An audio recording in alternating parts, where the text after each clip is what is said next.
This story begins with a brutal betrayal. An Suho, our protagonist, a skilled swordsman, was on his knees in front of a group of people he once called comrades. His body was trembling, and his arm showed clear signs of being poisoned. He coughed violently, his breath shallow and rough, and it didn't take long for him to realize this wasn't just any normal poison. It was something far more dangerous, possibly fatal. In front of him stood two of his teammates, and instead of helping him, they laughed. They actually found joy in watching him suffer. One of them, a warrior, sneered and said Suho should have joined their plan. But Suho had chosen a different path. He remained loyal to his duties as a public servant, stubbornly holding on to his morals instead of giving in to corruption. This team had just finished conquering one of the notorious 5 disaster gates, a place from where terrifying monsters emerged. But now, these bastards wanted to leave that gate open. They didn't want to finish the job.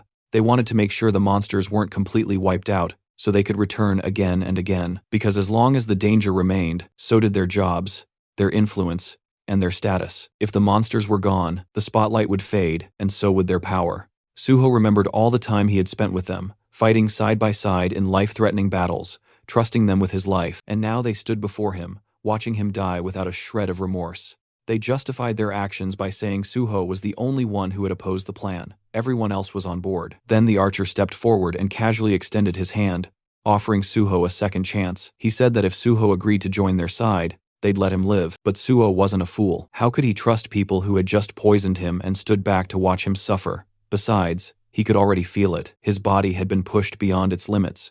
The poison had spread too far. There was no coming back from this. His survival was impossible. But even if he couldn't live, he could still do one thing: take at least one of these traitors down with him. With that, Suho began gathering all the energy he had left. A powerful aura erupted from him, sharp and overwhelming. A couple from the group was immediately paralyzed with fear, backing away in terror. But the woman in the group, even more frightened than the rest, tried to calm everyone down, insisting they shouldn't panic. The archer, clearly on the verge of losing control of his bladder, could tell this was bad, and then Suho moved. In a single swift motion, he charged forward. His blade slashed through the warrior's arm, and in the very next second, he beheaded the dark mage woman with deadly precision. The archer barely managed to retreat, dragging the healer with him. Their smug expressions, once full of arrogance, had completely vanished. In an instant, they were replaced by sheer horror. The healer quickly tried to save the wounded warrior, casting healing spells desperately, but nothing worked. To her shock, she realized she couldn't heal him at all. Her eyes turned to Suho. She saw something strange, something powerful. Suho was no longer just a dying man. He was overflowing with the power of will itself. And not just him, his sword had transformed too, now forged completely from that same indomitable will. It was called the Intangible Sword, a weapon born from pure determination.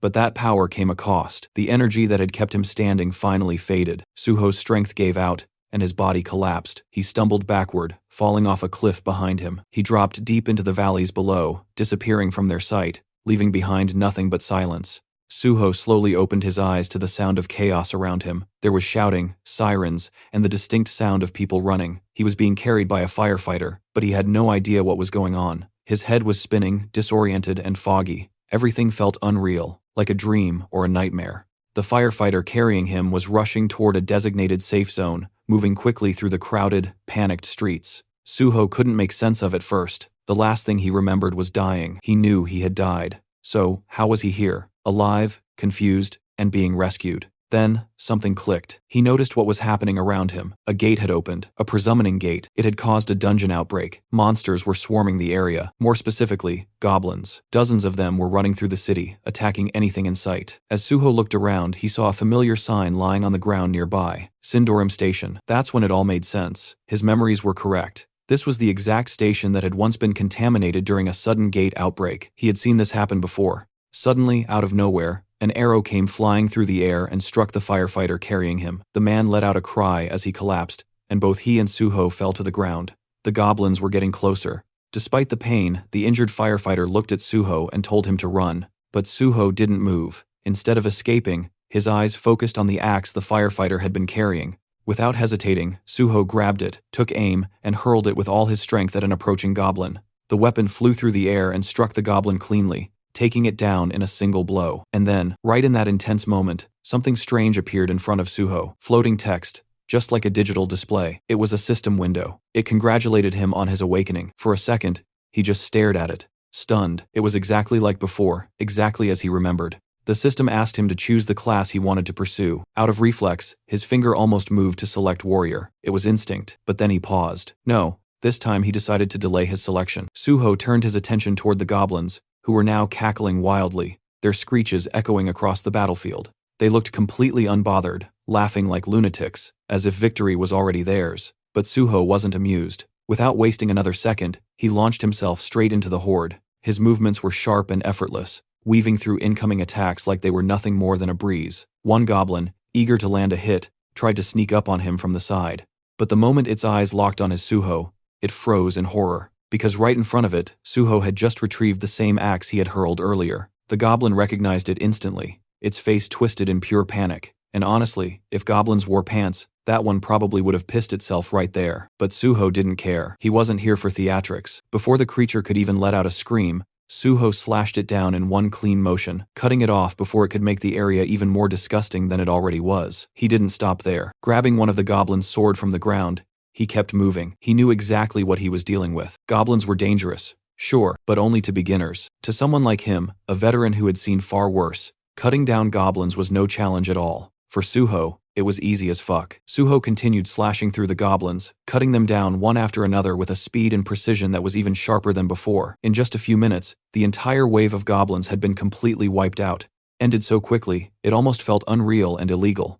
As the dust settled, Suho looked down at the sword in his hands. He realized how easily he had gotten carried away. In that moment, he wasn't calm or calculating. He had acted purely on instinct and emotion. And while that raw power was useful, he knew that during times like these, what he really needed was a cool head. But then again, if he wasn't mistaken, he had been brought back to the past for a reason. This was a second chance, a rare opportunity to start everything over from scratch, and he wasn't going to waste it. Suddenly, several system windows popped up in front of him, congratulating him for mastering multiple swordsmanship skills. But just then, something else caught his attention. The firefighter nearby was staring at him, clearly curious. The way Suho had fought didn't go unnoticed, and the man couldn't help but wonder if this guy is a player. Suho simply gave a slight nod in response and turned his focus back to the system. He had made up his mind about his class selection. He would become a healer. With that decision made, Suho walked up the firefighter and politely asked if he could take a look at his injury. The man looked a bit confused. Just moments ago, he had saved Suho, and now Suho was offering to heal him. It didn't quite add up, but Suho didn't hesitate. He activated his magic healing light, and instantly, the warm glow of the spell began to take effect. In almost no time at all, the wound healed completely. The firefighter could hardly believe what he was seeing. How could Suho be a healer, when he had just watched him take down an entire goblin wave like a trained swordsman? Before the man could ask more questions, another system window appeared. It was time for Suho to select a weapon from the arsenal. He didn't even hesitate. He knew exactly what he wanted. He picked out a beginner's sword, the same one he had used before, and began preparing himself to challenge the gate ahead. This sudden determination made the firefighter a little nervous, even panicked. The gate up ahead wasn't something to be taken lightly, but Suho had something important to rely on. He had acquired the swordsmanship talent before selecting a class. This was a key detail. Skills obtained based on innate talent could be used regardless of which class a player chose, and as the player leveled up, those skills and class skills also would continue to evolve and grow stronger. Suho recalled something. Isabella's Holy Spirit had been the top-tier upgrade of healing light. If only he'd possessed that kind of power back then, maybe things could have turned out differently. But this time, he was going to do things right. He had a clear plan. He would walk the path of both a swordsman and a healer. And as he remembered the faces of his former teammates, those scumbags who had betrayed and abandoned him, his resolve grew even stronger. He stepped closer to the gate, the one that had nearly killed him in his past life. Back then, he was weak and unprepared. But now, with the fundamentals of swordsmanship engraved in his very being, he knew he could handle it. Without a trace of hesitation, Suho began walking forward and stepped inside the gate. As Suho stepped through the entrance, he suddenly found himself standing in the middle of a dense, shadowy forest. Almost instantly, the system window appeared in front of him, displaying the name of the area, Green Red. A strange name, but there wasn't much time to think about it. After walking for a short while, Suho stumbled upon the gruesome sight of multiple goblin corpses scattered across the forest floor. Judging by their positions and expressions, it looked like they had been running from something or someone far more terrifying than themselves. Their twisted bodies suggested fear, not just defeat.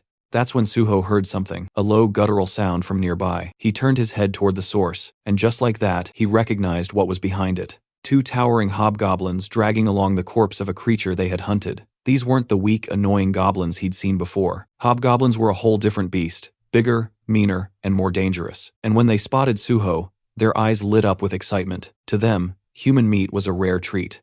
Without hesitation, they tossed their previous prey aside and pointed their jagged weapons at Suho, eager to tear into fresh flesh. But what they didn't know, what they couldn't have guessed, was that the human they were drooling over wasn't some ordinary prey. They were staring at a predator. The first hobgoblin charged forward, blade swinging fast, but it sliced nothing but air. Suho dodged it cleanly. He already knew he was underleveled for these enemies. His weapon wasn't strong enough to cut through their thick skin with ease, but he didn't need to rely on brute strength. He knew exactly where to strike. In one swift motion, he lunged straight at the first hobgoblin, aiming directly for its eye. The attack hit its mark. The creature let out a piercing screech loud enough to rattle the forest trees. Suho, ever the soft-hearted one, ended the pain of the poor monster by killing it. But Suho never intended to kill it so quickly. His attack had been too effective that it was pure habitual mistake. He had hoped to use the creature to gain skills and experience from the fight, but accidentally killed it too soon.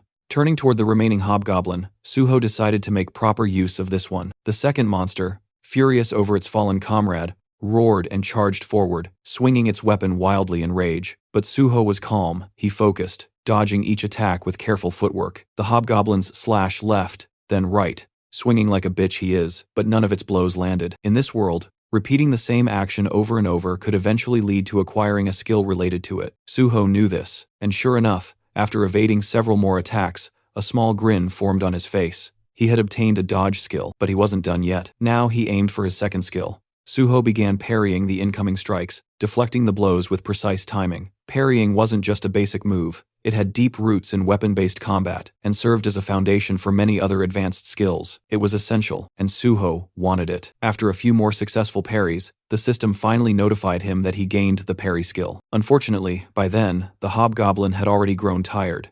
It staggered, breathing heavily, clearly reaching its limit.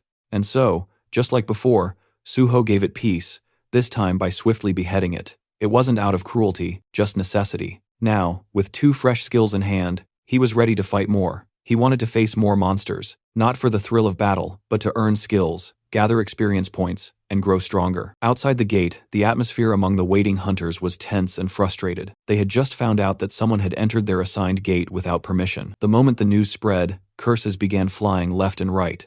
Most of them were angry and felt disrespected, grumbling about how someone had the nerve to step into their territory. Some were already making plans to teach this mystery intruder a lesson once they came back out. They weren't going to let it slide that easily. Meanwhile, not far from the gate, a firefighter was in the middle of a serious conversation. He was speaking with a few men in suits, people from the Hunter Association. They had come to investigate and were specifically asking about a hunter named Suho. The firefighter didn't hold back and told them everything he knew. From what he saw, Suho wasn't just some ordinary hunter. He had wiped out a horde of zombies on his own, and even healed his wounds in the middle of the chaos. One of the officers listening to the report looked visibly surprised. He hadn't arrived late, yet somehow, by the time he got there, the goblins were already completely wiped out. And to top it off, the person responsible was supposedly a healer. He tried to brush it off at first, saying it wasn't possible. In their experience, healers didn't have the combat power to do something like this alone. But still, if this guy really managed to clear the gates solo, especially one full of goblins, then they couldn't ignore him. If he pulled it off, they would absolutely have to recruit him. Meanwhile, Suho was out in the field, busy hunting down hobgoblins and collecting experience points one after another. He moved quickly and efficiently, beheading multiple hobgoblins at once with ease. His attacks were clean, controlled. He deliberately spared one hobgoblin, letting it live. Just one glare from Suho was enough to make the monster bolt faster than Usain Bolt. But that was exactly what Suho had planned from the start. He wanted the creature to escape and bring back more of its kind. With a brief break in action, he decided to check his status. Thanks to the wave of hobgoblins he had just defeated, both his stats and skills had improved significantly. While looking at the pile of goblin corpses around him, another thought crossed his mind. There was still something useful left in those bodies. Inside the monsters, there were magic stones. These particular ones were D-grade magic stones. Nothing too rare, but each one could sell for around 50,000 won. That was more than enough reason for Suho to take the time to collect them. Under normal circumstances, he wouldn't bother with this kind of work. He didn't have the luxury to slow down. But right now, his financial situation was closer to a beggar than a hunter, so he wasn't going to let these stones go to waste. He began removing the stones from the fallen monsters one by one, carefully storing them all in his inventory. By the time he was done collecting the loot, he felt genuinely satisfied. This was a decent haul, but just as he was about to take a breath, that calm was interrupted. A sudden wave of pure killing intent hit him like a wall. When he turned to face it, about 30 hobgoblins were already approaching. Leading them was the same monster he had let go earlier, the one that had fled in terror. And now, with the confirmation, the entire group charged towards Suho all at once. But Suho didn't panic. Instead, he leapt into the air like a ninja, moving with the speed and precision of a trained assassin. Within moments, several hobgoblins had already fallen, their heads rolling across the ground. His movements were sharp and effortless, like cutting through butter. Then, as if rewarding his efforts, the system notified him that he had leveled up. New stat points were added to his profile, making him even stronger than before. With that power-up in hand and enough experience gained, Suho decided there was no need to drag things out any longer. It was time to end this. He dove straight into the mob of enemies, slashing in every direction, clearing the horde with ruthless efficiency. At one point, a hobgoblin managed to charge him head-on, aiming to strike, but instead of fear, Suho's face lit up with excitement. He wasn't worried. If anything, he looked even more thrilled than before. The boss monster in this gate was a chief hobgoblin, and it was a level 20 enemy. As expected of a boss, it came charging in first, trying to land an attack, but it failed miserably. Right after that, a group of smaller monsters tried to pull a sneak attack from behind, but Suho, without even turning fully, reacted instantly and cut them down like it was nothing. That's when the boss monster switched tactics and used one of its skills, fear. The fear skill was nasty. It paralyzed the target and pushed them into a state of pure terror. The higher the skill level, the stronger its effect. And since this was a boss monster, that alone was enough of an explanation for how it could use such a powerful mental-type skill, even inside a low-level gate. The real problem was Suho didn't have any gear or skills that could protect his mind or resist mental attacks. At the moment, he had no way to directly counter it. The boss saw this as a chance to finish the fight and charged in to claim victory. But what it didn't know was that Suho wasn't some rookie. He was a veteran hunter who'd been through situations far worse. He knew exactly how to deal with this. Without hesitation, Suho gripped his blade tighter with his left hand and deliberately cut himself. The sharp pain snapped him out of the fear-induced paralysis. The moment his mind cleared, he parried the boss's incoming strike. Then, instead of focusing on the boss right away, Suho made a quick decision. He turned his attention to the smaller monsters first. Within seconds, he moved through the battlefield, slicing down every last one of them. In just a short burst of action, he wiped out all the hobgoblins inside the gate, leaving no enemies behind except the boss itself. Before going back to face the chief hobgoblin, he took a moment to heal the wound on his left arm. Now, with the distractions gone and his body back in shape, it was just him and the boss. One-on-one, no more interruptions. And from the look on the monster's face, it didn't seem all that confident anymore. The fight between the two had begun, and they exchanged blow after blow. Suho gave it his all, swinging his sword with determination. But because of his relatively low level, none of his attacks seemed to deal any serious damage to the monster. It was becoming clear that a head-on approach wasn't going to work. Realizing this, Suho decided to change tactics. Instead of aiming blindly, he drove his sword straight into the monster's thigh, targeting a weak spot to slow it down. In response, the monster activated its fear skill once again, hoping to paralyze Suho and gain the upper hand. But this time, it didn't work. Once a person overcomes fear, it loses its grip, and Suho had already faced it once and conquered it. Now that he was no longer affected, Suho focused all his attacks on that same spot. He slashed the injured thigh over and over again, relentlessly exploiting the weakness. After a few more precise and forceful hits, the boss monster finally collapsed to the ground, barely alive, clearly on the brink of death. But Suho wasn't finished yet. Instead of going for the final blow, he suddenly used his healing light, a skill meant to restore health, and he used it on the monster. The creature, already confused and half dead, was now completely thrown off. It couldn't understand why the human who had nearly killed it was now trying to heal it. Suho, on the other hand, was delighted. He had just realized he could keep the fight going. By repeatedly attacking and healing the monster, he could extend the battle and use it as training. Some time passed in this strange cycle: attack, injure, heal, repeat. And with every round, Suho grew stronger. His skills steadily improved, and eventually he upgraded several of them to A and B ranks. Meanwhile, the boss monster, once proud and terrifying, was now covered in pure fear. It couldn't even bring itself to look at Suho anymore. Now that Suho had learned everything he could from this place, there was nothing left to gain. The monster's role in this trial was finished. It had served its purpose. With a calm expression, Suho ended it all, beheading the monster without hesitation. Just like that, the gate had been conquered. Suho stood victorious. He was declared the MVP of the gate, gaining bonus experience on top of everything else. His level had now reached 10, a significant milestone for any hunter. Even his healing skill, Healing Light, received an upgrade, advancing to E rank. And along with that, he acquired a brand new skill, Cure. It might not seem like much now, But if his skills continued to develop at this pace, it wouldn't be surprising if one day he could neutralize even 10,000 types of poisons. It was only the beginning, but the path ahead was clearly promising. With everything wrapped up, it was time to move on. Suho turned toward the exit of the gate. Outside, the atmosphere was tense. The gate had started to tremble slightly, causing people to whisper and wonder, had the gate been cleared? Then, before anyone could guess further, Suho stepped out. He walked out calmly and confidently, as if the chaos behind him didn't matter.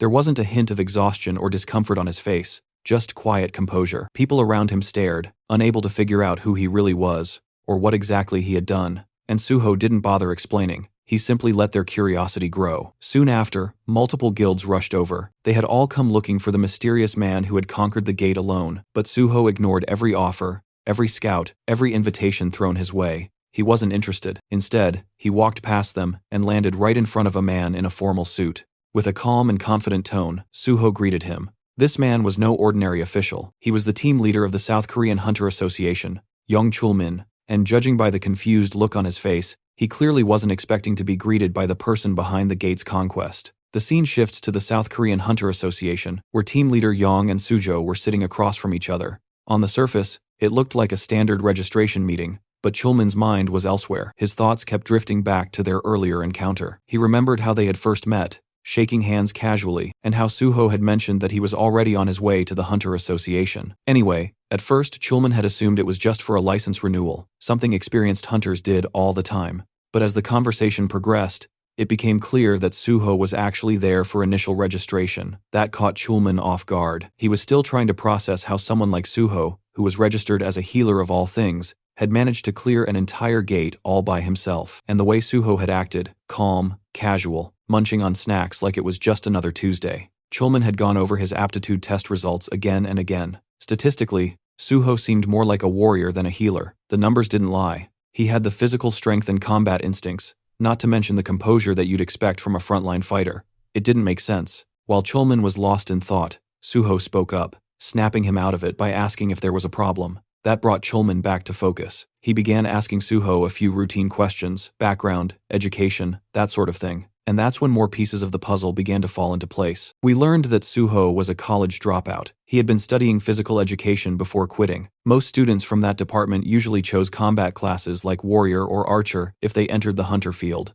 But Suho had gone in a different direction. He had selected the healer class, and the reason he just hated getting hurt. Then he went on to explain what had happened inside the gate. He described the sequence of events in a straightforward, almost detached way. Though he left out one key detail, the fact that it had all been far too easy for him. He simply said he fought to survive, and that was that. But when Suho casually mentioned Chief Hobgoblins, Chulmin stiffened. Something about that didn't sit right with him. Gates that produced Chief Hobgoblins weren't supposed to be easy. So Suho, noticing his discomfort, calmly opened his inventory. In the next moment, he dropped all the loot he had collected from the gate right onto the table. The items hit with a heavy thud, and Chulmin was caught completely off guard. His eyes widened in shock, and for a second, he almost panicked. These were the magic crystals Suho had collected after hunting hobgoblins. The smaller ones were from regular hobgoblins, while the larger, more refined one had come from the hobgoblin chief. Since Suho didn't really know their actual value, he politely asked the team leader if he could help get them processed. Even while trying to stay composed,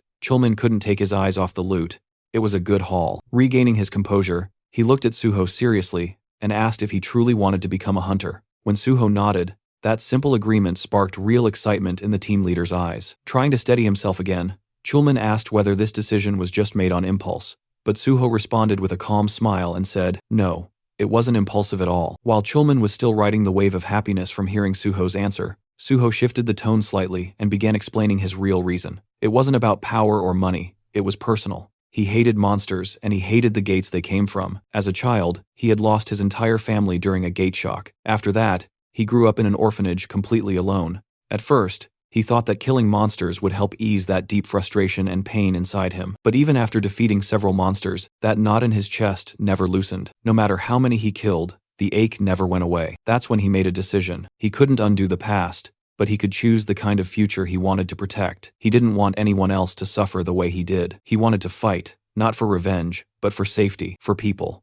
He wanted to be out there on the field, doing real work. And that's why he decided to become a hunter, not for any guild, but for the South Korean Hunter Association. Chulmin was genuinely impressed by this answer, but as someone with experience, he also felt the need to explain the downsides. He told Suho honestly that the pay scale of the Hunter Association was significantly lower compared to what private guilds usually offer. But Suho didn't seem bothered by that at all. As long as he had free access to multiple gates, priority in entering them, and the authority to punish hunters who committed crimes, that was more than enough for him. Chulman could barely believe what he was hearing. You see, even though the Hunter Association technically has gate priority, they often end up auctioning those rights off to private guilds. And the reason is simple. No official wants to put their life on the line for a small government salary. Most people claim they join to help others, but the reality is, they aim for stable, safe positions where they can earn quietly without ever having to step into a gate. That's why so many aim for administrative roles instead of field duty. But in Chulman's eyes, Suho felt different. He wasn't chasing safety or comfort. He was a rare type, a true patriot, who wanted to be out on the front lines protecting people,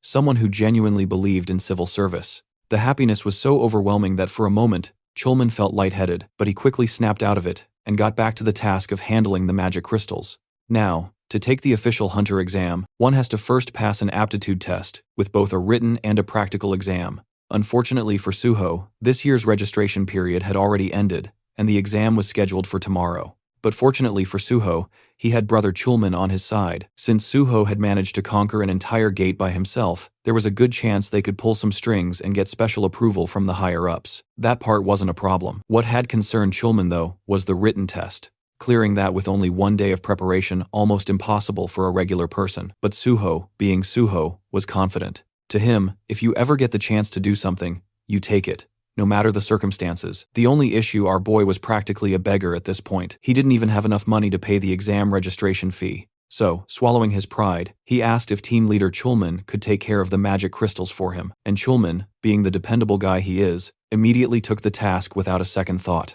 Right now, the only person Suho could fully rely on was his big brother Chulman, and he was genuinely grateful for that. After some time, they completed all the aptitude tests. Team leader Chulman then sent Suho the money they got from selling the crystals. In the next cut, Suho was munching through Chulman's food stash like he owned the place. Thanks to the magic crystals, he received 3 million won. And on top of that, since he registered as a civil servant hunter, he also got some tax exemption benefits. Still, that wasn't enough for him. He had one more request. He had heard the association had a library, and he wanted to cram a bit for the written test tomorrow. He politely asked if the team leader could allow him access. And of course, Chulman said yes, with a smile. He even personally showed Suho the way to the library, and told him he wouldn't need an employee card to enter. Before parting ways, Chulman wished him the best of luck for the exam. Suho watched him leave, quietly, thinking how kind and reliable his brother still was. Deep down, he knew that one day Chulman would definitely become the president of the association. And with Chulman out of the picture, Suho turned his attention back to the library. His goal was clear: find something tied to his past life. He remembered major events happening, things that shook entire regions, but the details were always hazy. Human minds weren't built to carry memories across lifetimes, and he was no exception. Still, somewhere in this place was the key, a fragment of knowledge or a skill he wanted badly. After poking around a bit more, Suho finally stumbled on something strange. A book, massive, ancient-looking, and so thick it refused to fit on any shelf. Curious, he picked it up. The moment he cracked it open, the system pinged in with a strange message. The book wasn't from this world. It also mentioned that there was a special way to use it, something beyond just reading. And Suho, he already knew what that meant. Without hesitation, he held the book above his head like some RPG character, triggering a hidden quest. For a split second, he felt like a complete clown. Nothing was happening. His arms were getting tired. Frustration bubbled up fast because he was damn sure this was the only way to activate it. Then, just before he could start cursing the book, the system spoke again. The book, Library of Memories, had taken an interest in his story. That's when the magic kicked in. The book shimmered. Reality shifted, and in the blink of an eye, Suho was no longer standing in that dusty room. He now stood before a massive, otherworldly tree, its roots deep in glowing stone, its branches reaching into a sky that wasn't even real, a spiral staircase wrapped around it, leading upward into the unknown. And this is the Library of Memories.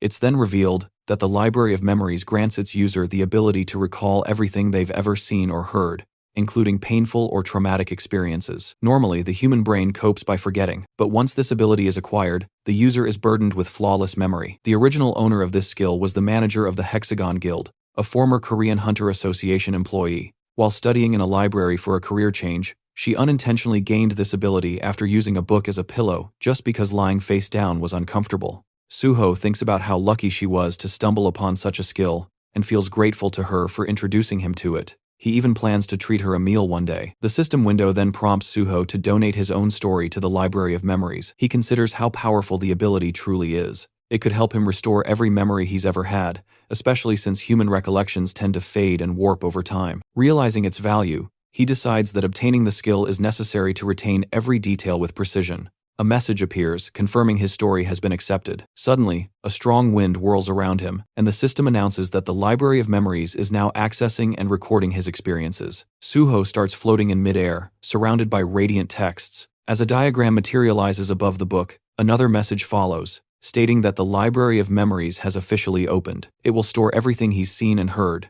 giving him access whenever needed, while also suggesting important information. Suho stares at his hand, sensing that the recording process feels a bit off, likely because this entire space is some kind of illusion. Now that he has the skill, he decides to try it out. He closes his eyes and revisits a previous battle. There, he sees himself severely wounded. The moment floods back with vivid emotions, and he feels the fury rise in him once again, confirming the memory's intense clarity. He sees the ones who betrayed him, people he now recognizes as selfish cowards who had delayed sealing the gate just to save themselves. He swears to never forgive or forget them. His consciousness floats among countless system windows. The memory unsettles him, and he wishes he'd chosen to recall something less painful. Then, out of nowhere, one system window shows a shocking notification. He's being given a chance to become stronger. As the first person to reach the realm of the transcendent, the system announces it's rebooting for player On Suho. He's left speechless as the world around him reverts to normal. A thought crosses his mind. Could it be that the system really sent him back in time?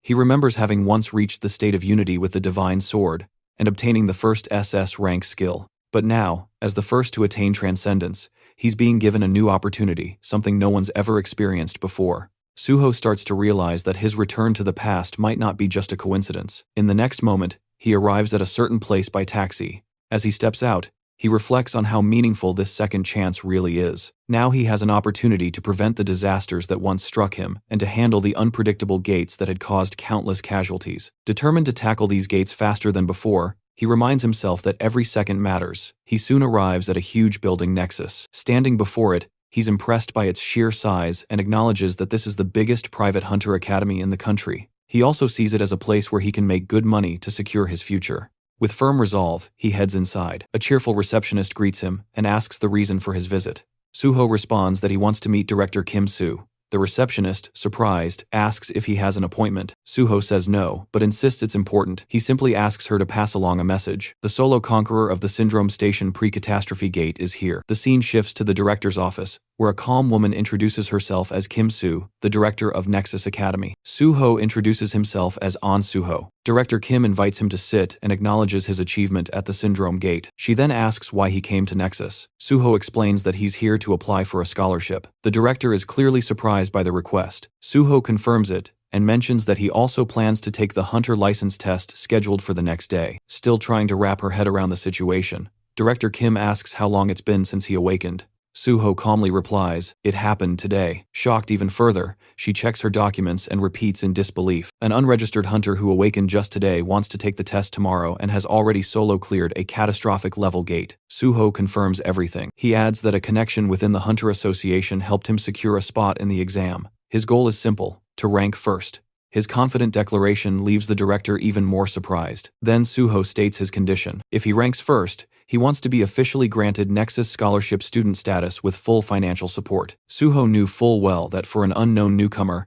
reaching the top wouldn't be easy. But he wasn't some beginner. He was a battle-hardened veteran who had cleared countless gates. Whether anyone else believed him or not didn't matter. That choice was up to them. Director Kim recognized that clearing such a dangerous gate alone was no small feat. Still, she reminded him that the hunter test was a completely different matter, with an average pass rate of less than 20%. Suho made it clear if he didn't get first place, they could ignore him and cancel the scholarship deal entirely. Intrigued, Director Kim asked why he chose Nexus instead of more prestigious academies like Hexagon or Prime. Suho answered bluntly. Despite being the biggest academy, Nexus had hit a rough patch in recent years. It hadn't produced a single top-ranking student, and that had hurt its reputation and admissions. Silently, Director Kim acknowledged the truth. Nexus was in desperate need of success, and no current student had shown any signs of becoming a breakout talent. If Suho really did take first place, Nexus would gain the most from spotlight. His proposal in that sense was perfectly timed. Still, the director couldn't help but wonder what kind of person makes such a bold offer with that much confidence. Curious, she asked how much money he was expecting from the scholarship. Suho responded by asking about the rewards for becoming the top student.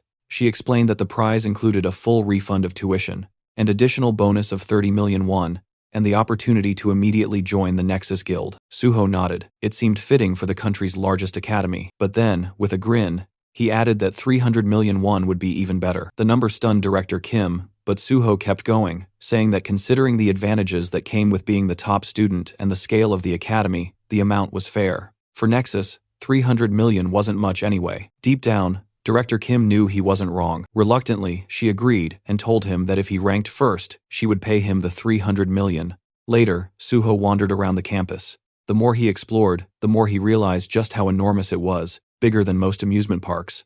Once enrolled, he wouldn't be missing anything. The staff members showing him around chuckled proudly, explaining that Nexus was the largest academy in all of South Korea. Suho noticed the guide looked tired, and figured they'd probably been woken up just to give him a tour. Feeling slightly guilty, Suho thanked him for showing him around so late. The guide smiled, saying it was the least he could do for someone so important. Then, Suho spotted someone training alone on the playground. Curious, he asked if that person was a student. The guide nodded, saying that student trained every night at this hour, and was the most hardworking student in the academy. Suho was intrigued. The student's name was Daehan. The guy called out to him, reminding him to take care of his health, to which Daehan replied with a smile, saying he had to push himself harder since he was already in his 3rd year. Suho recognized him instantly. In his past life, he had teamed up with Dawn for raid missions. Back then, Daehan had been the nation's top tanker, famous for his unmatched endurance and defensive capabilities. It had been unfortunate when pure tankers lost their place in the meta over time, but now seeing Daehan wielding an axe instead of a shield, Suho realized Daehan still hadn't unlocked his real potential. This was a perfect opportunity. He could guide Daehan now and eventually recruit him into the Great Hunter Association.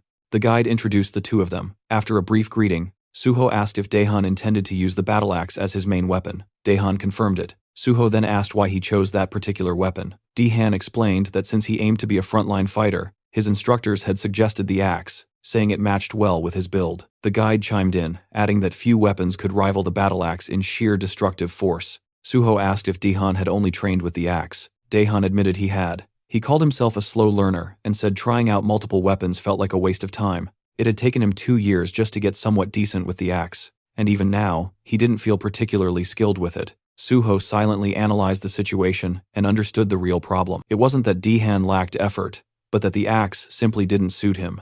It wasn't a matter of dedication, it was a case of poor direction. If his progress hadn't improved early on, he should have switched weapons. Suho found it surprising that even the top academy in the country missed something this obvious. He suggested a different mindset. Since players would eventually receive stat adjustments, it made more sense to pick a weapon that felt natural to them.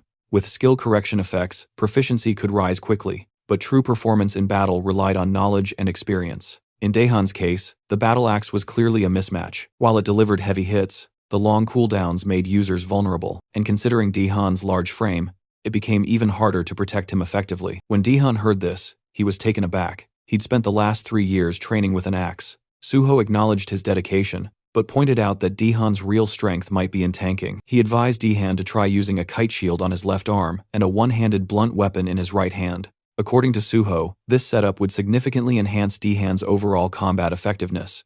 Daehan hesitated. Switching roles right before the exam felt risky, especially since the test was happening the very next day. Suho then asked him to think about what truly forms the backbone of a raid party. While many believed it was the mage, in reality it was always the tank. The tank's job was to draw the enemy's focus and protect the team. To do that properly, a tank needed both a shield and a secondary weapon for crowd control. Suho's reasoning finally clicked with Daehan. Motivated by the insight, he decided to give it a shot. Suho was glad that Daehan didn't let doubt hold him back, and appreciated how quickly he could think and adapt. Suho wished him luck, and Daehan thanked him before heading off. Right after that, the guide explained that Director Kim had asked him to give Suho a tour, which is why he introduced him as a guest. But now the guide was curious. Was Suho actually an instructor? He seemed to know a lot about combat and contracts. Suho clarified that he was an instructor, though internally he realized it probably looked suspicious for someone without a license to know so much. He explained that he was more like a stakeholder. The guy nodded and mentioned he'd just received a call. The contract was ready, and it was time to return to the director's office. Then came a day of the hunter test. The area in front of the association building was packed with examinees, all armed with swords and ready to earn their hunter licenses. Everyone had been preparing relentlessly for this moment, sharpening their skills and reaching peak performance. Ironically, Suho, the same man who had cleared a gate all by himself, was in his worst condition. After finishing the test, Suho walked out, reflecting on the purpose behind it. It had been organized because of concerns over possible doping, but in his opinion, those measures didn't mean much. Most cheaters didn't use drugs, they used skill buffs. During the test, one woman in particular, and several others, had shown magic levels no one at level 5 should naturally have. The system then notified Suho that his magic sensing ability was far sharper than most. He had fully mastered the skill of magic detection. Thanks to that, Suho found it easier to notice oddities. Although nothing had been officially reported, he could already tell that many were cheating using buffs. He knew it was time to put an end to this. Looking at Chulman, Suho felt grateful to have at least one honest person around. As he walked in the hall where other candidates were discussing their tests, he couldn't help but feel like he'd unintentionally become a cheater himself. Chulman walked up and asked how the test went. Suho replied that he was confident he'd pass, but then asked why Chulman was there. Chulman explained that he was helping out since the association was always short-staffed. He'd also heard that this written test was the hardest one yet, but Suho's confidence was impressive. Suho responded that he believed he had solved it, and asked if he could bring something up. Chulman agreed, as long as it wasn't about the test itself. Suho said it was somewhat related. He pointed out that during the test, there hadn't been any checks for buffs and asked why. Chulman asked what he meant by buff checks. Suho explained that while the association did conduct urine and blood tests to prevent drug use, and confiscated personal items to prevent cheating through gear, they didn't seem a check for skill-based cheating. He suggested that using magic detection could help spot buffed individuals more effectively. Chulman appreciated the input and promised to look into it before the practical exam. Suho said he'd get ready for the next test. Before he left, Chulman stopped him and said he personally hoped Suho would do well and that they'd get to work together. He wished him luck on the practical, and Suho thanked him. 30 minutes later, at the site of the practical test, the announcer informed everyone that the exam had been delayed by 2 hours due to issues with the dive capsules. All candidates were directed to grab lunch at the cafeteria and wait either in the lounge or the training area, but Suho wasn't convinced. It felt like an excuse. He suspected that Brother Chulman had already started cracking down on those trying to cheat using buffs. Moving swiftly, just as he'd expected, with 1,200 candidates and a pass rate of under 10%, spotting cheaters could easily bring that rate down to 7%. Anyone who passed under those conditions would undoubtedly be top-tier talent. Suho decided to observe the other candidates to spot anyone who might be worth keeping an eye on. Just then, voices caught his attention. One man was challenging another to a match. The second guy snapped back, telling him to back off and stop picking fights, but the first guy clarified that he only wanted to spar, joking that the other was afraid his lack of skill would be exposed. Annoyed, the second man shoved him and told him to stay out of his face. The first man then raised a wooden sword and asked what would happen if he struck first. Before anything could escalate, Suho stepped in and blocked the wooden sword with his own, making the attacker pull back. The second man was stunned and asked Suho if he'd lost his mind, but Suho calmly said he'd handle it and told the man to stay out of it. The guy asked who Suho was. Was he some sort of officer? Suho simply said he was just another test taker, but warned that dealing with someone like this attacker would only cause unnecessary trouble, so it was best to leave it to him. The attacker then questioned why Suho was getting involved. Suho smiled, introduced himself, and offered to be the attacker's sparring partner since he was so eager for one. But the attacker wasn't impressed. He scoffed, saying he wouldn't waste his time sparring with someone weak like Suho. That word weak caught Suho off guard. The attacker claimed Suho just got lucky earlier and warned him not to get arrogant, ordering him to leave. But Suho turned the tables, asking if he was scared. The attacker, annoyed, asked what that was supposed to mean. Suho suggested they find out if it really was just luck, hinting that the attacker was too scared to test it. Provoked, the man accepted the challenge, hurling insults and calling Suho just another coward in the crowd. Suho agreed to the spar, but said they should get a supervisor's approval and use the designated sparring arena. With permission granted, both of them stepped into the training arena, drawing attention from nearby students. The referee reminded them they could only use training weapons provided by the association, and warned that the match would be stopped if things got out of control. As the match started, the attacker charged first, swinging his wooden sword. Suho blocked it with ease. The attacker leapt into the air, swinging downward, but Suho dodged effortlessly. Furious and surprised, the attacker threatened to tear Suho apart, but Suho stomped down on the man's wooden sword and taunted him, calling him pathetically weak. The insult pushed the attacker over the edge. This man, Park Yong, was known as a mad swordsman, obsessed with strength, always seeking out skilled opponents to fight. His thirst for power had turned him into a relentless combatant. Suho remembered how skilled Yang had been during their last encounter, and was surprised to see him among the same batch of test takers. He immediately realized that Yang needed to be stopped before repeating past mistakes. Without warning, Suho delivered a powerful kick that sent Yang flying. As he hit the ground, Suho mocked his earlier arrogance. Stunned, Yang questioned how Suho was so strong. Suho calmly warned him that charging in blindly wouldn't work, hinting that Yang had never faced someone as powerful as a level 10 before. Most of his previous opponents probably never got past level 5. Getting back up with a smirk, Yang admitted Suho seemed too calm and announced he'd go all out. Suho welcomed it. Yang unleashed a barrage of strikes, but Suho dodged them effortlessly with just one hand on his sword. The intensity of Yang's attacks had definitely increased, and Suho acknowledged the added weight behind him.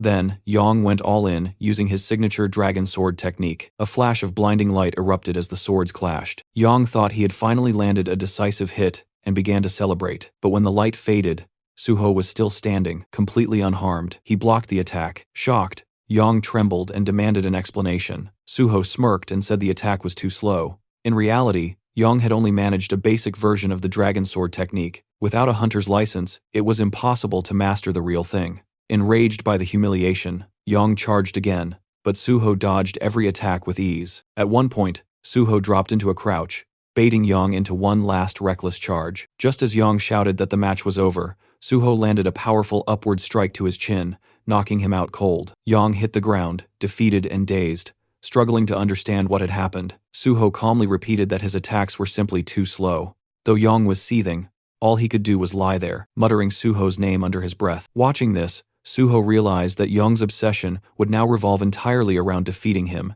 ignoring everyone else in the process. With that distraction taken care of, Suho figured the testing center might finally quiet down. Meanwhile, the supervisor who had been observing everything were left stunned, snapping them out of their daze. Suho casually spoke up, reporting that he'd accidentally knocked out Park Yang and asked them to take care of him. In the next scene, Suho sat inside a room filled with various machines. Looking around, he noticed there were more skilled individuals present than before, probably anti-doping inspectors disguised as technicians. As the room grew noisy, Suho became visibly irritated, clearly wishing they'd all just leave. A technician walked up to him and instructed him to lie down. He then explained how the emergency button worked in case anything fell off during the dive process. Suho confirmed he understood.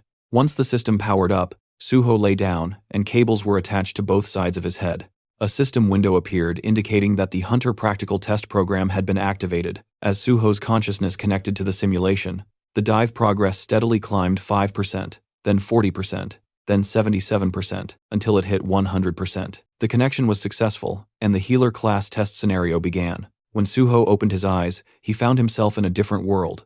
Right away, he could tell this test wasn't going to be easy, especially considering how few people passed the healer exam. In front of him were wounded individuals calling for help, and some were trapped under rubble. One girl in particular was desperately trying to lift a huge stone. As Suho took in the chaotic scene, he silently criticized the Hunter Association for being too ruthless with the scenario. The whole situation already felt traumatic. Before continuing, let's understand the context of the practical test. It's considered the centerpiece of the Hunter exam. The main goal is to evaluate how well a participant fits into their chosen class.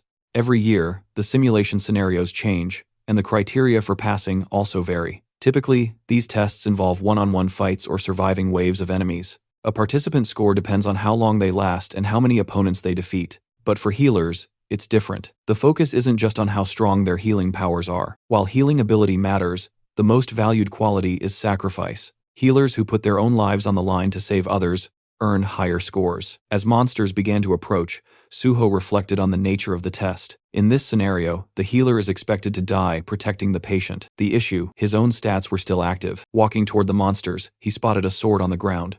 Looking at it, he realized he'd have to take a serious beating before dying. Unlike the others, he questioned the logic of letting himself be beaten to death. Dying once had already been enough for him. Nearby, others screamed for help at the sight of the monsters, but Suho knew those screams were illusions. In reality, he was surrounded only by corpses. He approached a terrified girl and asked if she was okay. Shaking, the girl warned that the monsters would return and they had to run, but Suho knew the real mission. He had to protect her until the end. Reassuring her, he promised that the rescue team would come and that he'd keep her safe until then. With resolve, he stood his ground, ready to fight the oncoming monsters. Back in the observation room, players started exiting the simulation pods one by one. One of them stepped out, thinking he could have done better. A woman thanked him for his efforts and instructed him to gather his belongings and head outside. She then moved to another pod and checked the screen. It displayed the details of a participant, Kang Jin-young, archer class, with a recorded time of 9 minutes and 4 seconds. She commented that this season's scores were particularly low due to the test difficulty. Curious, she asked Director Shin how long Suho had been inside. Shin replied, 30 minutes. Shocked, she repeated the number, unable to believe it was that long. Rushing over to Suho's machine, she checked the display herself. 30 minutes. Still in disbelief, she asked if Suho was a warrior. Shin corrected her, saying Suho was a healer. Refusing to believe it, she accused him of lying, but Shin pointed to the sword Suho had been holding and urged her to look closely. Together, they reviewed the simulation footage. Watching Suho in action, the woman asked again if he was really a healer. Impressed by his combat ability, she wondered aloud if he might be disqualified for not dying. But Director Shin clarified there was no rule requiring death. The test's real purpose was to protect the patient until the end. She nodded in agreement. Shin explained further. Suho was meeting all the conditions. He never abandoned the patient, fought near her, and continued healing her throughout. He was risking his life to protect her. As long as all conditions were met, disqualification wasn't an option. Hearing that, the woman concluded that the top score for this exam had already been determined. Meanwhile, Suho was still battling inside the simulation. With incredible skill, he sliced through the monsters in a single blow. But even after his victory, Suho felt it wasn't enough. He needed to be faster. As more monsters appeared, he eliminated them one after another, showing unwavering focus. Eventually, he wiped them all out. A system message popped up. Your understanding of the skill footplay is very high. Congratulations, you've mastered footplay. Suho read the message and realized that although this was a simulation since it was based on real-world mechanics, the system could still recognize his physical control. The system acknowledged that he was directly controlling his body, making it possible to master physical skills, that is even here. Though the experience gained was less than in real combat, it was still a great way to train. In addition to swordsmanship, he had picked up various skills and upgraded all basic sword techniques to a rank. There were no experience points or item rewards, but the results were still satisfying. If he could eventually raise all his sword skills to a rank or higher, he might be able to develop a technique like Park Yong's dragon sword technique. Another message appeared. Great achievement. Your understanding of swordsmanship surpasses everyone else's. The system is impressed by your unique style and wishes to register it. Would you like to create a new swordsmanship skill by combining your basic sword techniques and footplay? Suho smiled, finally ready to create his own style. Guardian sword.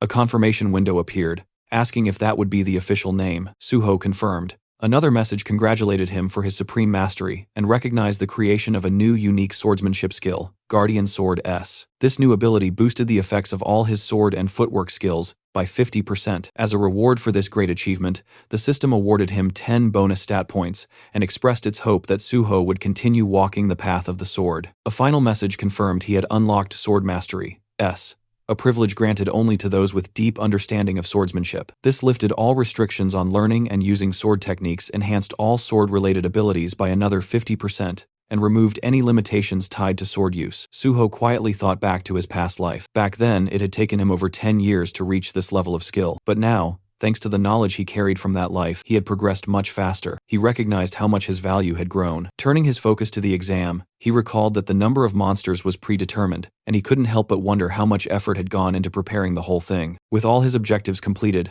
only 2 paths remained: either die at the hands of the monsters, or wipe them all out. Elsewhere, the supervisors watching the live footage were left speechless. They couldn't believe what they had just witnessed. For the first time in the history of practical exams, someone had defeated every single monster. They were in awe, not just of his combat prowess, but also because he had successfully healed the patient. One examiner even joked that they didn't need to bother checking the rankings. The winner was clear. A few days later, the scene shifted to the Hexagon Guild's headquarters. A confident guild member declared that their student, Kian, would surely be this year's top scorer. Another member agreed, proud of the effort they'd poured into his training. But then, someone noticed a congratulatory letter. As it was read aloud, confusion spread. Kian wasn't the top scorer after all. The name on the letter was On Suho. Everyone was stunned. The atmosphere immediately shifted, tense and confused as someone asked where Kian was. At that moment, the guildmaster received a call, and the scene changed again. Suho was now on a call with the team leader. The leader apologized for the late congratulations, explaining he'd been swamped with work, but he made sure to praise Suho for earning the highest score. He admitted he hadn't expected such consistency from him.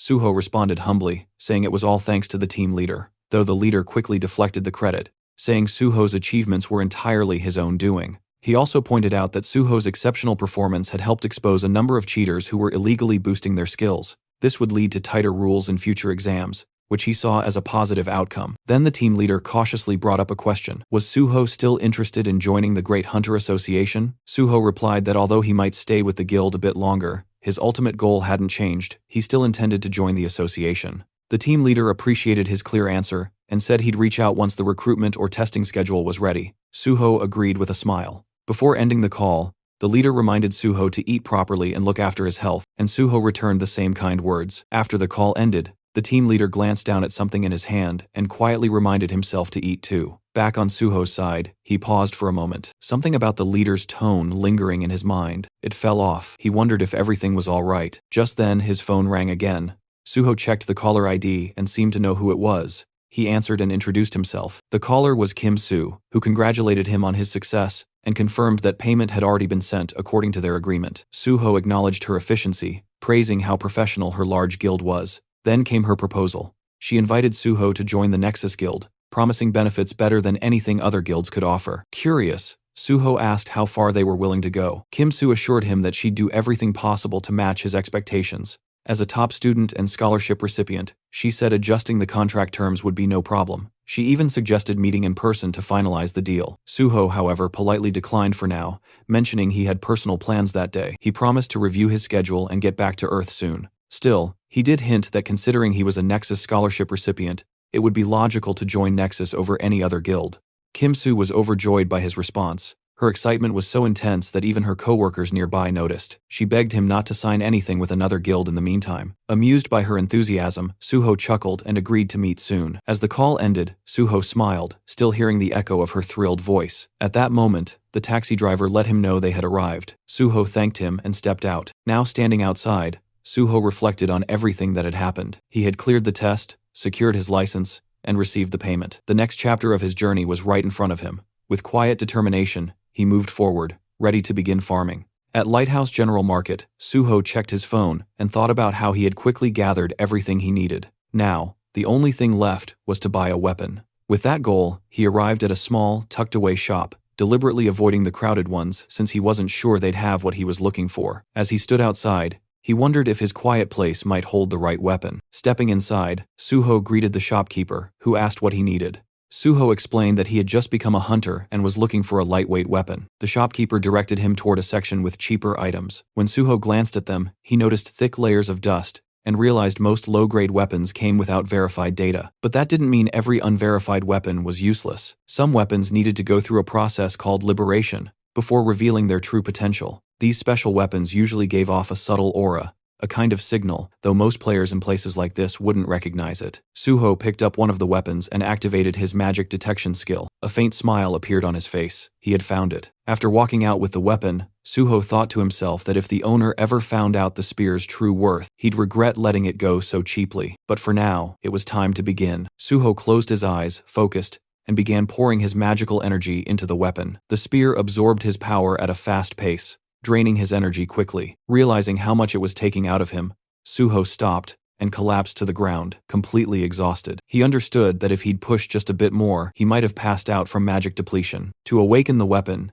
he needed a magic stat of at least 100. Though he couldn't use it yet, he knew it would become a powerful asset in the future. He promised himself he'd level up fast and unlock its full potential soon. Meanwhile, inside the PBS building, reporter Jinwei received a phone call from Suho. Suho introduced himself and confirmed that he was the top scorer in the recent Hunter test. He also revealed that he had personally handled the unprecedented gate incident at Syndrome Station all by himself. Jinwei was shocked by the revelation, taking a moment to silently process the fact that Suho had cleared such a dangerous gate even before officially becoming a licensed hunter. In Jinwei's eyes, Suho was already a monster. When Jinwei asked why Suho had reached out to him directly, Suho explained that he had found Jinwei's blog during a search. He mentioned that while he knew about Jinwei's privileged upbringing, he respected Jinwei's decision to pursue journalism out of genuine interest. Suho shared that he had big plans and would soon become a source of major headlines. He then proposed that Jinwei work as his exclusive reporter. Jinwei was skeptical, wondering if Suho was just trying to tie down a wealthy journalist as his subordinate. Internally, he dismissed Suho as just another ambitious oddball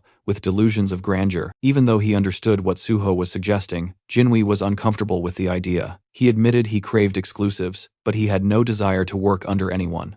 Suho clarified that he wasn't looking for a subordinate, but a reliable partner. Jinwei responded bluntly, suggesting that Suho's offer seemed like a tactic to boost his own market value before joining a guild. Suho admitted there was some truth to that, but not entirely. He wasn't doing this to increase his worth, but to gain fame. His ultimate goal was to become a civil servant. Jinwei was caught off guard. Did Suho mean joining the Hunter Association? The idea of chasing fame to become a public official seemed absurd to him, but Suho was serious. He wanted to work in the field as part of the Hunter Association. That made Jinwei question his background. Was Suho another rich kid treating hunter work as a side quest? Suho revealed he was actually a gate orphan, and that past was what drove him toward public service. It shaped his purpose in life to conquer gates. As Jinwei glanced at his laptop, he questioned whether Suho was really being serious. With so many strange people emerging lately, it was getting hard to tell, but in the end, he decided it didn't matter much. He acknowledged Suho's point of view, but declined the offer. He preferred choosing his own stories to cover. Still, Suho didn't give up. He suggested a bet. Curious, Jinwei asked what kind. Suho proposed to earn Jinwei's trust by proving himself as a hunter. He announced he would attempt to clear the Tower of Challenge alone that very day. Jinwei was stunned. That tower was infamous. Clearing it was considered impossible even for a full party. Doing it solo sounded downright insane, but Suho was confident that if he pulled it off, it would be enough to convince Jinwei. If he succeeded, he wanted Jinwei to become his personal and exclusive reporter. Suho remembered the Jinwei from his past life, a top-tier broadcaster from PBS, famous for his pride and elite background. He'd gained popularity as a journalist who never took requests. Yet, in Suho's previous life, they had teamed up many times thanks to Jinwei's sharp reporting and rare influence over public opinion. But that same brilliance made him dangerous to others, like a thorn, always in someone's side. Eventually, Jinwei got caught up in political conflicts, was forced into early retirement, and eventually disappeared from the scene. This time, Suho silently vowed to prevent that fate. During the call, Suho made his proposal. If he could conquer the Tower of Challenge solo, Jinwei had to become his personal reporter. Though stunned, Jinwei agreed. If Suho truly managed to do it, Jinwei promised he'd support him with everything he had as a journalist. The call ended with Suho confidently declaring, it was time to begin. After the call, Jinwei starts feeling irritated, thinking Suho is seriously driving him nuts. He keeps dwelling on Suho's sudden and unexpected request, confused about where it even came from. Even though he's clearly annoyed, he doesn't completely hate the idea. Something about the proposal feels genuine, and Suho doesn't seem like the type to scam anyone. Caught between frustration and curiosity, Jinwei mutters to himself that he's really losing it. Still, he shrugs it off, thinking it's a harmless gamble. If it turns out real, great. If not, no big deal. The scene shifts to the Tower of Challenge. Suho stands at the entrance showing his hunter license to the gatekeeper. The man notices Suho came alone and warns him. Solo entry is allowed, but it's risky. Judging by Suho's license number, he assumes Suho just passed his test. The gatekeeper suggests teaming up since even the lower levels often lead to injuries or worse. But Suho insists on going in alone. Respecting his choice, the man informs him of the 70,001 entry fee, and tells him to pay once he gets the invoice. Suho nods and thanks him. As he steps forward, the gatekeeper shouts after him to be careful and retreat if things get too dangerous. Suho simply gives a nod and walks inside. While walking, Suho reflects on the Tower Challenge. It's widely known as a training ground for players below level 20. This public gate is government-maintained and meant to help players grow stronger. Now that his level has been reset, there's no better place to start over. As he pushes the door open and steps in, the system immediately announces his entry. It tells him that he can give up any time, and if he declares withdrawal, he'll be teleported back to the entrance instantly. Suho summons his sword just as the system triggers the beginning of the first floor challenge. A slime monster appears and launches an attack. While fighting, Suho notices the monster's large size and surprising speed, which momentarily catches him off guard. Despite being just a level 1 creature with barely any attack power, its movements are annoying, and getting stuck with it could slow him down. Wanted to finish it quickly, Suho drives his sword through the slime's core, destroying it. But then he realizes something. This slime can multiply. That irritating trait means that when its core splits, it regenerates into several smaller versions. Even though there's a limit to how much they can divide, there's still a threat. This regenerative ability is one reason why most players enter the tower in parties. Monsters usually show up in groups on almost every floor. Not wasting time, Suho begins wiping out the multiplying slimes. He leaps into the air, stabs one mid-jump, and then hurls his sword to take down another. As he falls, a slime swings its tentacle at him. Suho grabs at mid-air, preventing a hard fall, and uses that grip to catapult himself upward with clean and precise strikes. He slashes through the tentacles and clears the rest of the enemies. The system notifies him that he's conquered the first floor, and asks if he wants to move on. Suho looks up, full of resolve. With 48 more floors to go, there's no time to waste. The system then signals the start of the second floor challenge. Suho thinks back to the Tower of Challenge, remembering that in his past life, the highest official record reached was the 48th floor. At present, the record only goes up to the 29th floor, both milestones achieved through party play. Typically, challengers enter the tower in groups, and the number of participants determines the difficulty level. The more people in a party, the less experience each person earns, but it's a safer way to progress. Most hunters aiming for top records form parties of level 20 members. With these thoughts in mind, Suho clears the 18th floor and looks upward, realizing he doesn't need to follow the usual methods. Without hesitation, he accepts the challenge for the 19th floor, activating the next stage. Unlike the earlier levels filled with multiple enemies, this floor has only a single powerful monster. While that makes the opponent stronger, it also means that defeating it alone is enough to pass the stage. As soon as the monster appears, Suho charges in and defeats it with a single sword strike. The system announces the completion of the 19th floor and gives him the option to proceed to the 20th. Instead, Suho decides to pause the challenge and examines the monster's body. He notices something strange. Unlike other defeated monsters that vanish immediately, this one leaves behind a red gain. It's a clear hint from the tower that there's something more to uncover. Suho retrieves an item from the remains, realizing it has a specific purpose, even though it can't be used on its own. Using his magic detection ability, he finds a hidden space linked to the Red Gate. This hidden area turns out to be the subspace fortress of the Fortress King, Jiang Pyong. This subspace is unique because, unlike others created using items, it allows living beings to enter and leave freely. Inside, Suho finds himself in a place that looks like a cave. A glowing object appears, and the system informs him that the fortress's previous owner is dead. Suho is asked if he wants to take ownership. He accepts and grabs the glowing object, which begins to fuse with his body. The system confirms that Suho is now the new master of the subspace fortress, which is no longer just an item. It has become a skill bound to him permanently. The system also explains that the appearance of the fortress will change depending on Suho's magical power. The space begins to shift. What was once a cave transforms into a fully furnished room. Impressed, Suho realizes the space is more sophisticated than he expected. Its size expands with his magical strength, and even adapts to his preferences. He feels relieved that he stopped Jiang Pyong-ho from getting his hands on this power. That man had once used the fortress to store everything from drugs and stolen artifacts to kidnapped people. Remembering the horror of those sleepless nights caused by such crimes fills Suho with disgust. But now, with the fortress in his hands, he knows such darkness won't repeat. By stopping the rise of the Fortress King and gaining a powerful personal base, Suho feels he scored a massive win. With newfound resolve, he gets ready to keep moving forward.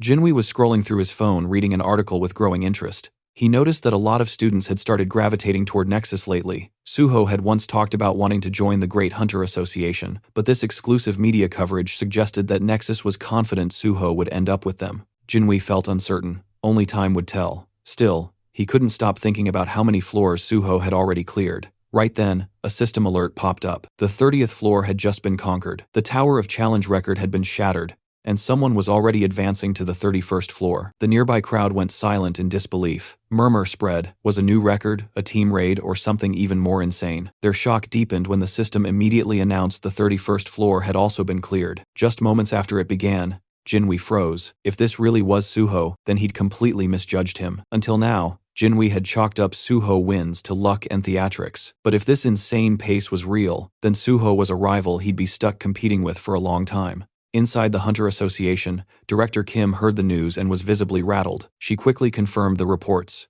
Suho was actually smashing records live. Realizing Suho's value, she decided they had to make an offer, so tempting it couldn't be refused. She ordered her team to alert the president and office manager, then head straight to headquarters. Meanwhile, the system made Chulman rapid rise through the Tower of Challenge was something the world had never seen. If Suho truly wanted to join the association, this was a once-in-a-generation talent. Just then, Chulman's phone rang. It was the vice president of the association. Curious, Chman picked up. The VP asked where he was. Upon hearing that Chulman was near the tower in Pango, he jumped on the opportunity. He told Chulman to bring Suho in. Chulman lit up, thinking he'd been given the chance to recruit Suho, but the VP quickly shut that idea down. He didn't want a recruitment, just a photo of Suho with the association president. Then he hung up, leaving Chulman stunned and bitter. He thought to himself, how these power-hungry executives were exactly why the public saw them as corrupt and incompetent. In his mind, only hunters deserved to be in charge of the association. He stared at the tower, trying to think of a way to convince Suho to come in. Inside the tower, Suho had just cleared the 48th floor, updating the tower record again. Exhaustion was starting to weigh him down. Constantly pushing forward was draining. He wondered when this madness would finally end. Still, when he opened his status window, his spirits lifted. Hitting level 39 felt like a real reward. With every floor cleared, he earned 5 bonus stat points, and each one felt like a gift. Knowing the system inside out made it feel like he was building a game character, a second self, and honestly, it was kind of fun. With his stats set, Suho prepared for the final challenge.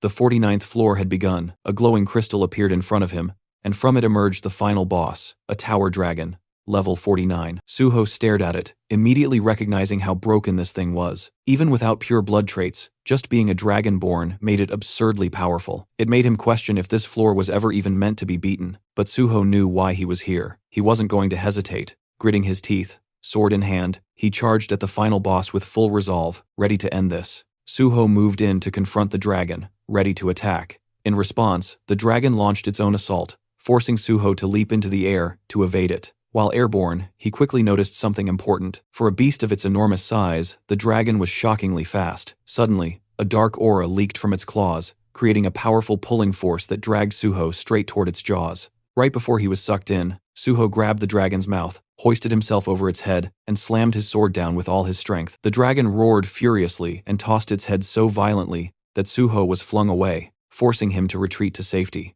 As he caught his breath, Suho realized something concerning. His strongest strike hadn't even left a scratch. All he had managed to do was annoy the creature. The dragon then smashed the ground with overwhelming power, sending deep cracks tearing through the floor. Suho ducked behind a large rock, silently grateful for his high stats. Without them, the shockwave would have killed him instantly. He quickly understood that although the dragon's level wasn't unbelievably high, its natural traits made its body absurdly durable. Standard attacks were useless. He needed to target its weak point, the reverse scale. Since this dragon wasn't level 100 yet, it likely couldn't completely hide that scale. After scanning its body, Suho spotted the vulnerable point near its tail. Without wasting a second, he charged in and struck the rock-hard scale with all his might. The dragon howled in agony, and a system notification appeared. The tower dragon had entered a rage after its weakness was hit. Suho left his sword lodged deep in the reverse scale, knowing the fight wouldn't end quickly. Dragging this battle out would only make it more dangerous. He channeled even more power, pushing the blade deeper. Enraged, the dragon unleashed its fear-based ability. Suho's body froze as he slipped into a hallucination state. The system confirmed he had fallen under fear. He tried to cure himself, but the system informed him that such a high-level fear couldn't be removed. Before the dragon could crush him with its tail, Suho opened the entrance to his subspace and vanished inside. He immediately chugged a purification potion. The system confirmed the potion's effects as the hallucinations vanished.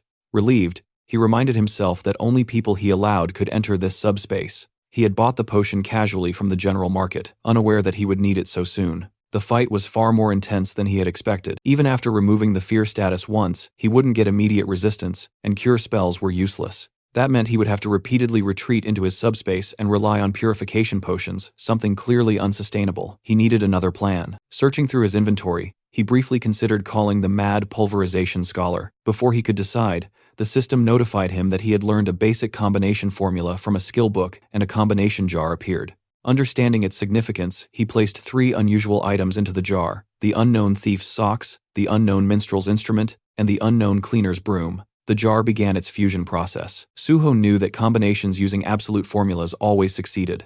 Many so-called trash items actually held hidden value. The process ended successfully. A rare treasure had been created. First Mumu, a ring formed from a basic level formula. Suho also gained 10 bonus stat points for creating a first-ever item. He understood that first-time items were usually S grade or above, and this one was S+ because it was a growth-type item. He equipped the ring, and the system instantly bound it to him. Suho remembered that in his previous life, he had missed the chance to obtain first Mumu because the mad pulverization scholar discovered it first and made the recipe public. This time, Suho had claimed it for himself. With the extra stats, he opened his status window and added 4 points to his magic stat, raising it to 100. The system congratulated him. His magic stat had turned red, an achievement he had never reached before level 50. Earlier, he had thought purple status would take forever, but now, it felt fully achievable. Purple required 700 points. Still a long journey, but he was confident he could reach it. After finishing his stat allocation, Suho summoned his familiar old spear and began infusing it with magic.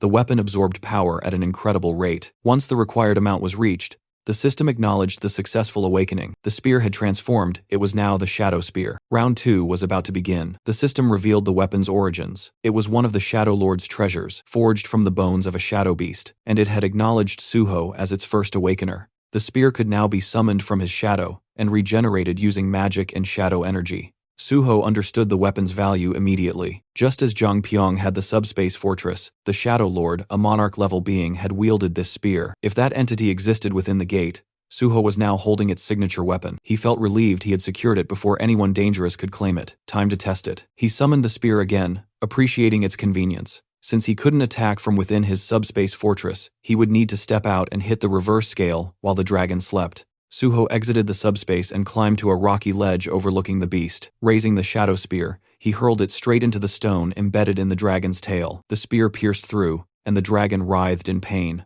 Suho jumped down as the system announced the dragon had entered another enraged state. It unleashed dragon fear, but Suho instantly retreated back into subspace, avoiding all status effects. His hit-and-run tactics continued. Suho struck repeatedly, retreating each time. The process took longer than expected, but soon the reverse scale's durability dropped under 10%. It wasn't completely destroyed, but it had become too weak to protect the dragon. Stealth would no longer work. Suho abandoned subtlety and went for a full assault. Bursting from the fortress, he launched himself into the air and drove the shadow spear into the dragon's eye. The impact shook the entire area. Suho was thrown back, but the enraged dragon was relentless. As it searched for him, Suho seized the moment, circling behind and rushing for the tail. The dragon used dragon fear again, but Suho shattered the stone first. The system confirmed it. The reverse scale was destroyed, and the dragon's power drained rapidly. Suho took a purification potion and surged into the air for the finishing blow. With a clean slash across the throat, the dragon collapsed. The battle had finally ended. The system declared that Suho had cleared the 49th floor and set a new record for the Tower of Challenge. He received 10 bonus stat points, and more rewards began pouring in. Lying on the ground, he processed the achievement. He had conquered the entire tower, something neither past nor present versions of himself had ever done. For reaching level 40, he gained a new skill, Healing Spirit, an area of effect healing ability that, once mastered, could cover an entire battlefield. The evaluation wasn't done yet. Recognizing the difficulty of his feat, the system rewarded him with dragon blood. Suho was shocked. This was the signature power of Yoma, the monster player. So this was where Yoma had obtained it from the Dragon Mountains. The system explained that inheriting dragon blood granted a dragon's power depending on how far the user pushed themselves. Before Suho could summon the Shadow Spear again, the system alerted him. The weapon was reacting to the tower dragon's shadow. It absorbed the shadow entirely, undergoing another transformation, Shadow Spear Plus. A hidden function called Shadow Devour, not even listed in the original description, had grown stronger. Part of the weapon's consciousness had awakened. Suho checked the updated stats and was stunned. Shadow Binding and Shadow Regeneration had both risen from A rank to S rank. Shadow Binding could now rip out a target's shadow and immobilize them, while Shadow Fangs tore the shadow apart, causing continuous bleed damage. Growth-type weapons truly exceeded normal equipment. Satisfied, Suho prepared to leave, but something on the ground caught his attention, a massive fang. The system identified it as a mighty dragon's fang capable of inflicting an incurable debuff that nullified all recovery. Suho was stunned again. He had obtained a dragon byproduct, something believed to be almost impossible to secure. It confirmed that the tower dragon had been a pure blood dragon, which naturally dropped materials. This entire battle had been a jackpot. With everything collected, Suho finally turned to go, certain that reporter Jinwei would be waiting for him outside. At that moment, the tower crystal shattered, and the system calmly declared that the trial tower had been conquered. The conqueror was the player named Suho, and every other player was forcefully expelled from the gate. A portal appeared, and several hunters came crashing out of it, rolling across the ground with stunned expressions. One of them fell to his knees, clutching his head in disbelief, muttering that this couldn't be real. Had someone actually entered the trial tower alone? His teammate, still sprawled on the floor, asked who Suho even was. The hunter simply pointed ahead and asked if the guy standing there was the one. His partner turned his head and confirmed quietly that yeah, that was definitely him, because the size of the crowd was insane, and there wasn't even space to breathe. Right now, the protagonist was completely surrounded by reporters.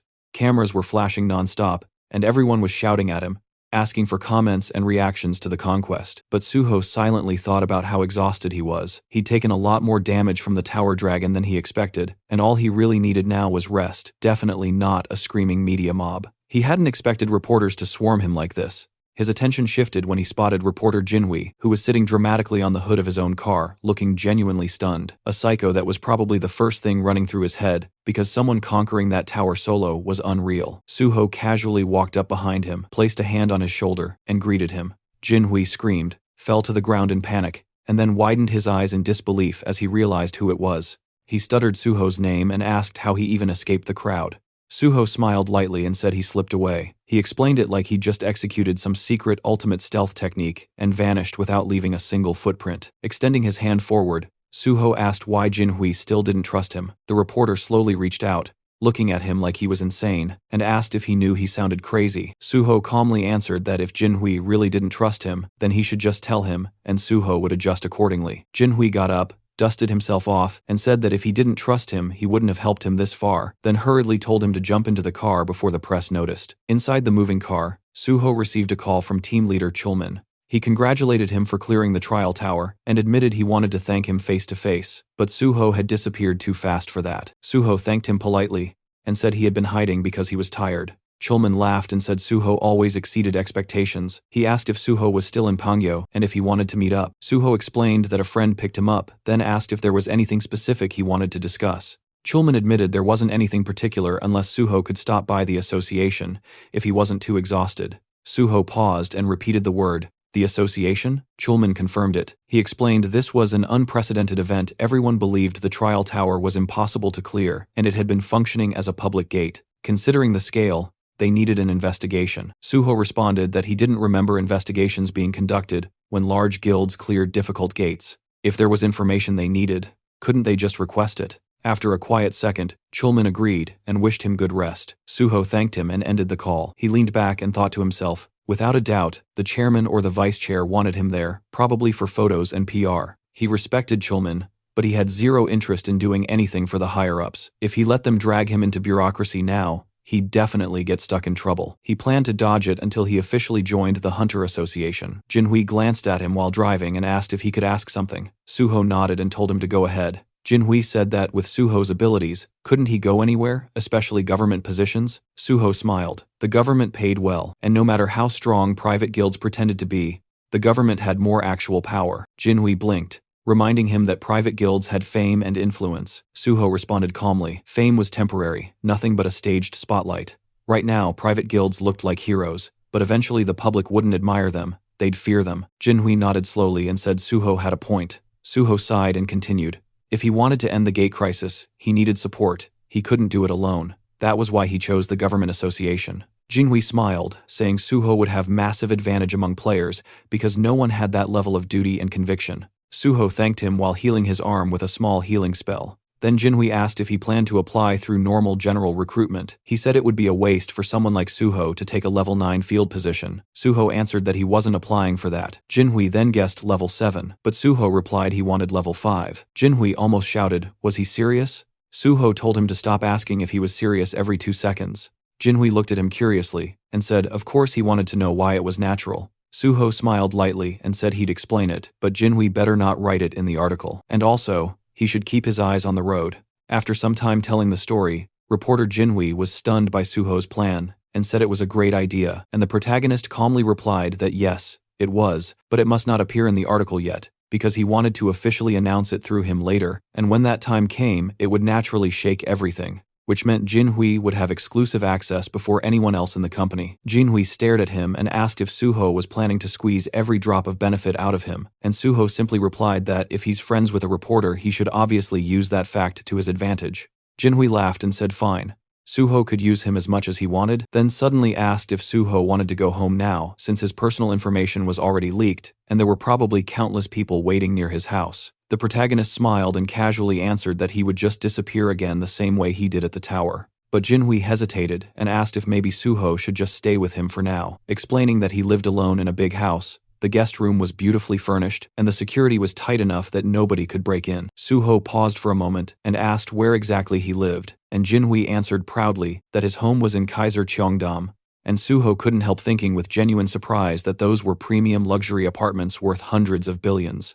Once they arrived, Suho stepped inside and froze for a second, not because he was impressed, but because the place looked like the final boss of rich kid housing, the kind of luxury that doesn't brag, it just exists and expects you to stare. Jinhui welcomed him like it was nothing, and told him to treat the place like it was his own house, and Suho just nodded, mentally noting that this was exactly what life looked like when someone was born with premium DLC enabled at birth. Jinhui pointed toward a device sitting neatly on the table, a convenience function pad. Through the community app installed on it, Suho could order food, shop, call support, and even summon an emergency healer if needed. Jinhui added that Suho looked way better now compared to when he first got in the car. Suho replied simply that he was a healer. Jinhui blinked and asked again, and Suho repeated it, a little annoyed, because yes, he was really a healer. The journalist apologized, admitting that even though he had read it everywhere, his brain still refused to believe it. After all, healers normally entered a guild first, then leveled safely. They didn't just casually solo clear the Tower of Challenges. Picking up his bag, the rich guy said he had to return to the office for work and reminded Suho of the password.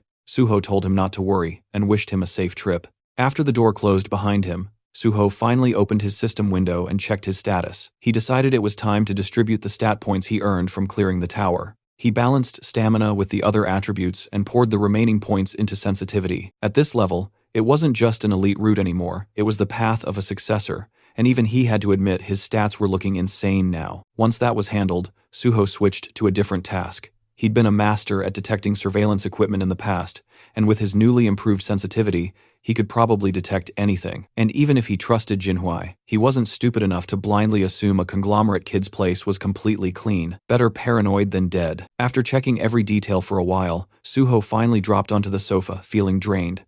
The house was huge, way bigger than most subspace-grade houses he'd seen before. Honestly, finding hidden cameras felt harder than slaying that dragon earlier. With no devices detected, he finally let himself relax, but his phone wouldn't stop buzzing. Notification after notification kept flooding in. When he checked, Suho realized his personal information had been leaked. Someone had exposed his number and the messages just wouldn't stop. Accepting the situation, he decided he needed a new phone and a new number. Remembering the community app Jinhui mentioned, Suho tried using it, and to his surprise, it was extremely efficient. He transferred important things to the new device and designated it for private use. Even though the messages kept flooding his old phone, he planned to switch numbers soon. He glanced at the time, a little past 5 p.m. He figured he had time for a short break before heading out again. Meanwhile, somewhere else that night, inside a quiet building, a mysterious gate appeared. Several masked individuals stepped through it. They scanned the area carefully. No witnesses, no surveillance, nothing. Then they opened the bags they carried and began placing bombs with practiced precision.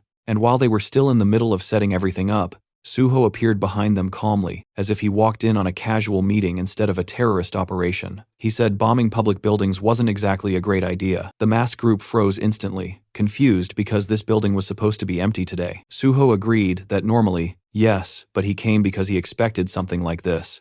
Panic erupted. One man yelled for everyone to retreat and scrambled toward the gate. A girl in the group stumbled and fell to the floor. Her teammates hesitated, asking if she tripped. One tried to lift her, but she wouldn't budge.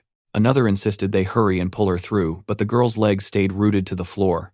They didn't know yet, but Suho had already used Shadowbind, chaining her with dark energy. Still struggling, the man shouted that something was wrong, and the girl muttered one cold word: abandon. The man refused, unwilling to leave her behind, but the girl insisted and ordered them to kill Suho. The remaining 3 charged together, fueled by panic, but before they even finished the first step, an invisible force crushed them to the floor. Suho's intimidation skill smothered them instantly. With them subdued, Suho asked if they were members of Banshee. The narration clarified, Banshee, a notorious terrorist group responsible for bombings and chaos. Even though they were eventually caught in the past, the damage they caused was massive, and only 4 members did all of it. The group was shocked. Someone recognized them and demanded to know how Suho knew their name. Suho calmly stepped toward the man closest to him and removed his cap. He identified him as Kwak Duho, the muscle, who worked day labor, jobs, and handled heavy tasks. Then Suho pointed to another Seo Kiawan, the bomb maker who worked as a middle school science teacher.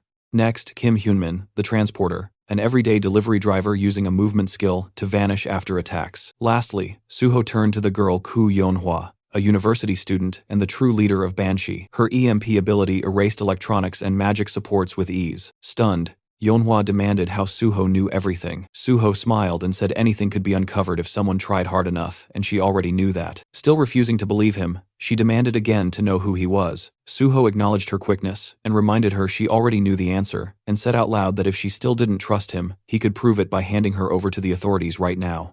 Realizing he wasn't bluffing, she finally asked what he wanted. Suho said she should have agreed earlier and also pointed out this wasn't a great place to talk. He told her to retrieve the bomb and said they'd talk at their hideout instead. She stared at him, wondering just how much information he knew, but finally agreed. Suho turned to Hyunmin and asked if he could move now and told him to open the door, because they obviously weren't going to take a taxi. Once inside their hideout, Suho told everyone to relax, take off their masks if they wanted.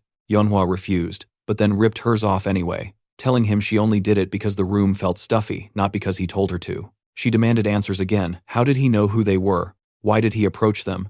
And why would someone known for conquering gates go after a terrorist cell? Suho smiled and admitted she asked so many things at once that he didn't even know where to start. He said he used his own skills he didn't reveal publicly, to track and identify them, the same way they had hidden theirs. Finally focused, she asked again, what did he want? Suho extended an offer. He wanted them to work with him. He mentioned the recent PBS interview and the future plans he shared there.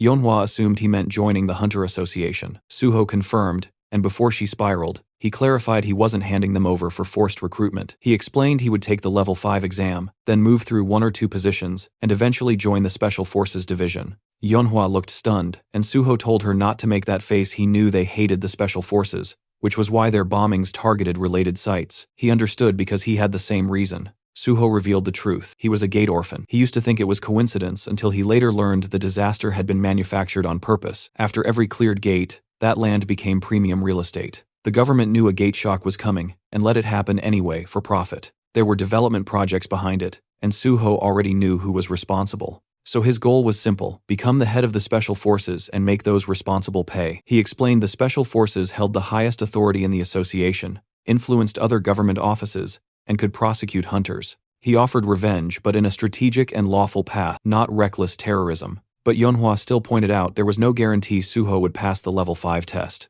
Suho smirked and told her to wait and watch. And with one last warning that another attack would mean he would personally hand them to the government, he finished the conversation. Inside, Suho knew they must be beyond shocked. In his past life, Banshee had remained an untouchable ghost. During interrogation, he realized they were people like him, victims twisted by revenge into villains. If someone had guided them sooner, maybe things wouldn't have spiraled. So this time, before they crossed the line entirely, Suho planned to redirect them. No matter how long it took, he was certain Yeonhwa would accept. His offer was too tempting, and his competence was undeniable. He told them to think carefully and make a wise choice. The scene shifted to the South Korean Hunter Association, where the vice president was already in a sour mood, lecturing team leader Yang Chulman for failing what he called a simple task, and reminding him that even the president cleared his entire schedule just to meet An Suho. Though he let it slide for now, he made it very clear that if the same mistake happened again, there would be consequences. And all Chulman could do was bow his head and acknowledge the warning before being dismissed and told to get back to work. The moment he stepped outside, he exhaled in exhaustion, thinking about how long he had been sitting there, listening to complaints, and how, for a second, he genuinely considered quitting everything and joining a civilian guild. But then he reminded himself why he joined the Hunter Association in the first place, and that after surviving so much, enduring one more miserable moment wasn't impossible, so he whispered to himself to stay strong. That was when P. Song-yeol, the head of the Special Investigation Department, suddenly appeared and placed a hand on his shoulder, and Chulman, already irritated, wondered why he had to run into this person right now. Trying to act normal, he forced a polite tone and asked what the chief was doing here, and Pai responded in his usual playful attitude, saying he heard that his cherished team leader Yang was getting an earful again. He even complimented Yang's patience for enduring the old man's constant nagging, but Yang immediately took the blame, saying everything was his fault. As they walked together, Pai shifted the conversation and brought up rumors about Suho supposedly causing problems, but Chulman clarified that Suho wasn't exactly causing trouble, though yes, the story was spreading fast. Pai noted only a handful of people were aware, and then casually offered his help. When Chulman asked what he meant, Pai gave him an absurd suggestion: just accuse Suho of something, drag him in for questioning, and clear things up later, because according to Pai, it was all about making the process look clean and controlled. If Suho was summoned, then the president would be pleased, the issue would look handled, and Suho would be released afterwards, with the association looking authoritative. He added that since Suho wanted to join the Hunter Association anyway, it would benefit everyone involved. Yang stared and cautiously called Pai's ideas mischievous, because interfering with someone as successful as Suho could backfire spectacularly. But Pai didn't flinch, and instead admired Yang's morality, questioning why someone in his position was so nervous over a single hunter. Yang responded politely, But Pai wasn't done. He reminded him that prosecutors still had the authority to investigate and charge hunters, and that hunters once feared them for a reason, hinting that Yang should be more flexible instead of clinging to protocol. After a tense pause, Yang nodded and said he'd keep it in mind. Pai left after offering support and reminding him that there were always alternative ways besides following rules strictly. Once alone, Yang replayed everything quietly, thinking about how he used to respect Pai as one of the few hunters inside the association who felt grounded compared to the disconnected elites at the top, but now he wasn't so sure. Knowledge changes people, and Pai knew too much, which made him dangerous. Feeling uneasy, Yang went outside, found a quiet spot, and sat down, lost in thought. His mind went back to Suho, how the guy initially supported the association, but suddenly distanced himself. It wasn't shocking though, since major guilds offered ridiculous benefits that could sway anyone, yet Yang wondered what Suho was really thinking. Meanwhile, Suho stepped out of a taxi elsewhere, and activated the ring on his finger called First Mumu. Thinking about how reckless he had been when he activated it the first time, but now, after conquering the Tower of Challenge, he had mastered its usage. It was time to move. He walked toward the Seoul Central Blood Center building and activated his magic detection skill, scanning the surroundings until he found it, a faint trail of magical energy. Gates naturally emitted magic, so even hidden ones leaked traces. Following the signal, Suho found a faint gate hidden like mist, one that required specific conditions to open. Without hesitation, he pulled out a knife, sliced his palm, and let the blood drip toward the gate, because he already knew this one demanded blood. Once it absorbed enough, the system confirmed the condition was satisfied. A hidden gate had been discovered, and Suho earned 5 bonus stat points. The gate's name was Blood's Decree. Entering, Suho tossed glow in the dark powder forward to illuminate the cave-like environment. The first stage was clearly a cave system, so he moved deeper until a mysterious liquid dripped onto his head. He looked up and realized it wasn't cave water, it was saliva. Above him hovered countless vampire bats, all around level 63, and Suho smirked at the dramatic welcome. Without hesitation, he activated intimidation, and instantly, every bat lost control and crashed to the floor. Calmly, he stepped toward one bat and drove his shadow spear straight through its body, letting the spear devour the shadow, killing every bat in the room at once. Opening his status window, he felt satisfied. This method was perfect for wiping low-tier enemies. With an S-class intimidation skill, level gaps became meaningless. Most hunters focused on 2 primary stats, but Suho had decoded the full color-coded stat system and planned to raise everything evenly. Reviewing his numbers again, he wondered if his level was too absurd just for hunting bats. His curiosity led him to check the combat log, and that's when he noticed something strange. Among the corpses was a blood slime. It must have been hiding among the bats and accidentally died from the intimidation shockwave. The cleanup felt boring, but he acknowledged the usefulness of intimidation, since while high-level monsters could resist fear effects, the skill still worked, unless the opponent belonged to a special category. Soon he reached the boss room and felt excitement building. Without hesitation, he entered. The moment he stepped in, he summoned his sword, and instantly a large vampire bat lunged at him. He blocked the attack and identified it as a Great King vampire bat, countering with a swift slash. Then, from behind, a golem lunged, forcing Suho to dodge sideways. Neither creature felt like a true boss, they were mini-bosses.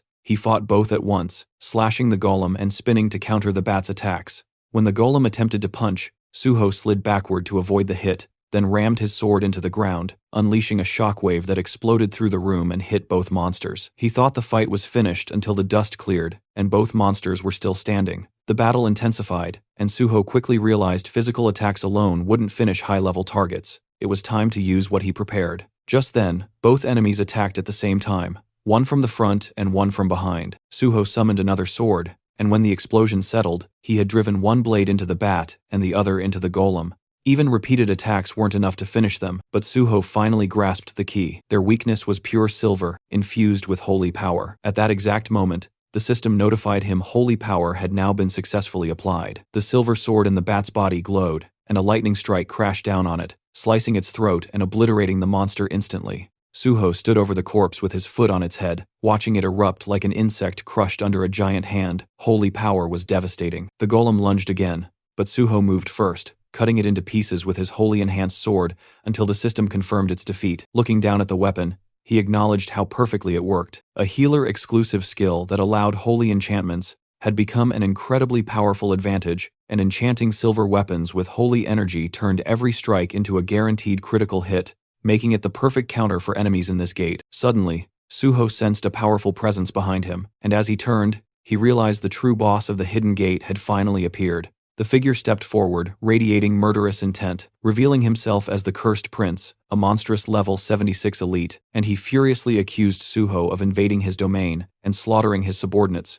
before demanding he kneel and confess his sins. But Suho had come here to capture him, not bow down. That confidence enraged the prince, and with a furious roar he unleashed his power, calling Suho unbearably arrogant. The first strike slammed forward, but Suho blocked it with ease and calmly asked if the prince was done with his dramatic entrance. Instead of answering, the prince drove his hand into the ground, and suddenly the battlefield transformed, as blood-veiled mist erupted everywhere, obscuring visibility completely. The dense aura made it impossible to detect movement normally, so Suho braced himself knowing the prince could attack from any direction. He sensed something behind him and reacted instantly, just as the prince lunged, blocking the strike perfectly, shocking the boss, who couldn't understand how Suho predicted his attack. Suho retaliated with a confident slash, thinking he'd landed a clean hit, but the prince only laughed and mocked him, saying such weak attacks could never harm him. Then, a system alert flashed. The Cursed Prince had activated Blood Scream. Suho immediately stabbed his sword into the ground and activated Healing Spirit. A cleansing aura burst outward, and the prince visibly reacted to the sensation, as Suho's wounds vanished completely. With a slight smile, Suho revealed he was actually a healer. The prince glanced down, stunned to find a wound on his abdomen, proof that Suho's strike had worked after all. Suho prepared another technique, but the prince snapped and charged forward, enraged by the humiliation of being injured by a mere human. Suho met him head-on, his sword clashing against the prince's clawed hand, as the two engaged in a fast-paced exchange of brutal blows. For a brief moment, the prince believed he was winning, and unleashed a rapid barrage of strikes, but Suho suddenly disappeared and appeared behind him, landing a clean hit. Blood poured from the prince's mouth as he stumbled backward, and Suho immediately rushed in to continue the assault. Refusing to retreat, the prince activated more power and charged directly back, and the two collided with massive force, sending shockwaves across the battlefield. When they landed, the scene changed instantly. The Cursed Prince's head separated from his body and rolled across the ground. Suho approached casually and crouched next to the severed head, mocking how easy the win was until the head suddenly lunged forward and bit his hand. The still-living prince cursed Suho inside his mind, demanding his blood, and promising to enslave him. With pure disgust, Suho ripped the head off and threw it aside, thinking the prince was basically a mosquito biting without warning. Then the system announced the start of kin conversion. Suho collapsed to the ground as blood rapidly drained from his body, dizziness and a pounding headache overwhelming him, while a violent thirst clawed at his throat. Inside his mind, the prince declared it was already too late, but Suho told him to shut up, refusing to listen. As the conversion continued, Suho reminded himself that to gain the vampire trait, synchronization had to reach a certain threshold, and once it did, he needed to purify the infection instantly with holy water. When kin conversion hit 50%, Suho believed he was close to acquiring the trait, and reached for the bottle only for it to suddenly shatter. The prince laughed, saying this was his domain and nothing Suho did would matter now. Suho realized the prince had been far more cautious than expected. The corridor that had been destroyed was now restored, and even the prince's body was missing. Everything had been reset for the next phase. Still refusing to give in, Suho tried to plan another move, but the system warned his blood was now beginning to corrupt. The prince, confident, declared there was no escape, but Suho revealed he still had one final card. The system immediately responded. All conditions to unlock the second power of dragon blood had been fulfilled. He had reached level 50, and survived a mentally and physically life-threatening situation. A new notification appeared. Dragon armor available. Suho smirked, realizing he had triggered it just in time. Kin conversion stopped on the spot, and the system confirmed again that all conditions for unlocking the second stage of dragon blood had been met. Dragon armor activated. He now possessed Dragon's Endowment and Dragon Skin, granted through the armor. The moment the Dragon's Endowment effect activated, further assimilation was blocked, and purification began. The corrupted blood inside him converted into pure blood and was absorbed into his system, while the remaining corruption was destroyed entirely thanks to the dragon blood effect. Suho successfully mastered the unknown power hidden within the corrupted vampire blood and felt his body become lighter. He remembered planning to unlock the second dragon blood power using a custom gate at level 50, but instead it happened here unexpectedly. Checking his newly unlocked skill, he saw Dragon's Endowment, an innate trait exclusive to descendants of dragon blood representing nobility and superiority. While active, it granted immunity to infection, corruption, and allowed automatic absorption of corrupted sources to purify, heal, and evolve. The system had never shown the second awakening condition, but Suho had learned it from Youngma. Since kin conversion was life-threatening, the system recognized it as the trigger. Although the endowment purified the blood, it also preserved the vampire power inside it. He checked another skill, one tied to vampirism sealed for now, proof that he had nearly become a vampire, and he wondered whether he technically acquired it or not. His original goal was to obtain vampire traits, but dragon and vampire blood clearly couldn't coexist fully still. The skills he gained were strong enough, so he accepted it. Another new skill appeared, Blood Weapon, a rare ability only usable by noble-level vampires or higher, but requiring huge quantities of blood. He concluded he would need to hunt a large number of monsters and planned to develop Phantom Shadow alongside it. Just then, the cursed prince began mumbling to himself again, and Suho told him to stop because his rambling was annoying and incomprehensible. The prince lamented and questioned how Suho could still be alive after being bitten, muttering about curses, calling himself useless. That was when Suho realized Phase 2 was beginning. The system confirmed it. The cursed king laments his fate. His power surges dramatically. Suddenly, blood rained from above and from within that crimson downpour. The cursed king emerged once more, now level 80, radiating fury as he declared that he would destroy all beings superior to him, burn them, crush them, and cast them into the pit. His blood wings unfurled, and a chilling scream echoed through the chamber. Suho immediately sensed the overwhelming spike in magic power. This was no longer the same monster. The cursed king had evolved into something entirely new. The king launched a dark force attack that detonated into a massive explosion. But when the dust cleared, Suho was gone, only to appear in the air above the king's wing and unleash a devastating sword strike. Yet the cursed king barely reacted and claimed that a mere blow like that could not bring him down. Suho realized that not only was his power growing, but his intelligence as well. The king swung his wing like a weapon, smacking Suho away with brute strength. Suho steadied himself and immediately recognized the danger. The king rushed in with another attack, and Suho blocked the incoming strikes head-on with his sword, activating his holy power, and declaring that holiness would surpass all the strength the king possessed. But in the next instant, the cursed king shattered Suho's weapon, and scoffed that holy power meant nothing to him now. Suho quickly retreated, analyzing the situation. A wholly enhanced weapon had broken like glass, meaning normal weapons would not work anymore. With no hesitation, he summoned his bloody sword. Seeing it, the cursed king erupted with rage and demanded Suho hand it over while launching another brutal assault. But Suho infused the bloody sword with holy power and sliced through the strike, shocking the king who couldn't comprehend what just happened. Suho finally understood. Blood weapons scaled in power and durability based on his stats, and at his current level, the sword had already reached red rank, more than enough to end this fight.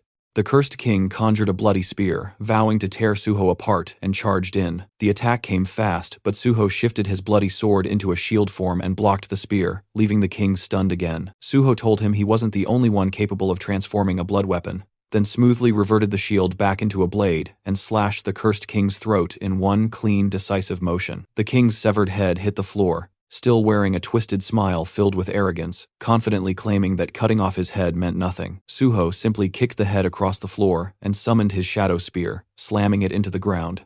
Immediately, chains erupted and wrapped violently around the severed head shadowbind, locking it in place. Suho knew he needed to finish this before the monster caused more problems. The system notified him that vampire blood had been activated, and the blood absorbed was now stored within the blood jade. While the cursed king screamed at Suho to remove his hands, Suho examined the blood jade carefully. It was the first time he'd seen it in person, and it already held a massive amount of collected blood. According to the Blood Monarch, the blood jade could only be seen by its owner. The Blood Monarch himself had once been a normal healer, working at the Central Blood Institute, until fate dragged him into the Hidden Gate Blood's decree. He reached the boss room but failed to defeat the cursed king, and was bitten, turning into a vampire. Normally that would mean death, since once bitten, the victim becomes a monster, and the gate permanently seals. But the Blood Monarch resisted the curse using his healing abilities, and neutralized the kin conversion. At that moment, new vampire skills awakened, and reshaped his entire stat system. With newfound power, he defeated the cursed king, conquered the gate, and became known as the Blood Monarch, a global villain feared worldwide. Eventually, Suho caught him, and extracted all the critical information about kin conversion, blood weapons, and vampire blood. But even now, the cursed king raged, promising revenge and refusing to accept humiliation. Suho welcomed it, daring him to try. Then the system activated. The phantom shadow resonated with the cursed king's shadow, and absorbed it fully until not even a trace remained. With that, Suho acknowledged that Blood's decree had finally been cleared. The system confirmed the Hidden Gate's conquest and declared Suho the MVP. An exit gate formed before him. As he prepared to leave, Suho reflected on everything. Once again, he was reminded of the overwhelming reality of dragon power. No matter how terrifying kin conversion seemed, it was insignificant next to dragon blood. Still, he was annoyed that the vampire managed to escape. Then the system announced a special reward. After analyzing Suho's talents, it granted him a skill perfectly suited for him and awarded 10 bonus stats for his achievement. The new skill, New Blood. Suho had never heard of it. As he scrolled through the system window, he realized its value. It was an absolute jackpot for his future. Not only that, he had also obtained an S-rank original vampire skill, something even the Blood Monarch never possessed since his vampire traits were only A+ rank, and none were labeled royal or original. Suho concluded that this must be due to the unique effect of New Blood. Originally, he planned to monopolize powerful existing skills, but reality turned out far better. Still, he reminded himself not to get careless. Just because things were going well now didn't guarantee they always would. With the gate conquered and his objectives secured, Suho said exactly what needed to be said. He had gained what he came for, and now it was time to go big at Nexus. Tee scene then shifts to this big tall building, Nexus, and people moved steadily through the corridor while Miss Sui led the group forward. Through open doors, a man could be seen sitting calmly in a chair, who turns out to be the guild leader and tells Miss Sui to come in. She informed him that Hunter An Suho had asked her to deliver a message. Tomorrow,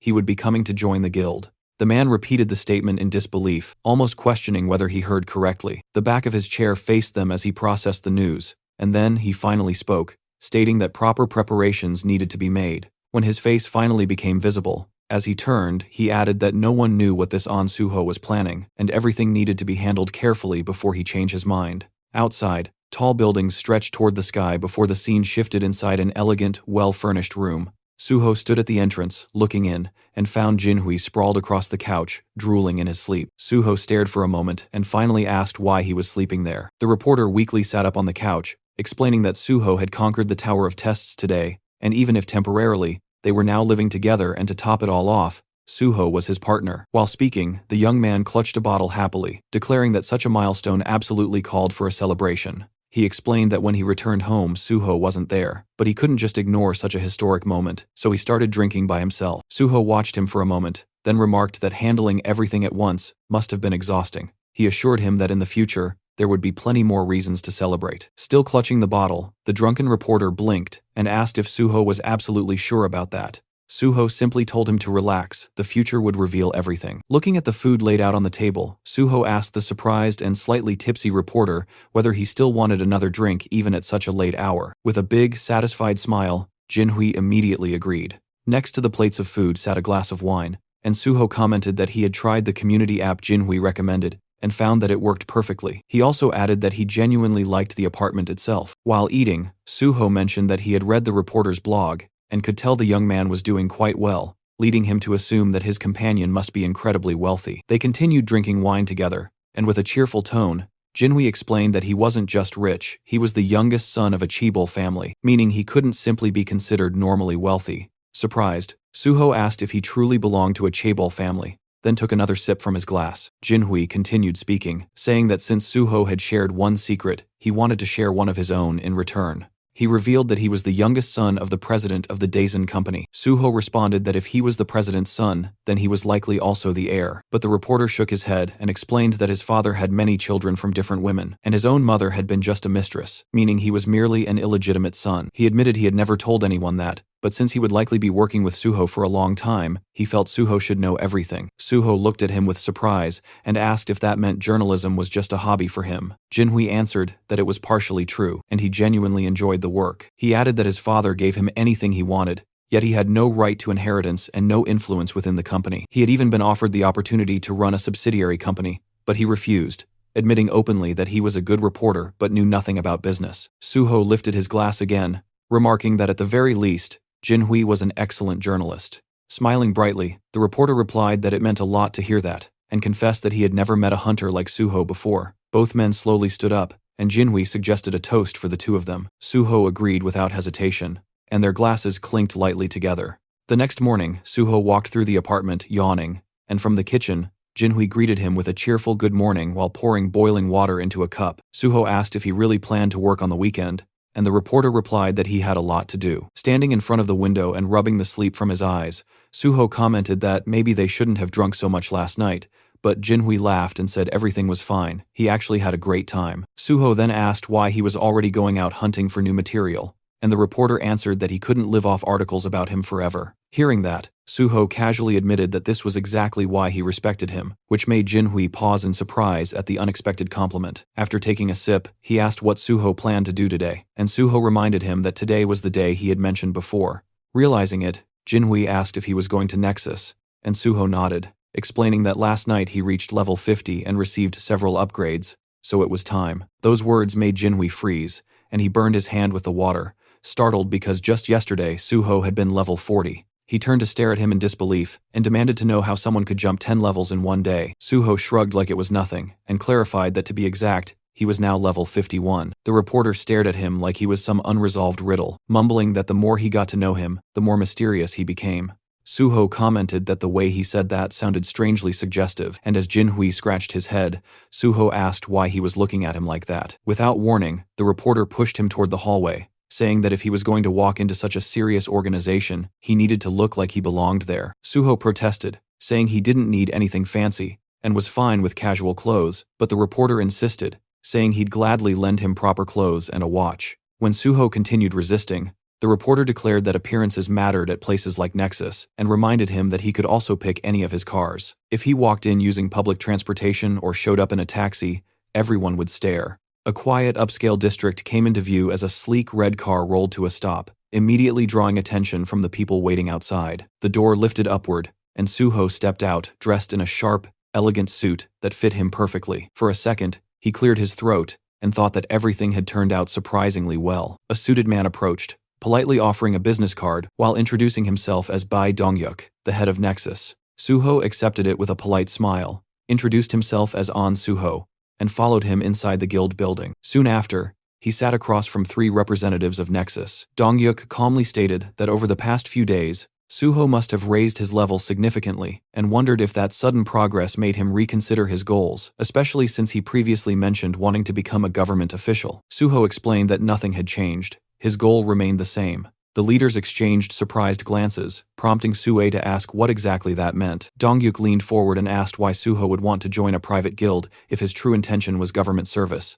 Suho responded honestly, saying that joining Nexus would make reaching his goal easier. He announced that he planned to take the 5th rank exam this year. Someone asked whether he only wanted bonus evaluation points, and Suho replied that while technically yes, it was only one part of a larger strategy. If he only chased the Hunter Association, the association would assume he had no alternative. That was precisely why he intended to join Nexus, because once the association saw others offering better terms, they would improve theirs as well. He added that while serving Nexus, he would dedicate himself fully to the guild, making the partnership mutually beneficial. Dongyuk listened silently as Suho promised to give 100%, but the guildmaster eventually leaned back and said he understood. However, he wanted to ask one question. He pointed out that when Suho first approached them, Nexus was struggling, and the hero's abilities were a complete unknown. Hiring him back then was risky but still reasonable. But now, any guild in Korea would fight for him. So why out of all of them did he only approach Nexus? Suho smiled quietly while the guild leader continued, saying that Suho was clearly talented, but his true intentions remained unclear. Folding his hands,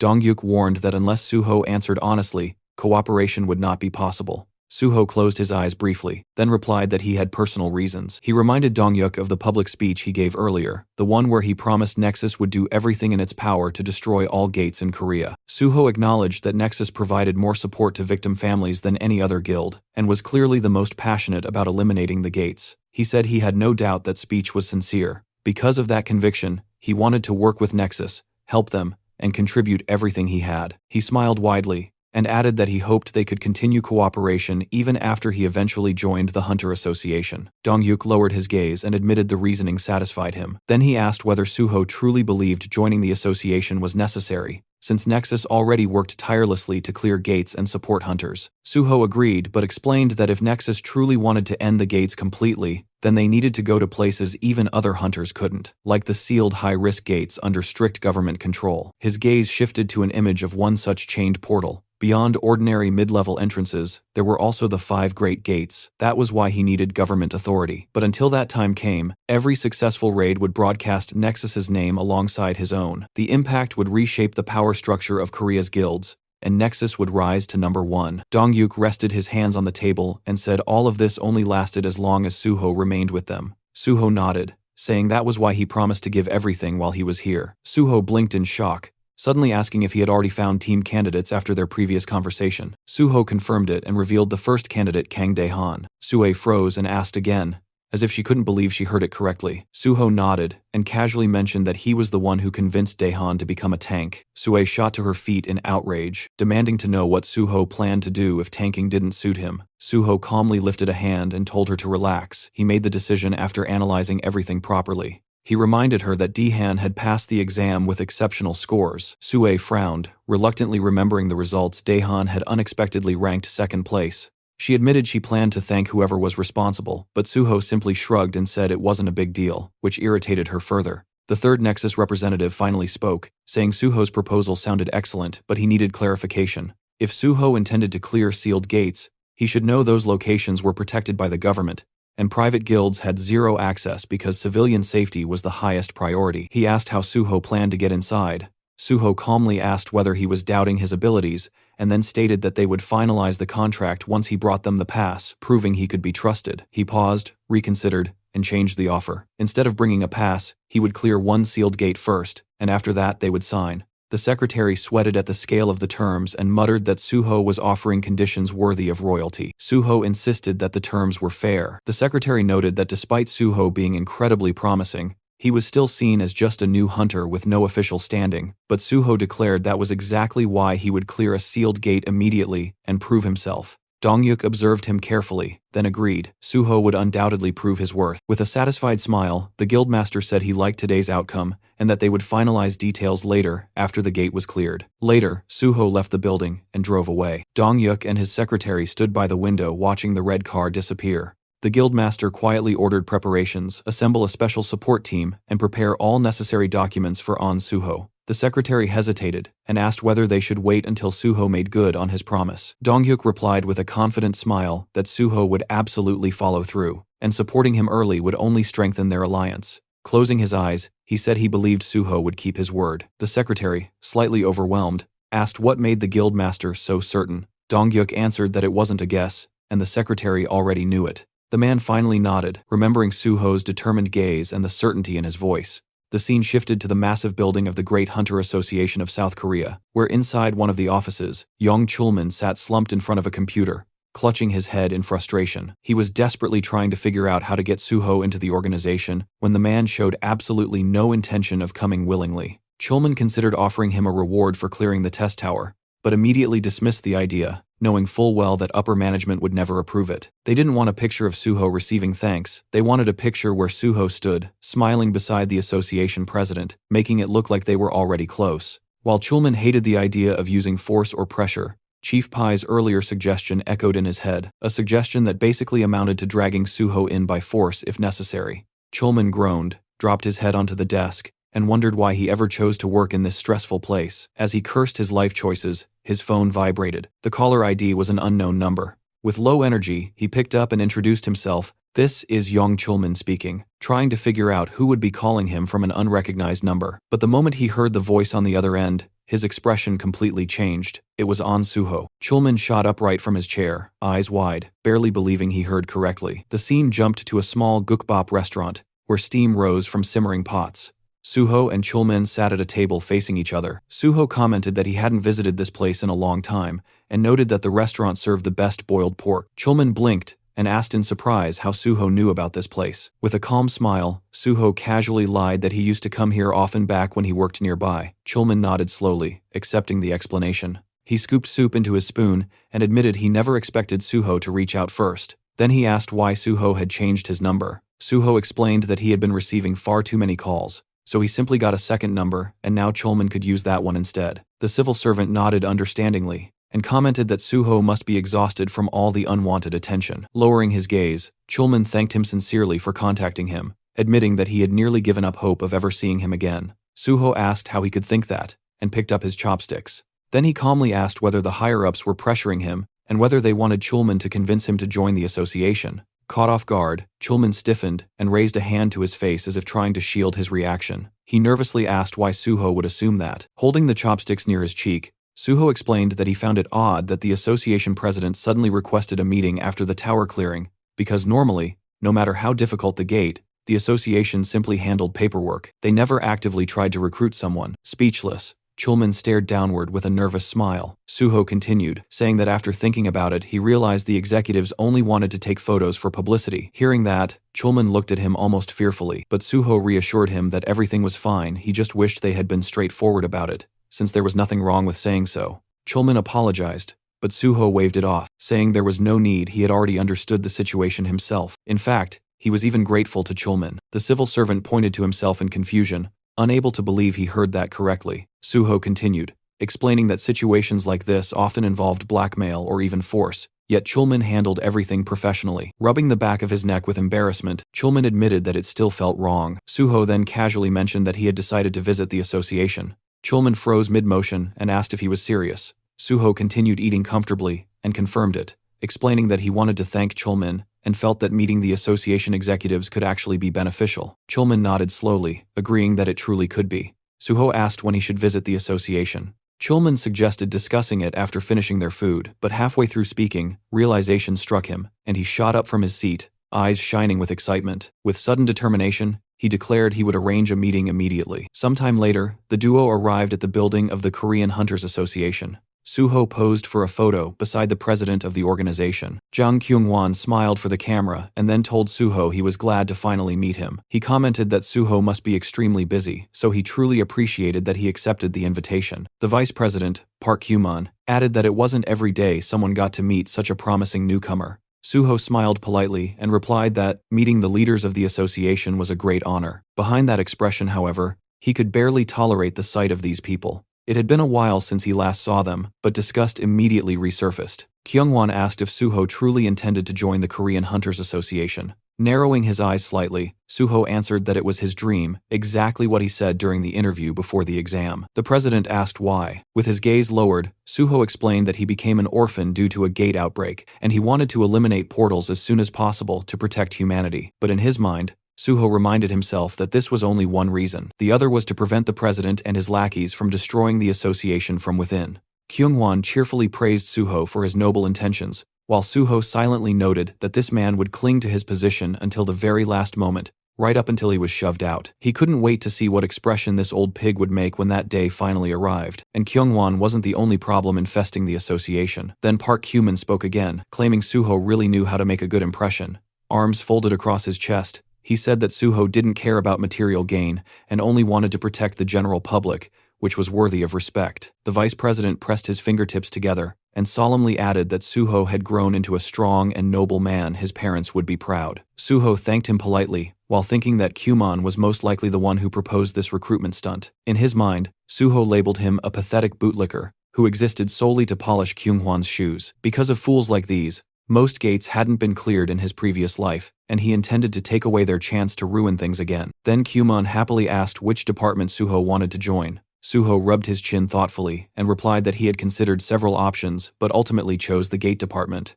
Chulman froze in shock, while the vice president asked why. Suho calmly explained that unlike private guilds, the association had direct access to gates, handled the initial inspections, and could participate in raids. Kyunghwan said he was amazed to see someone so selfless, stating Suho had chosen the most dangerous department in the entire association. Park Kyuman nodded and declared that people like An Suho belonged there. The president then turned to Chulman and instructed him to demonstrate their sincerity. Confused, Suho asked what that meant. Kyunghwan replied that if Suho was so determined to end the portals, then he should be given a selection of actual gates to clear, since the association had many available. Chulman nearly choked on his breath and reminded the president that those gates were either sealed or extremely deadly. But before he could finish the sentence, Suho happily said that it sounded perfect. Chulman tried again to reason that it was incredibly dangerous, but Suho clenched his fist and declared with excitement that he would clear the gates that presented the greatest threat to humanity. Kyunghwan responded confidently that this was exactly what he expected from An Suho. Still in shock, Chulman called out to the president, but the man asked if there was a problem. Under pressure, Chulman lowered his head and said everything was fine and that he would prepare what was needed. Kyunghwan told Suho to get ready to clear the portals. Suho thanked him politely while Chulman glared downward. He knew that for these unawakened executives, the deadliest gates were nothing more than toys. That's why he despised leaders who had never stepped foot inside a gate. They had no idea how catastrophic the danger was. Countless hunters had died attempting to clear those portals, and yet these two were willing to send Suho to almost certain death. While Chulman clenched his jaw in frustration, Suho smiled calmly, already knowing exactly what was waiting inside the sealed gates. Kumon leaned toward the president and whispered something. Suho immediately understood these two were only thinking about profit and didn't care how many hunters died. As long as the raid succeeded and the association gained influence, human lives were irrelevant. Kyunghwan looked at Suho again and asked what rank he planned to get during the exam. Suho smiled and answered that he intended to take the level 5 test by the end of the year. Kyunghwan asked if he knew how difficult that exam was. Suho answered that reaching that rank would give him more opportunities, and that he planned to join a guild to gain experience in the meantime. Kyunghwan raised his hand and said, "That was an excellent idea, experienced applicants were preferred." Then he asked how long private guild contracts usually lasted. Suho said the length wasn't his priority, gaining real field experience was. If a guild fulfilled his requirements, he would stay until it was time for the exam and the association. Kyunghwan yawned and said he hoped Suho could find such a place. Smiling to himself, Suho thought, if the president approves terms like this, then joining Nexus is possible. He sensed the chance to build a bridge between Nexus and the association. Suddenly, the door opened, and someone announced Pi Seonggyeol's arrival. Suho's expression stiffened. Pai entered confidently and joked that his bosses were eating something delicious without him. Then he stopped, noticing Suho sitting there, his lips stretched into a wide grin. He turned to leave politely, but Kyunghwan told him to stay, pointing at Suho and introducing him as the hunter who cleared the test tower. Pai tried recalling the name, then suddenly exclaimed that he remembered. Laughing, he said it was incredible to meet him, and extended his hand, introducing himself as chief of the special department. Suho shook it and introduced himself as An Suho. They exchanged polite compliments, though Suho's smile remained sharp. Once seated, Kumon raised his hand and informed Pai that Suho intended to take the level 5 exam. Pai blinked in shock, saying it would be extremely difficult. Suho said he wanted to try anyway. Pai stared at him, stunned. One of the executives added that the association planned to give Suho access to sealed gates, since he claimed he could clear them. Pai froze, eyes wide. Then he mumbled under his breath, covering his mouth in disbelief. Looking worriedly at Suho, he asked if he was really sure because those gates were extremely dangerous. Suho noticed the anxiety on his face and found it strangely amusing. He replied that he was well aware of the danger. Still uneasy, Pai crossed his arms and said that he couldn't stop Suho even if he wanted to, but he sincerely hoped things would go well. Suho silently acknowledged that Pai was a hunter, someone who valued talent. His expression showed genuine concern not for himself, but for the possibility that someone promising might die needlessly. Then Pai added that if Suho wanted to join the special department, he would personally take care of him. Kumon immediately raised a finger and warned him not to poach. Suho had already chosen the gate department. Pai asked why. Kumon replied that An Suho wanted to destroy all gates and have priority access to them. Pai nodded slowly, now understanding. He said that if that was all that mattered, then his department could also support him. Turning his head, he smiled at Chulman and asked him to confirm that. Sadly, Chulman nodded. Hands on hips, Pai commented that if Suho passed the level 5 exam, his relationship with Chulman might become rather complicated. Facing the young hunter, he added that they could discuss all of that after the exam,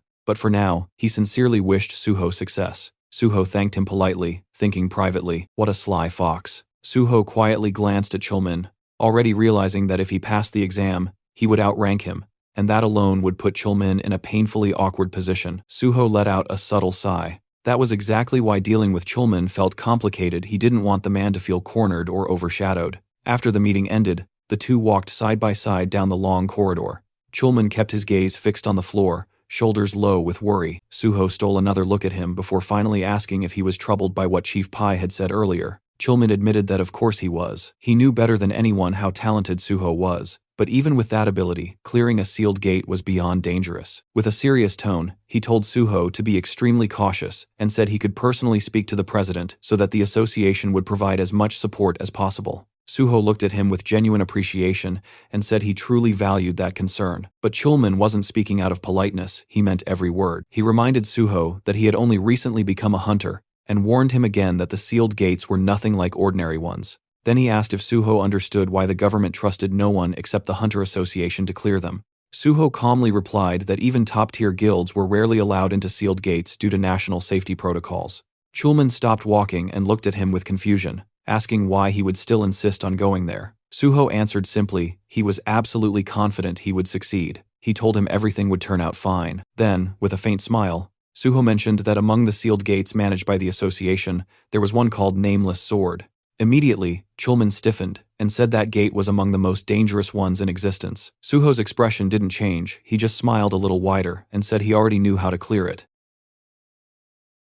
The next day, a military vehicle stood parked against the backdrop of typical Asian buildings in the district of Gyeongju, right beside the nameless Sword Gate Square. Two soldiers stood in front of Suho and Jinhui, and one of them asked the pair to wait. Suho agreed without complaint. The reporter leaned toward him and whispered that the atmosphere here felt extremely tense, and Suho calmly replied that although the association technically controlled this gate, it was still a military facility. The two young men suddenly noticed something ahead. The soldiers saluted each other, and one of them turned toward Suho to confirm if he was truly Hunter On Suho. After receiving confirmation, the soldier introduced himself as Major Kim Jong-gu, the senior commander of this square. Suho greeted him politely, saying he was glad to meet him. Major Kim said the team leader was already waiting inside. Jinhui pointed ahead, asking if they were going straight toward the gate, and received an immediate yes. As the structure loomed into view, the reporter's eyes widened. Its massive size left him stunned, and he said it would make for extraordinary material. Major Kim explained that the giant walls surrounding the gate were constructed from iron and a special alloy designed to hold back any monsters attempting to break out, while also preventing the portal from expanding. Jinhui gaped at the scale of it all, admitting the portal was far larger than he ever imagined, and the more they approached, the more fascinating details he noticed.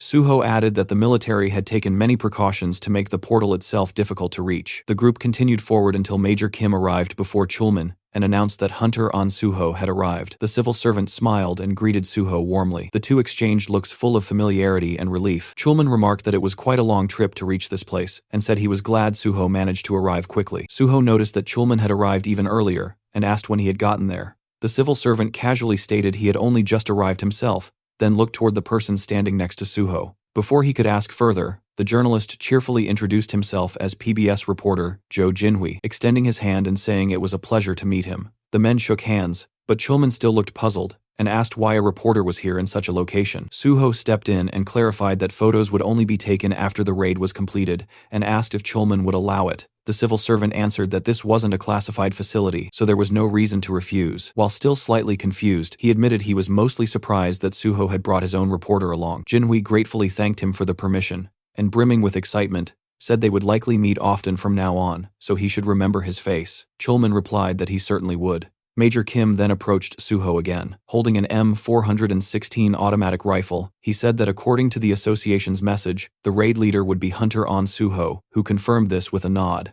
The major hesitated for a moment before apologizing and asking what level Suho currently was. Suho replied that he was level 51. Major Kim stared at him in disbelief, then quickly looked away and muttered that he understood. They reached the entrance, the heavy reinforced door towering over them. Major Kim said that the inner perimeter of the portal had already been prepared, and Suho could enter immediately. He firmly warned that as soon as Suho stepped inside, the door would be sealed. Suho thanked him with a calm smile. At that moment, someone called out his name. Chulman hurried toward him and asked if he had any strategy in mind. Suho answered that he did. Major Kim watched the interaction, clearly confused by their casual conversation in such a dangerous setting. Suho said that describing his strategy in words would be difficult, but he would clear this gate the same way he cleared the Tower of Challenge. He added that if he succeeded, then Chulman should remember his promise to help him clear the remaining portals as well. The door unlocked and slowly opened. Chulman wished him to return safely. Suho reassured him not to worry, saying that 1 hour would be enough. Chulman's eyes widened, and he repeated in shock, 1 hour?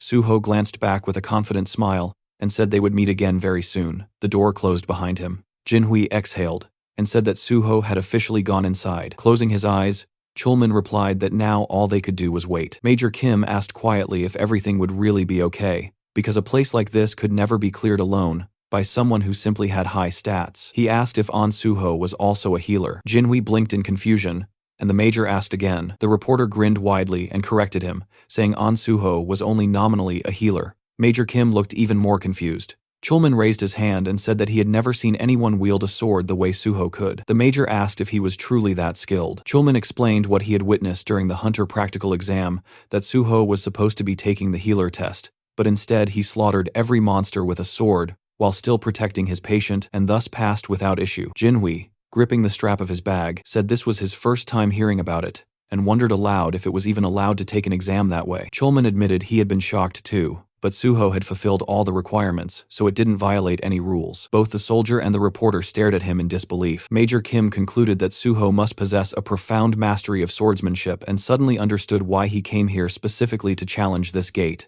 Looking toward the dungeon's direction, Chulman nodded firmly and said Major Kim was absolutely right.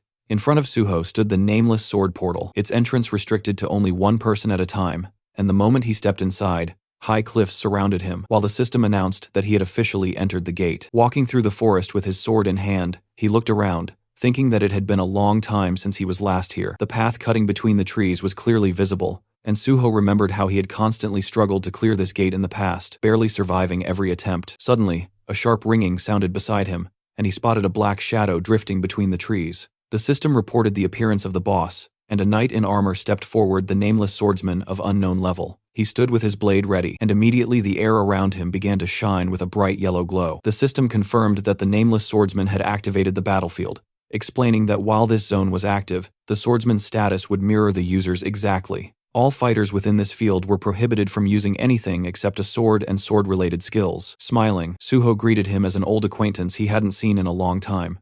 The knight charged instantly, and the two clashed at close range, Suho catching the enemy's blade with his own. He struck back, but the knight blocked effortlessly. White streams of energy shimmered in front of the warrior as the two separated briefly. Watching his opponent, Suho analyzed his footwork. He noticed how the Sword Emperor adjusted his stance in perfect balance to minimize rebound after every strike. The knight swung again, and Suho understood clearly that no one at this point in time could defeat this opponent with pure swordsmanship alone. The Sword Emperor held his weapon with both hands, and Suho noted how the enemy's style shifted instantly after crossing blades, switching stance to catch him off guard with a completely different technique. Not only that, the knight attacked from unpredictable angles, changing direction constantly. As the Sword Emperor closed in, Suho acknowledged the truth. The most dangerous part about this opponent was how he adapted his tactics based on whoever he was fighting. The knight struck again. Suho dodged, realizing how cunning the enemy was, but that was precisely why Suho had learned so much from him in his past life, and with a small, knowing smile he braced himself. As the nameless swordsman lunged in a leaping attack, Suho spotted an opening and slashed, but the enemy twisted away at the last moment. Even so, Suho's blade scraped across the armor,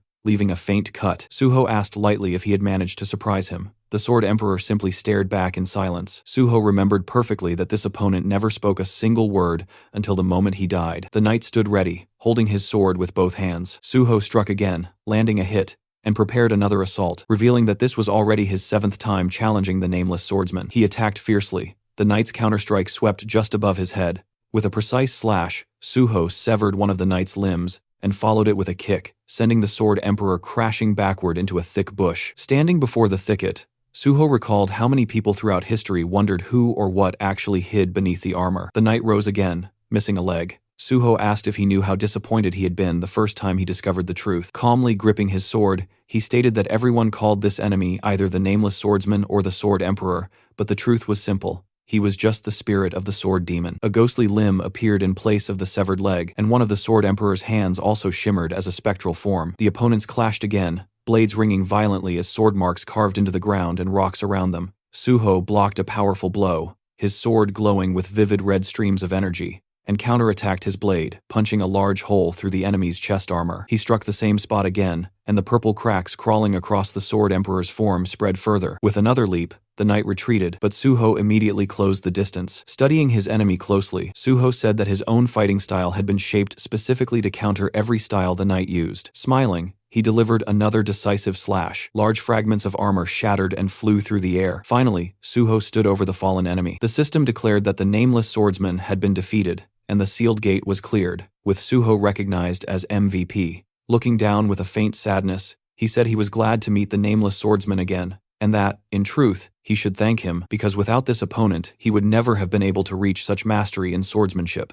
A broken piece of armor lay on the ground, and Suho noted that it was thanks to this very enemy that he had once earned the title of the Sword God. Black streams of energy swirled around him as he wished the spirit to rest in peace, promising to remember him on Teacher's Day each year. The system granted him additional experience points and bonus stats. System windows appeared, one reporting a level increase, another reporting a +1 increase to his stats, and an additional skill point, and another awarding 5 bonus points for clearing a difficult gate. A sword lay on the ground. Suho sighed, regretting that this ghost had no blood or shadow. Therefore, his bloodsucker and shadow eater skills were useless here. Still, he picked up the weapon, examining the blade closely. Just this sword alone made the trip worthwhile. His reflection shimmered across its surface as the system identified it as the Nameless Sword of the Nameless Swordsman, ranked F. The blade quivered and abruptly shattered in his grasp, rising as floating fragments. The system announced that the Nameless Sword had been absorbed, activating sword understanding. Suho smiled as he learned that the soul of the nameless sword had altered his fighting style and changed the nature of the guardian sword. Then a description unfolded. Guardian sword, rank S+. This ideal technique was created by An Suho based on the most fundamental principles, achieving perfect balance among attack, defense, and evasion. After merging with the soul of the nameless sword, its rank increased further. The technique absorbed the sword's will, and it now possessed unlimited growth potential. Suho realized with awe that his ideal sword technique had just been born. The scene shifted to the spectators watching multiple screens, and Jinhui murmured that everything seemed quiet for now. Chulman glanced at him, and admitted that although he trusted Suho completely, considering the strength of the enemy, clearing this place might still take quite a bit of time. Jinhui objected immediately, reminding him that only half an hour had passed. Major Kim stepped forward and asked Chulman for permission to check the situation himself, and once he was allowed, he prepared to go until the reporter suddenly told him to wait. Confused, the major asked what was wrong as sweat dripped down the journalist's cheek. Jinhui pointed urgently at the portal, shouting that everyone needed to look. On the screen, Suho appeared, stepping through the now open door. Jinhui burst out, shouting that the gate had been cleared. Suho, still adjusting to the outside light, was stunned when someone called him Pro-On. And suddenly Jinhui and Chulman came sprinting toward him like overly excited kids running after candy. Jinhui even held his camera above his head, as if he were filming a festival. Suho told them to calm down, but the reporter's entire face was practically glowing with joy, as he demanded to know how they were supposed to calm down when Suho had cleared a sealed gate in under an hour. He yelled that it was insane. Chulman looked like he was caught between fear and happiness, as he reminded everyone that Suho had defeated the nameless swordsman, the very same monster who hadn't been beaten even after more than 200 attempts. He anxiously asked if Suho was all right. Suho smiled and said he felt great, casually adding that he'd taken care of it easily. The major stared at him in disbelief, as if trying to process the idea that the monster who slaughtered hundreds could be considered easy. Standing beside Jinhui and Chulman, Suho noted the major's expression. This soldier was desperately trying to understand what kind of person he was dealing with. Chulman then practically bounced with excitement, suggesting they take a commemorative photo since a sealed gate had been conquered. The major hesitated, but Chulman waved it off, insisting it was only a formality and that there was nothing to worry about. He reminded the major that he was just a regular soldier, so he rarely appeared in photographs, and that having a Korean army major in the picture would make the proof far more credible. Finally, Jonggu agreed to join the photo. Cut to another scene where the picture appeared on a laptop screen in front of the Nexus Guild leader. Suho explained that, as he had mentioned earlier on the phone, he had successfully cleared the nameless sword sealed gate. In the photo with him were a representative of the Hunter Association and Major Kim Jong-gu. He also pointed at the reporter beside him, introducing him as Jo Jinhui from PBS, explaining they agreed to take the photo together to prevent any manipulation of the news.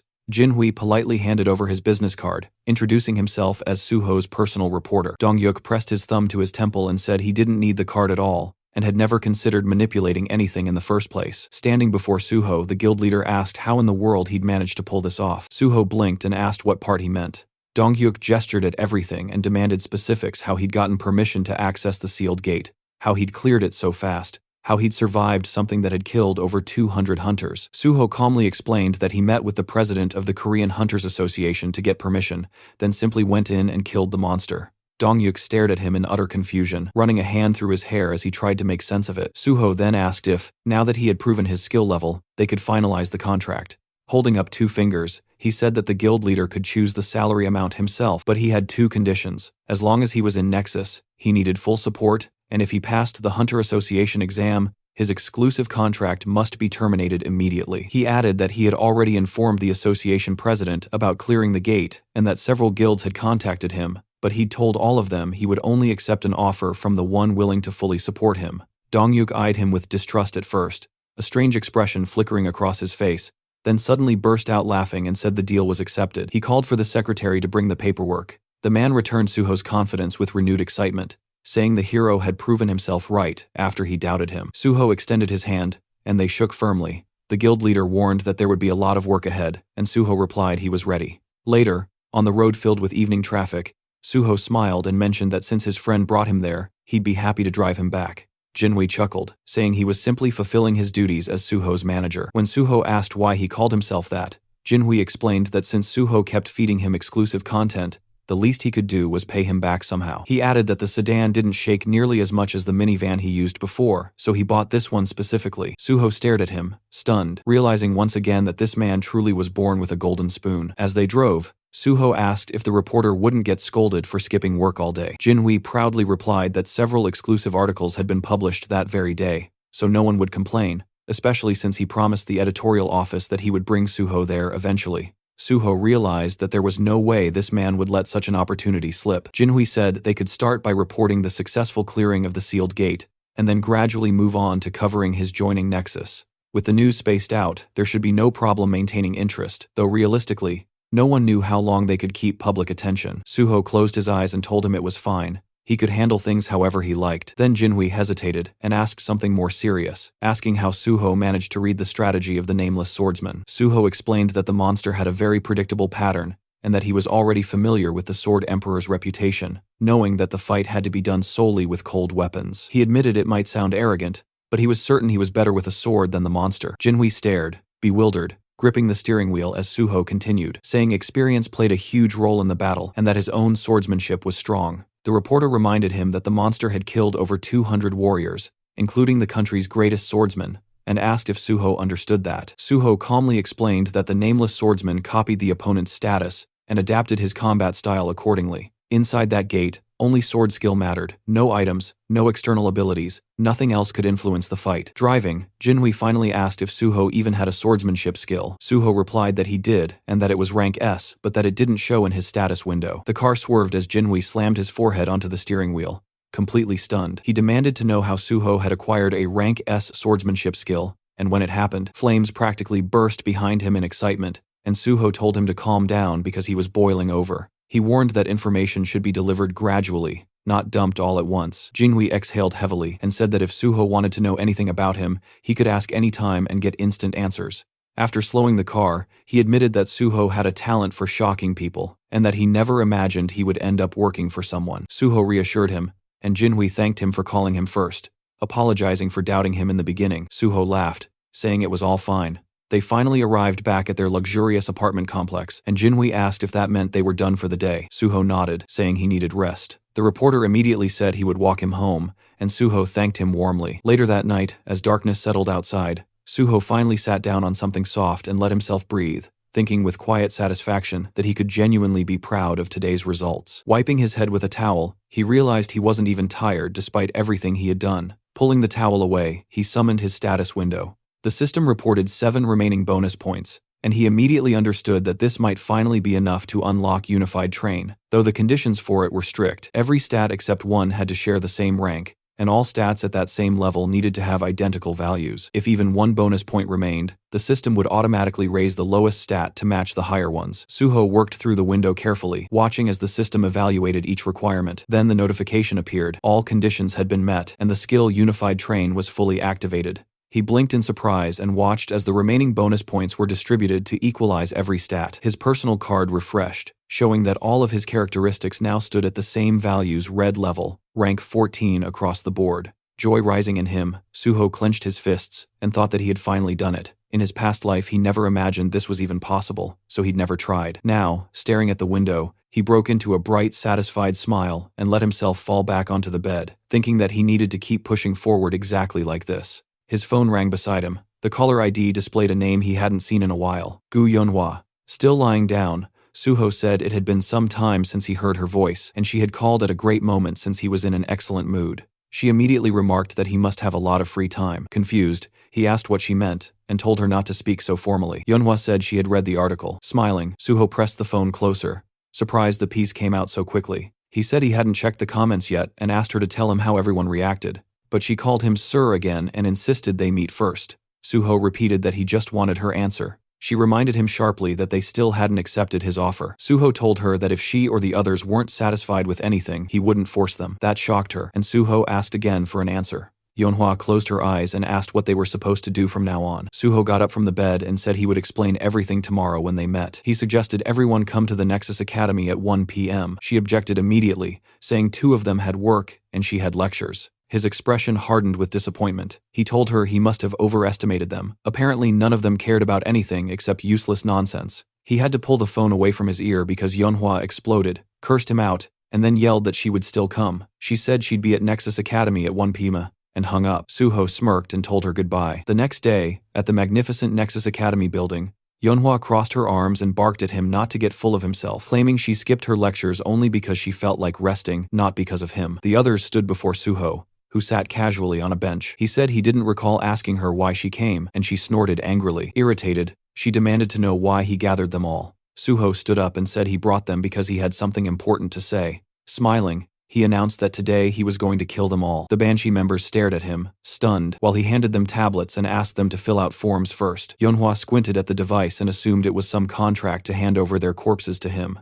But reading the text, she realized it was simply a skill survey. She asked if he wanted their personal information. Raising his hand, Suho told them that once he joined the special department, he would need freelance agents, and he'd already said he needed real shadows. He reminded them he wouldn't use just anyone for that purpose. Turning away, he explained that their training would be brutal until exhaustion, and they'd learn everything from basic combat techniques to maximizing their own skills. Only they would see their personal information, so they needed to be honest. Their relationship had to be built on trust. Since he already shared his secrets, it was their turn now. The group exchanged uneasy glances.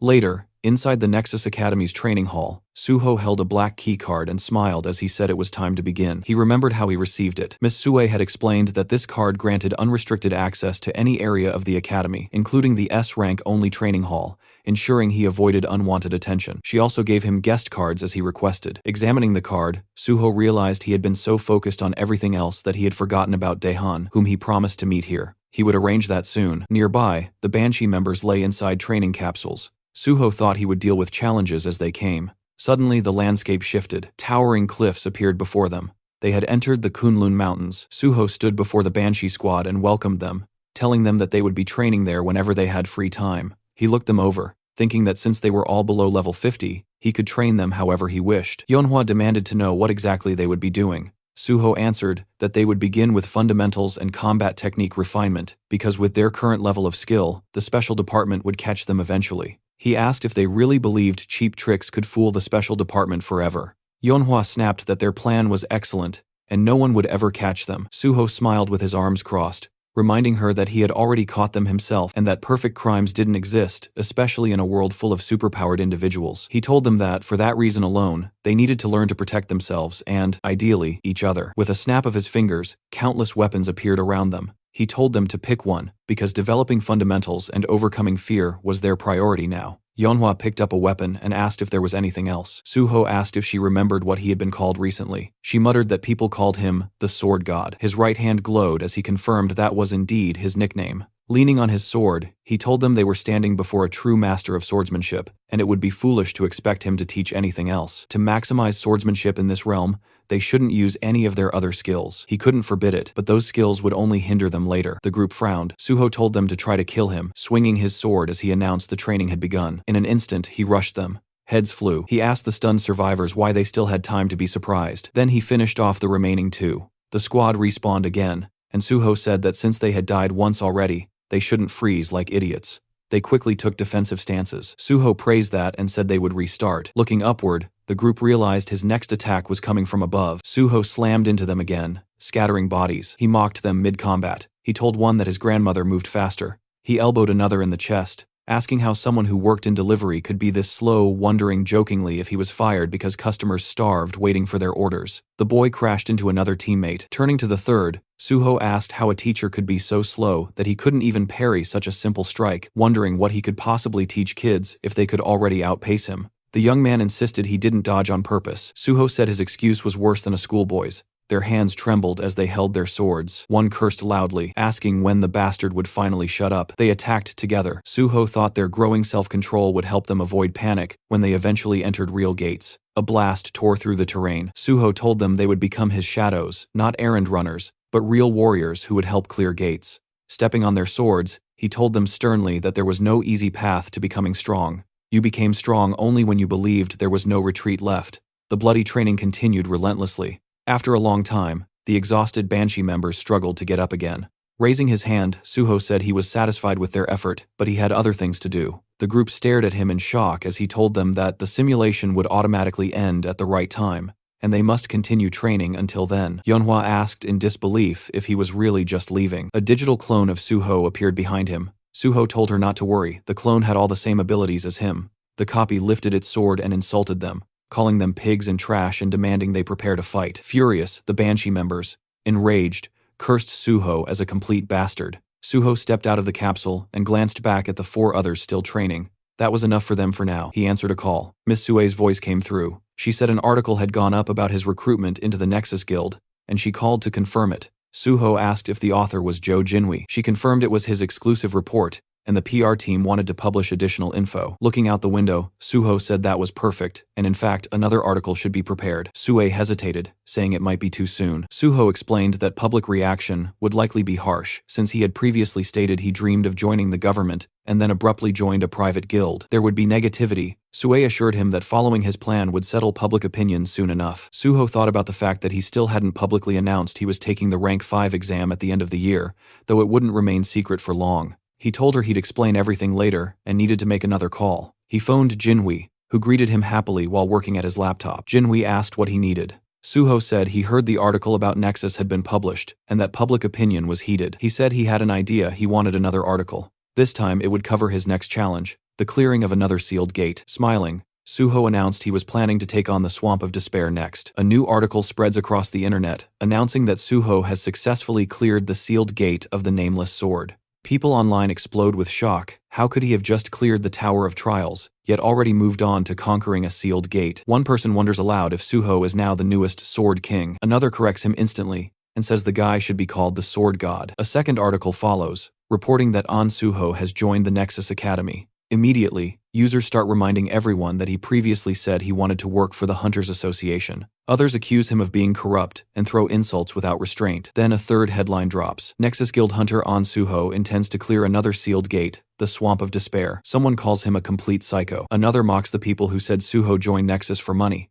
asking what's wrong with their faces now. Someone else claims they believed in him from the start. Another declares Suho as his idol now, and threatens to personally deal with anyone who insults him. Suho reads all these comments on his phone. Most of them are exciting and positive. He smiles, thinking everything is going exactly according to plan. That's when Chulman walks in, looking exhausted. His head droops forward as he holds it with one hand. Suho asks immediately whether he was granted access to the Swamp of Despair. Chulman says he had been discussing exactly that. He remembers the president's expression. The head of the association had screamed that, of course, Suho should be given access, and called Chulman an idiot for not doing it immediately when Suho first asked. Chulman adds that now it seems the hero practically has automatic access to every gate he needs. While Chulman mentally prepares himself for endless paperwork, Suho thanks him for the effort. As they walk between the office desks, Suho explains that he plans to take the exam for the 5th rank at the end of the year, but it's a secret, so Chulman shouldn't tell anyone. Chulman immediately seals his lips with his fingers and swears he will remain silent like a fish. Suho laughs to himself, thinking he was only joking, but the guy's reaction was priceless. He tells him they should move toward clearing the gate now. The scene shifts to Yongjeongdo, Incheon, where the sealed S-rank gate known as the Swamp of Despair looms. Suho stands before the massive portal, while several cameramen record the moment. People whisper that no hunter has returned alive from this gate before. Even though An Suho is incredibly unique, some doubt whether he can truly overcome this place. Inside the security room, Jinwi watches the screen nervously. He tells a worried man beside him to relax and even suggests making a bet. Grinning, Jinwi says he'll bet 1,000,000 won that Suho will clear the gate. The other man, still anxious, agrees reluctantly, saying he hopes Suho comes out alive but is convinced it's impossible to clear this place. Meanwhile, Chulman stands frozen, horrified. He shouts that the gate is disappearing. Everyone stares at the screens in disbelief. Jinhui asks if Suho actually cleared it already. The other man yells that it's impossible. In panic, Jinhui elbows Chulman right in the face, demanding to know how many minutes Suho was inside. 10, 20. Chulman shakes his head and says it wasn't even 10. It's been less than 5 minutes. The moment Suho stepped inside, the truth becomes clear. The system informed him that the Swamp of Despair had no entry requirements, and any number of players could enter. Now Suho stands at the base of a colossal staircase, stretching upward into an eerie sky. He remembers well that this gate caused even more casualties than the Nameless Sword, and no one had ever returned from it. Outsiders never understood what actually happened inside. Suho knows, monsters don't appear here. To clear the gate, one must simply climb the stairs, but every step is a psychological nightmare, packed with terrifying mental traps. That's why horrific monsters surround the staircase victims turned into statues. Suho understands the real strategy for clearing this place. You need an item or skill granting S-rank mental protection. Otherwise, the endless despair kills you, and your corpse becomes another statue on the stairs. This gate is called the Swamp of Despair. For that very reason, no one has ever made it back. Smiling faintly, Suho steps onto the first stair. He thinks that none of this matters right now. Immediately, a crushing wave of despair slams into him. His legs barely stay steady. Purple streams swirl behind his head, but he smiles. The system announces that Dragon Blood has activated mental damage immunity.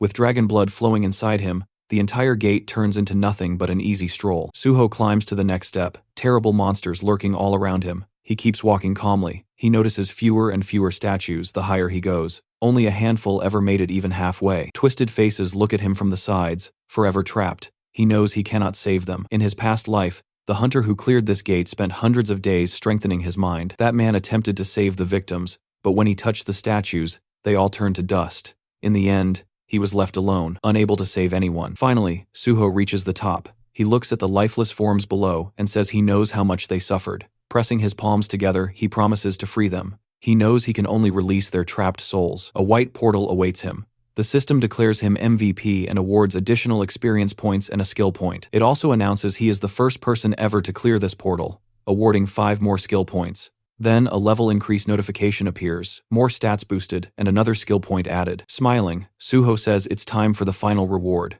The system grants him the Ring of Emotions. This ring lets him see emotions as colored auras, absorb white or black emotional energy, and reshape it at will. The duration is unknown. Suho remembers that, in his previous life, the only person who ever obtained this ring was the same player who cleared this gate. That man used it to heal emotional wounds, but it was later stolen by enemies. Suho lifts his hand, thinking that this time things will be different. He slips the ring onto his finger. Standing at the top of the stairs, the ring instantly begins absorbing the black emotional energy lingering in the corpses. Thanks to Dragon Blood, Suho takes no mental damage. He touches the ground, and the system reports that the ring reacts to strong emotions. Its color is black, and absorption begins. Black energy swirls. Suho raises his right hand. The ring has absorbed the maximum amount it can. It isn't enough to purify the entire staircase, but he has no other option now that he faces the exit portal. Turning toward the gateway, Suho says quietly that it's time to leave. The moment Suho stepped outside, reporters instantly surrounded him, their cameras flashing non-stop. He lifted a hand to cover his face as journalists urged him to look into their lenses. Before he could steady himself,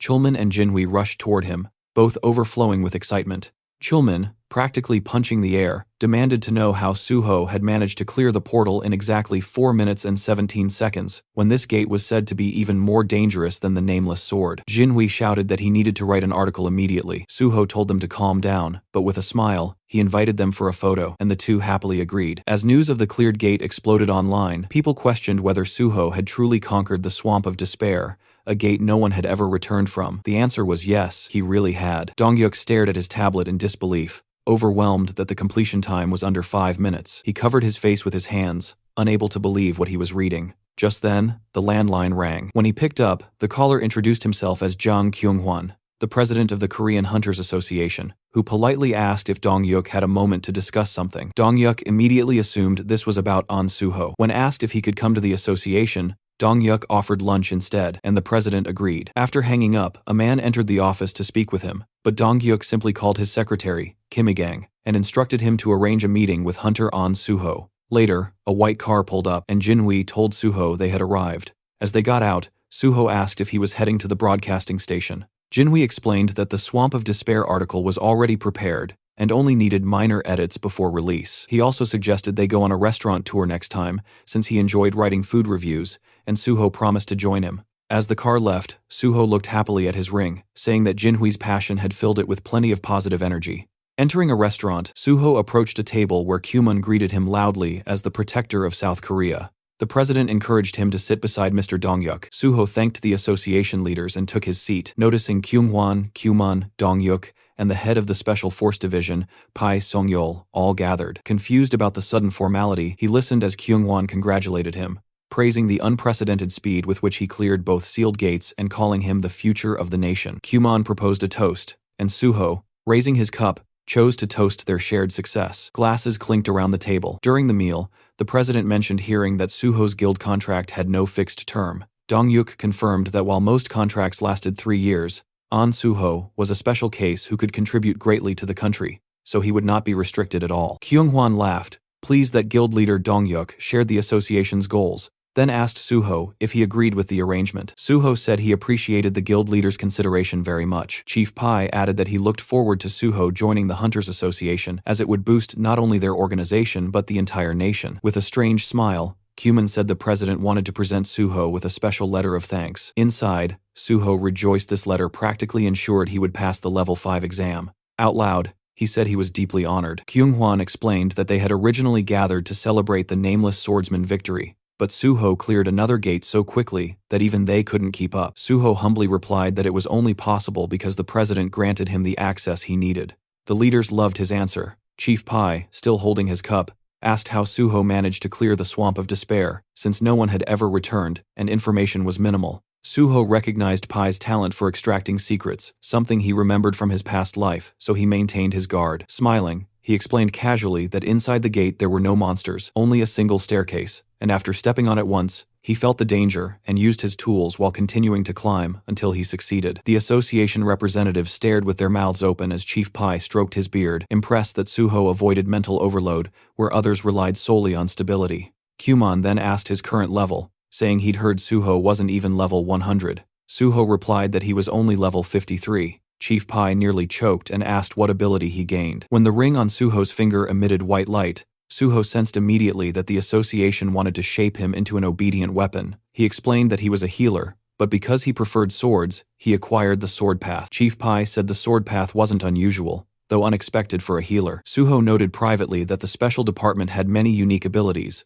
so his didn't impress them much, yet he disliked the feeling of being treated like a hunting dog. Out loud, he added that while his main skill was swordsmanship, he wanted support developing his healer abilities because a hunter's lifespan was too short. Dongyuk and Kyungwon both agreed that hunters faced constant danger, and the Nexus Guild could support his development better. The leaders smiled as Kyumon declared himself a link between the guild and the association. Chief Pai said Suho could also rely on him. Feeling overwhelmed by so many offers of support, Suho raised his fist and promised to clear every gate in Korea. The leaders applauded, and Kyumon refilled his drink. As night settled, the meeting ended, and Suho and Chief Pai walked out, saying goodbye to the association leaders. Suho said he enjoyed the evening. Once the car left, Chief Pai reached under his jacket, offering Suho a cigarette. Suho declined, but the chief lit one anyway, saying he always smoked after a good party. He handed Suho his business card, saying he usually ignored calls, but would answer his. He then asked where Suho lived, and Suho explained that his old place was too crowded with fans, so he was staying in a hotel. Chief Pai frowned,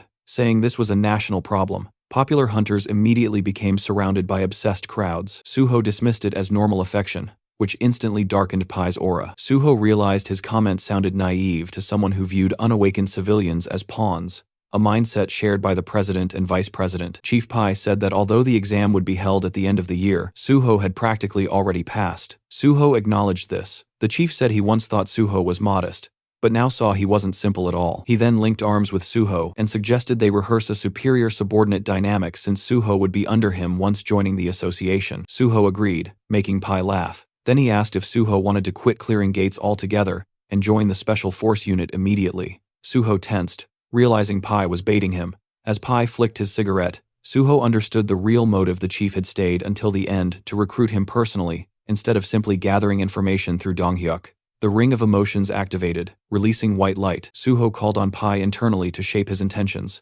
Smiling, he reassured Pai that everything was fine and emphasized the importance of the special force unit. The ring amplified positive emotions, and white streams rose from Pai's eyes as he said, Suho actually had ambition, a trait he admired, since most hunters only had empty dreams. He asked how close Suho was with Chulman from the gate department. Suho replied that Chulman was close, but he also wanted good relationships with both Pai and the president, especially hoping for productive cooperation with the special force head. Pai, pleased, rested his hand on Suho's shoulder, complimenting his communication skills. Suho thanked him and expressed hope for joining the department through special recruitment. Pai rubbed his chin, thinking aloud that recruitment for level 5 hunters had already been announced for the end of the year, and there was no need for a special recruitment just for someone who would qualify anyway. Suho, meanwhile, knew the ring's influence had deepened Pai's interest into something closer to emotional loyalty. It wouldn't last forever, but was more than enough for now. Standing together, Pai said he was surprised Suho was so committed to joining the association, and asked about special recruitment. Pai explained it wasn't common but could be arranged if necessary. Suho praised him as an amazing person, prompting Pai to cover his mouth shyly. He explained that recruitment decisions came from higher authorities,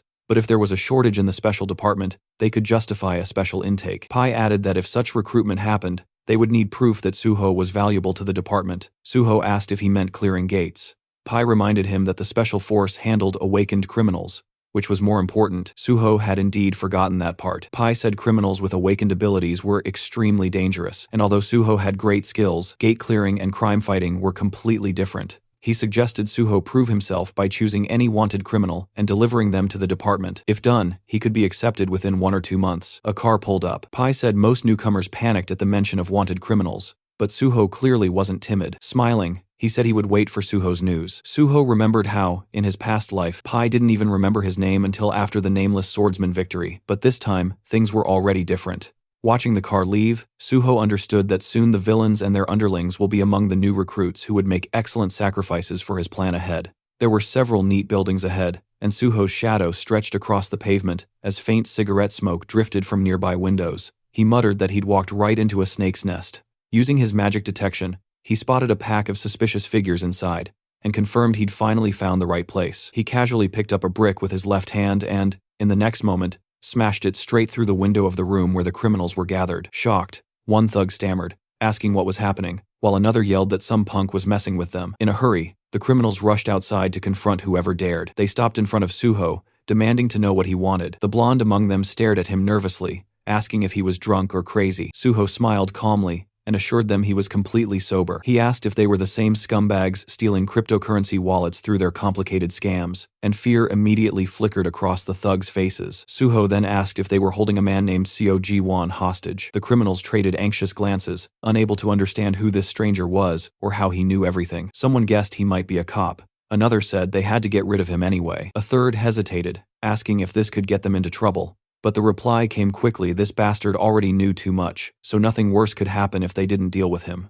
Suho gave them a tired smile, thinking that these opponents were pathetic and mentally encouraging them to try catching him. If they could, they might even prove useful. He summoned the shadow spear and fired a shot near one thug, releasing chains that wrapped tightly around him. Purple energy swirled over the man's trapped body as his bald friend shouted his name in panic. Several criminals charged at Suho yelling insults, but he dodged effortlessly. A blonde man lunged with a spear, managing to land a clean hit, but it did absolutely nothing. The criminal stared wide-eyed as Suho, splattered lightly with blood, grinned. The system announced the activation of his blood weapon, and a long crimson shaft formed in Suho's hand. He drove it straight into the thug, sending him sprawling across the ground. Suho noted that he couldn't kill them, but nobody said he couldn't beat them senseless. Another criminal rushed forward, calling him an idiot, only to be sent flying by a powerful strike. Soon only the bald thug remained, trembling and muttering that this was madness. He tried to run, but Suho pierced his leg with the blood spear and calmly asked where he thought he was going. With all the criminals defeated and lying around him, Suho warned them to stop screaming unless they wanted an extra dose of pain. Then he stored all of them inside his subspace portal.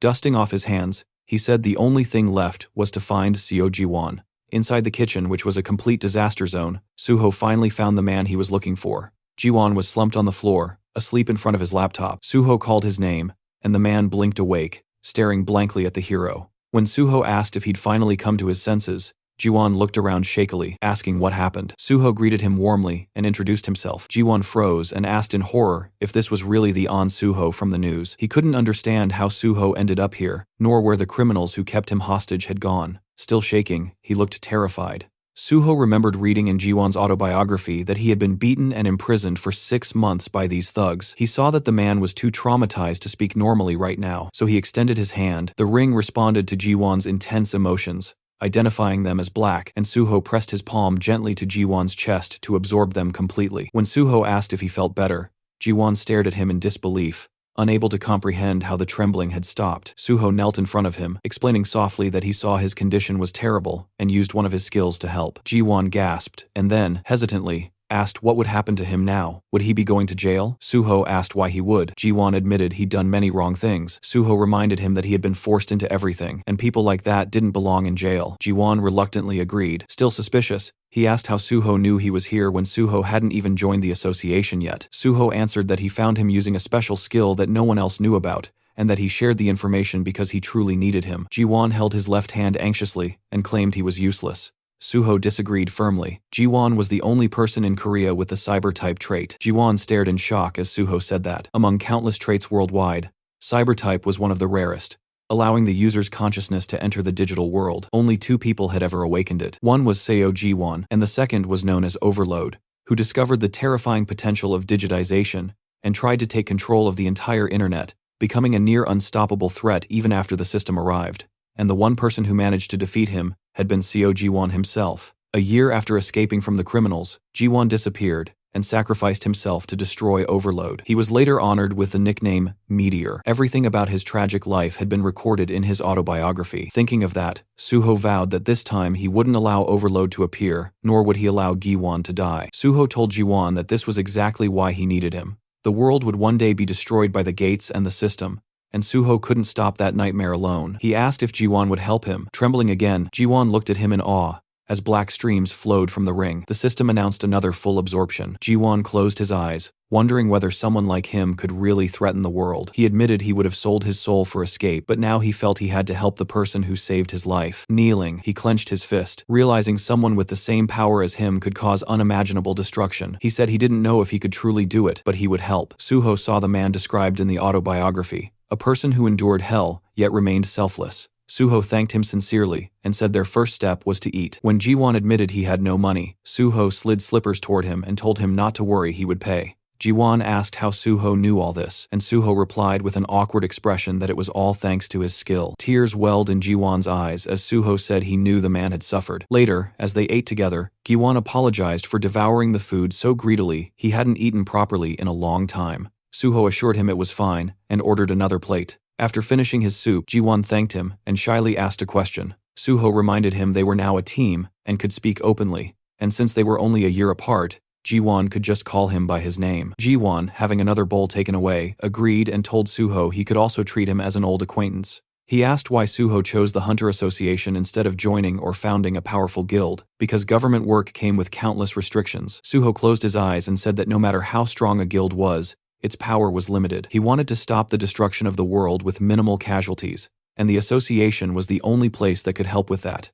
Ji-won nodded, finally understanding. Suho put down his spoon and said he wanted to make a promise. Once he joined the association, no one would ever dare do something like this to Ji-won again. Ji-won smiled gratefully and said he would trust him. Suho stood and offered to sort out the man's past. Gi-won, confused again, followed as Suho put on his jacket and asked if the thugs who kidnapped him really grew up in the same orphanage as him. It was time to pay them a not-so-friendly visit. The moment Ji-won saw those thugs again, rage took over. He beat them mercilessly as they begged him to stop, calling him brother, insisting he'd kill them at this rate. His fists dripped with blood as he screamed at them to shut up. Even the blonde thug lay unconscious by the wall. When Ji-won asked to heal the villain again, Suho looked at the man and asked how many times they'd done this. Ji-won cheerfully answered 7 times. Suho warned him that the special forces would arrive soon, so the beating session had to end. He healed the blonde, remembering how this man had suffered deeply because of similar trauma, and hoping this would help him escape his painful past. A gray car pulled up and Chief Pai Seungjol stepped out. He noted that Suho seemed to have figured everything out already. Suho, standing beside the unconscious blonde, thanked him for coming personally. Pai said he had special feelings for Suho and couldn't help himself. Suho felt slightly offended by that phrasing. The kidnappers were lying unconscious. Pai asked if these were really the criminals. Suho confirmed it. Pai observed that although they were knocked out, they didn't have a single scratch. Suho explained they resisted arrest, but he patched them up afterward. Pai burst out laughing, saying he liked Suho's style, a hero who didn't hold back. Suho apologized, admitting he wasn't experienced in this field. Pai clarified he wasn't scolding him. In fact, he approved. He even said Suho could beat villains nearly to death if he wanted. The association's healers could erase all evidence of violence. Pai pressed his foot on the blonde's head and muttered that criminals like these deserved execution, but society was obsessed with humanity. Suho thought about how he had learned this method back when he worked with the special department in his past life. Pai then noticed Gi-won standing behind Suho and said he'd heard the criminals use this boy in their schemes and that it was his first time seeing someone with cyber-type abilities. He added that Gi-won seemed dangerous and must be taken in. Both Suho and Gi-won glared at him. Suho asked if that was truly necessary, explaining that Ji-won was just a victim. He handed Pai a folder containing the young man's testimony and documents proving everything. Pai was stunned that Suho gathered all of it so quickly. He then asked if digitization could be used inside a gate. Suho understood Pai's motive and explained that the skill belonged purely to the digital domain, making it useless in gate combat, but valuable in cybersecurity. Pai examined the documents and said that if the ability wasn't useful in combat or support roles, then the special department didn't need him. Suho asked softly not to punish Ji-won. Pai commented that Suho was getting soft taking care of the guy, but after hearing everything, he admitted Ji-won had suffered horribly. Turning to his subordinates, Pai declared that Suho was right, the victim shouldn't be punished. They would close the case and help Ji-won receive compensation. Suho bowed deeply and thanked him. Pai said justice was always his goal. Then he asked how Suho knew about this case. Suho had been waiting for this. Raising his finger, he said Seo Ji-won had sent a digital distress signal using his skill, and Suho checked its validity and organized a rescue. Pai asked if that was truly what happened. Suho thought, of course not, but said nothing. Pai handed the folder to his subordinate, praising Suho for always finding a perfect solution. Suho said it was just luck. Pai replied that luck favored the capable. With a hand on Suho's shoulder, he promised to arrange the special recruitment as agreed. Ji-won finally stepped closer, asking what he should do now. Suho pointed behind him and said that he would be coming with him. Ji-won looked around the apartment in shock, while Suho grabbed a drink from the fridge. The place was luxurious, almost too perfect, and Ji-won couldn't help saying it out loud. Suho casually replied that it wasn't his home, this belonged to Jo Jinwi, the PBS reporter. As he poured the drink into a glass, he mentioned that the owner was currently away on a business trip, so the two of them had the whole place to themselves. Ji-won accepted the glass, nervously asking if the owner wouldn't be angry about bringing someone over without permission. Suho brushed it off, saying it wasn't a big deal, but warned Ji-won not to talk too much. Ji-won slapped his own chest dramatically and promised to stay silent like a fish, then quickly asked what Suho wanted him to do next. Suho lifted the glass to his mouth and clarified. Gi-won had been kidnapped right after hitting level 50 and awakening his ability, right? Gi-won confirmed it. Suho said that meant he would soon have to face overload, and for that, he needed to grow stronger, fast, strong enough to reach a level close to Suho's own, if they wanted to prevent the end of the world together. Shocked, Gi-won asked if that meant he had to clear gates with him,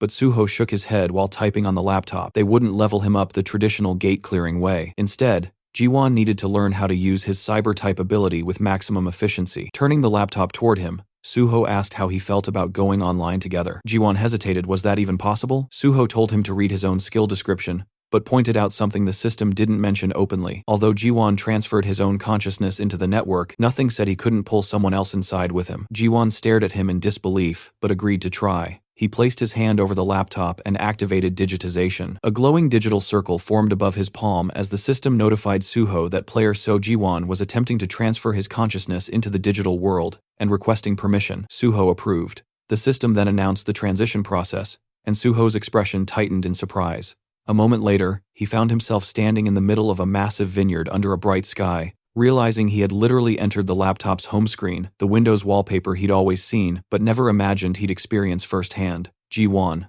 running from behind, called out to him in excitement. He said it felt bizarre seeing someone else here because until now, he'd always been alone in this digital world. Suho admitted this was his first time too, and it felt amazing. Ji-won looked around at the endless fields and asked if they really were inside the wallpaper photo. Suho confirmed it was an actual winery image, complete with grapevines. He even plucked a grape and chewed it out of curiosity, earning a laugh from Ji-won, who reminded him that the digital world had visuals but no taste or smell. Suho spit out the illusion, admitting he wanted to test it anyway. They walked through the vineyard as Ji-won asked how they were supposed to increase his level here. Suho was surprised he didn't know. Levels rose based on experience points, and the system didn't care whether actions happened in the physical world or not. He even reminded him that he had increased his sword proficiency during his virtual reality hunter exam. Gi-won then asked if leveling in a virtual environment was really possible. Suho clarified that skills could be trained there, but not character levels. However, this digital world was different. Here, nothing resets after death. Here, everything was real enough to kill you, and that was what made it capable of affecting the system. They stopped in front of a pair of closed digital doors labeled File Cleaner. Gi-won asked what this folder was.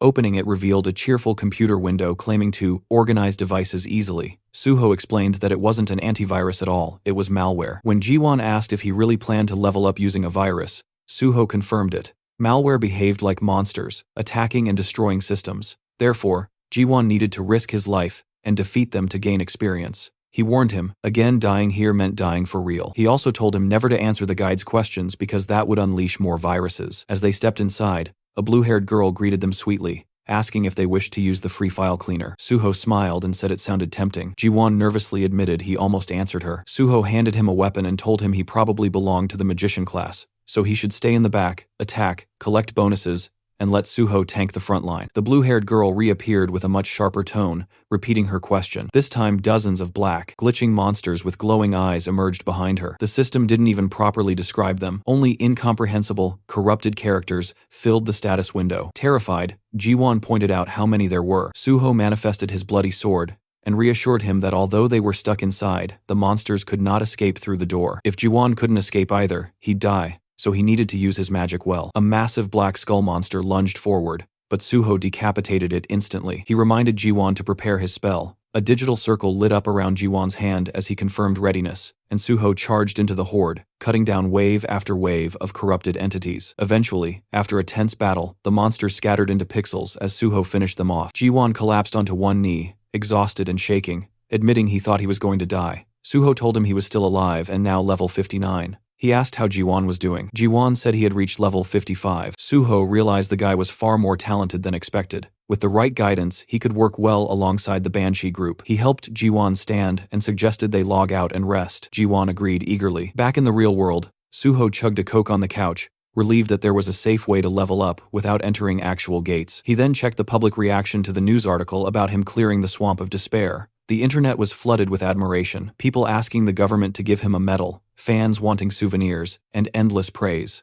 Suho rubbed his nose proudly. As long as he kept clearing gates, the world treated him like a hero. And honestly, that kind of respect made life worth living. Seeing everything proceed exactly as planned, he decided it was time for the next step. Suho ended up on a late-night call with guild leader Bae. He went straight to the point, wanting permission to clear the S-rank gate under Nexus Guild's name, and throwing in the promise that every single piece of loot would go straight to the guild's pockets.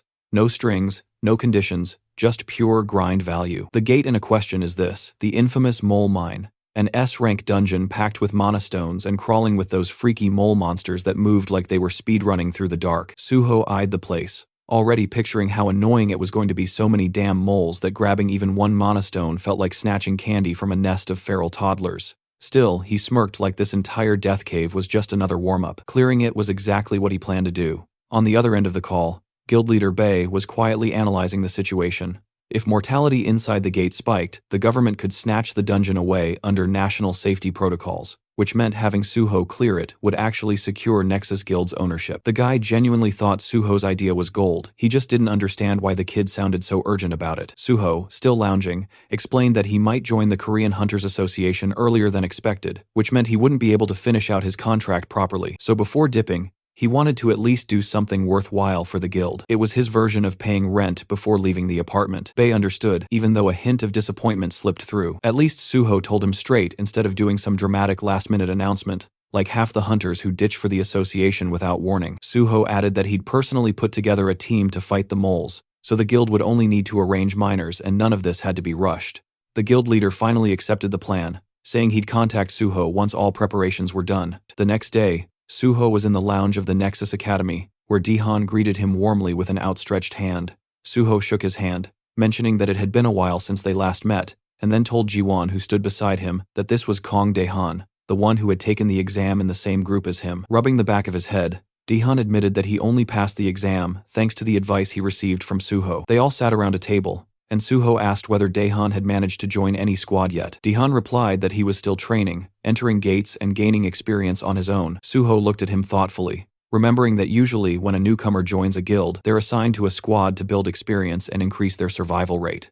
Smiling slightly, he asked Daehan if he would like to gain experience in his own squad. He explained that he planned to clear gates soon, and it would be helpful to have him. Daehan reacted in surprise, but quickly said that if Suho was interested in him, then he was ready to assist however needed. He even shouted happily that he was always ready to help. Suho smiled and said they would start right away, causing Daehan to stare at him in disbelief. Inside the simulator, the Banshee squad members were battling a digital copy of Suho. One shouted that they needed to flank from the other side as the fight intensified with cries of effort and pain. Yeonhwa stood with her fist clenched as the ghostly Suho rushed at her. In a single strike, the copy took off her head. The squad staggered in shock while Yeonhwa gritted her teeth, saying that one day she would kill Suho with her own hands. The real Suho, standing behind her, told her she was already doing much better. The squad turned toward him in disbelief, unable to comprehend that the real person had appeared suddenly. Working through the system window, Suho noted that the squad had become gloomy. Yeonhwa complained that they had died at least 100 times, and their morale was suffering. Suho smiled and remarked that judging by their eyes,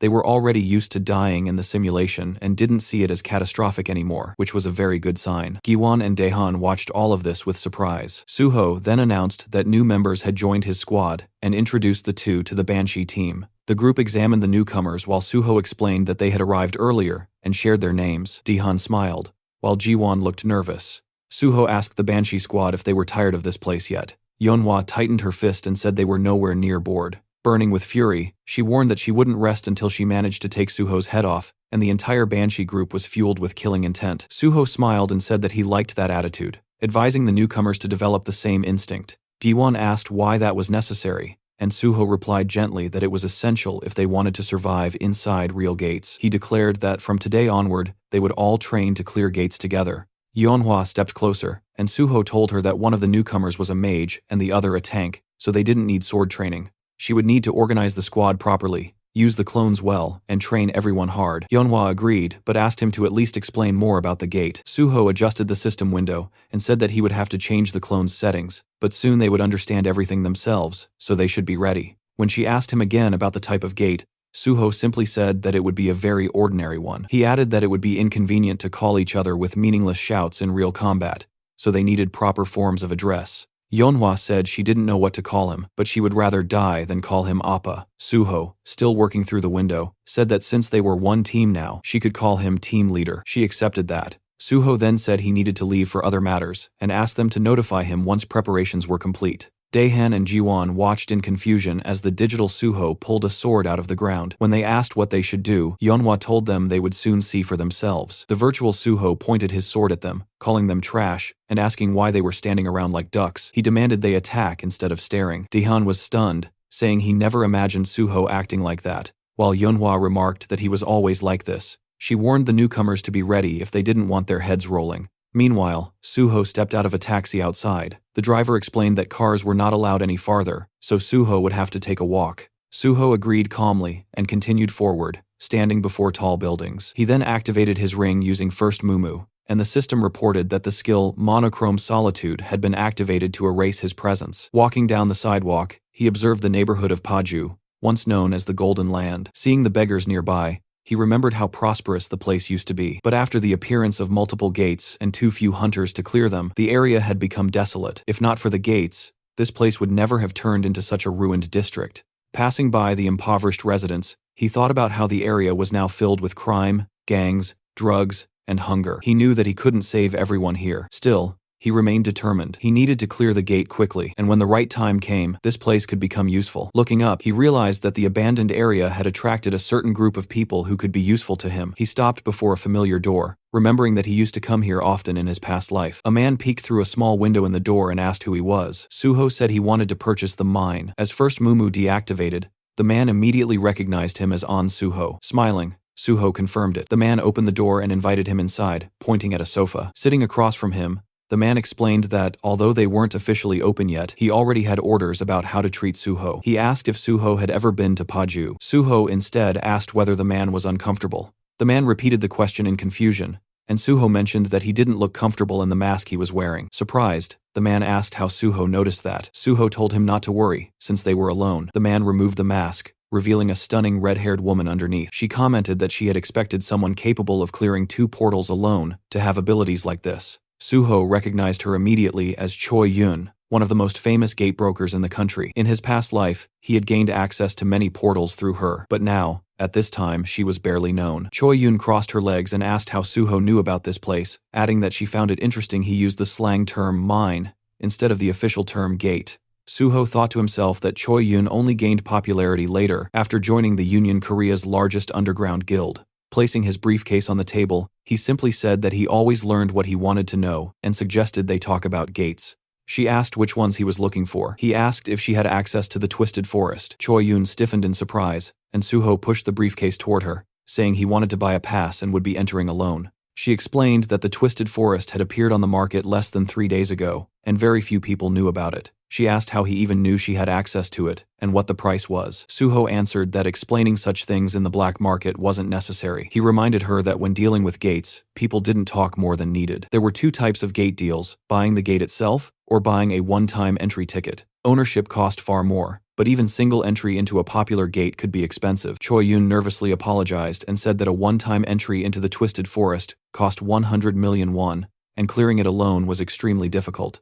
She asked whether he was sure he wanted to attempt it. Suho held a thick bundle of cash, telling her not to worry, since it was his responsibility. He said she could take a deposit now, and he would give the rest once they reached the gate. Smiling, Choi Yun admitted he surprised her, hence all her questions. She agreed to take him. Their car crossed a bridge, and Suho noticed an emblem on the dashboard. From it, he realized Choi Yun had already joined the union. He thought that was good. Their influence would prevent trouble. Looking out the window, he listened as she asked whether he was surprised to be crossing into North Korea. He admitted it was unusual. He remembered how after the appearance of Gates, North Korea fell into chaos. China tried to take control, but failed because of the creatures near the borders. Meanwhile, South Korean hunters moved more freely. During the ride, Choi Yun commented that Suho was much more straightforward than she expected. She said that after reading about him in articles, she assumed he would be different. Suho replied that he simply wanted to leave a good impression. They stepped out of the car in front of a group of armed men. Choi Yun announced that she brought a guest who wanted to enter the Twisted Forest and said the payment had already been made. One scar-faced man said he expected a nobody, but seeing An Suho surprised him. The girl told him to mind his manners and asked where his boss was. A bald man stepped out of a tent, introducing himself as the leader here, and saying it was an honor to meet Suho. Suho examined him quietly, recognizing him as Bang Duek, also known as the Woodsman, a notorious human trafficker who had once kidnapped people, called them logs, and sold them like merchandise. In his past life, the man had been captured and sentenced to life imprisonment. Suho didn't remember him ever working with the union or owning a gate. They stood before a white vehicle, and Choi Yun asked if they could enter the gate immediately. Bang Duek replied that she could, but a hunter who cleared 2 portals alone shouldn't be allowed in. Confused, she asked why. Bang Duek removed his glasses and claimed that they only sold tickets to people who absolutely couldn't clear the portal. Someone like Suho didn't qualify for the condition though. Suho frowned, thinking that such a justification fit a human trafficker's twisted logic. Choi Yun challenged him, asking if he was trying to raise the price on the spot. She folded her arms, warning that he shouldn't expect her to accept such treatment. Bang Duek quickly smiled, turning away, saying it had only been a joke. Suho knew that even the woodsman wouldn't dare argue too much with a union broker. Bang Duek complained that no one let him joke anymore, then told them to follow him. Choi Yun gestured politely for Suho to go ahead, telling him she would ensure his safety. Meanwhile, several unpleasant-looking men stared at Suho with hostility. Suho knew that if he managed to clear the gate successfully, there could be an ambush waiting for him on the way out. That was why brokers were responsible for keeping clients safe, and why so few existed. When the shutter lifted, the glowing portal appeared. Bang Duek asked Suho whether he truly intended to enter alone and whether he thought he was invincible. Suho simply ignored him and stepped into the gate, Twisted Forest. A blue portal shimmered before him, and the system reported that entry had begun. It also stated the rules. Only hunters level 99 or below were allowed, and the maximum squad size permitted inside was 8. Suho stepped into the forest, lifting his gaze as he took in the twisted landscape. He hadn't expected to end up in this place. In his previous life, he had never entered this gate either, but he had heard enough about it to know what awaited inside. Calling forth his shadow spear, he decided to first search for anything useful. Closing his eyes, he activated magic detection, and purple streams rose upward. A massive yellow eye glared back at him as he realized that the trees themselves were monsters. The system identified them as Twisted Ents, level 93. Suho hurled his spear, striking beside the monster's eye. He considered that using an axe would be ideal, but he didn't have one at the moment. The Ent let out a deafening roar as Suho summoned his bloody sword, thinking that the mole mine boss had been far more troublesome than these creatures. Like with the nameless swordsman, he would need sufficient leveling before defeating something like this easily. He slashed forward, cutting the monster's attack in half as the system reported the activation of decapitation. Holding the weapon tightly, he acknowledged the clear difference 30 levels separated him from the Ent, so it made sense that he couldn't destroy it instantly. He decided to fight using only his skills as a swordsman. His blade left a trail of blood behind it as another roar echoed. Soon he stood over the chopped remains of the monster, his sword trembling slightly. Even defeating a single Ent was difficult, but he could feel that his level was slowly increasing. He pushed forward, thinking that the abundance of monsters made this place excellent for training. A gaping tooth-lined mouth opened beneath another Ent's eye as Suho launched himself upward, rising high into the air and promising to turn the creature into firewood. Later, fallen trunks formed a heap beneath him as he stood on top of the destroyed Ents, saying that he finally managed to do it. Opening his status window, he realized that despite the slow progress, he had reached the result he wanted. Surprise touched his expression as the system congratulated him. The light of healing had reached maximum level. It explained that F-rank healing now used mana more efficiently, increased healing effectiveness, and reduced regeneration time. It showed him the progression from rank 50 to 100, and he recalled how before level 40, he only had access to one class skill. At level 50, class skills rose to rank A. After level 60, they rose again. And at level 100, he would be able to change his class entirely. Jumping down from the broken trunks, Suho walked forward with his hands in his pockets, thinking that the boss should be appearing soon. Meanwhile, in the middle of a quiet pond sat a mysterious creature with horns. Its eyes were closed. When they opened, the system identified it as Malayan, ruler of the Twisted Forest, a level 100 monster boss. Suho stopped in front of the horned figure, finally encountering his first one-star monster. He reflected that monsters below level 99 were usually not specially classified, but from level 100 onward, they were given 1 star for each 100 levels. Malayan spoke, saying an uninvited guest had arrived. Suho replied that he himself had been invited to nothing in this world, since the monsters had opened the portals first, yet they dared to call others uninvited. In his eyes, it was almost amusing. Summoning his shadow spear, he said Malayan simply didn't understand anything. The system reported the activation of divine power as he rushed forward, hurling the spear. Malayan caught it with one hand, sensing divine energy and asking if Suho was a servant of the gods. Suho formed a red sphere of blood in his palm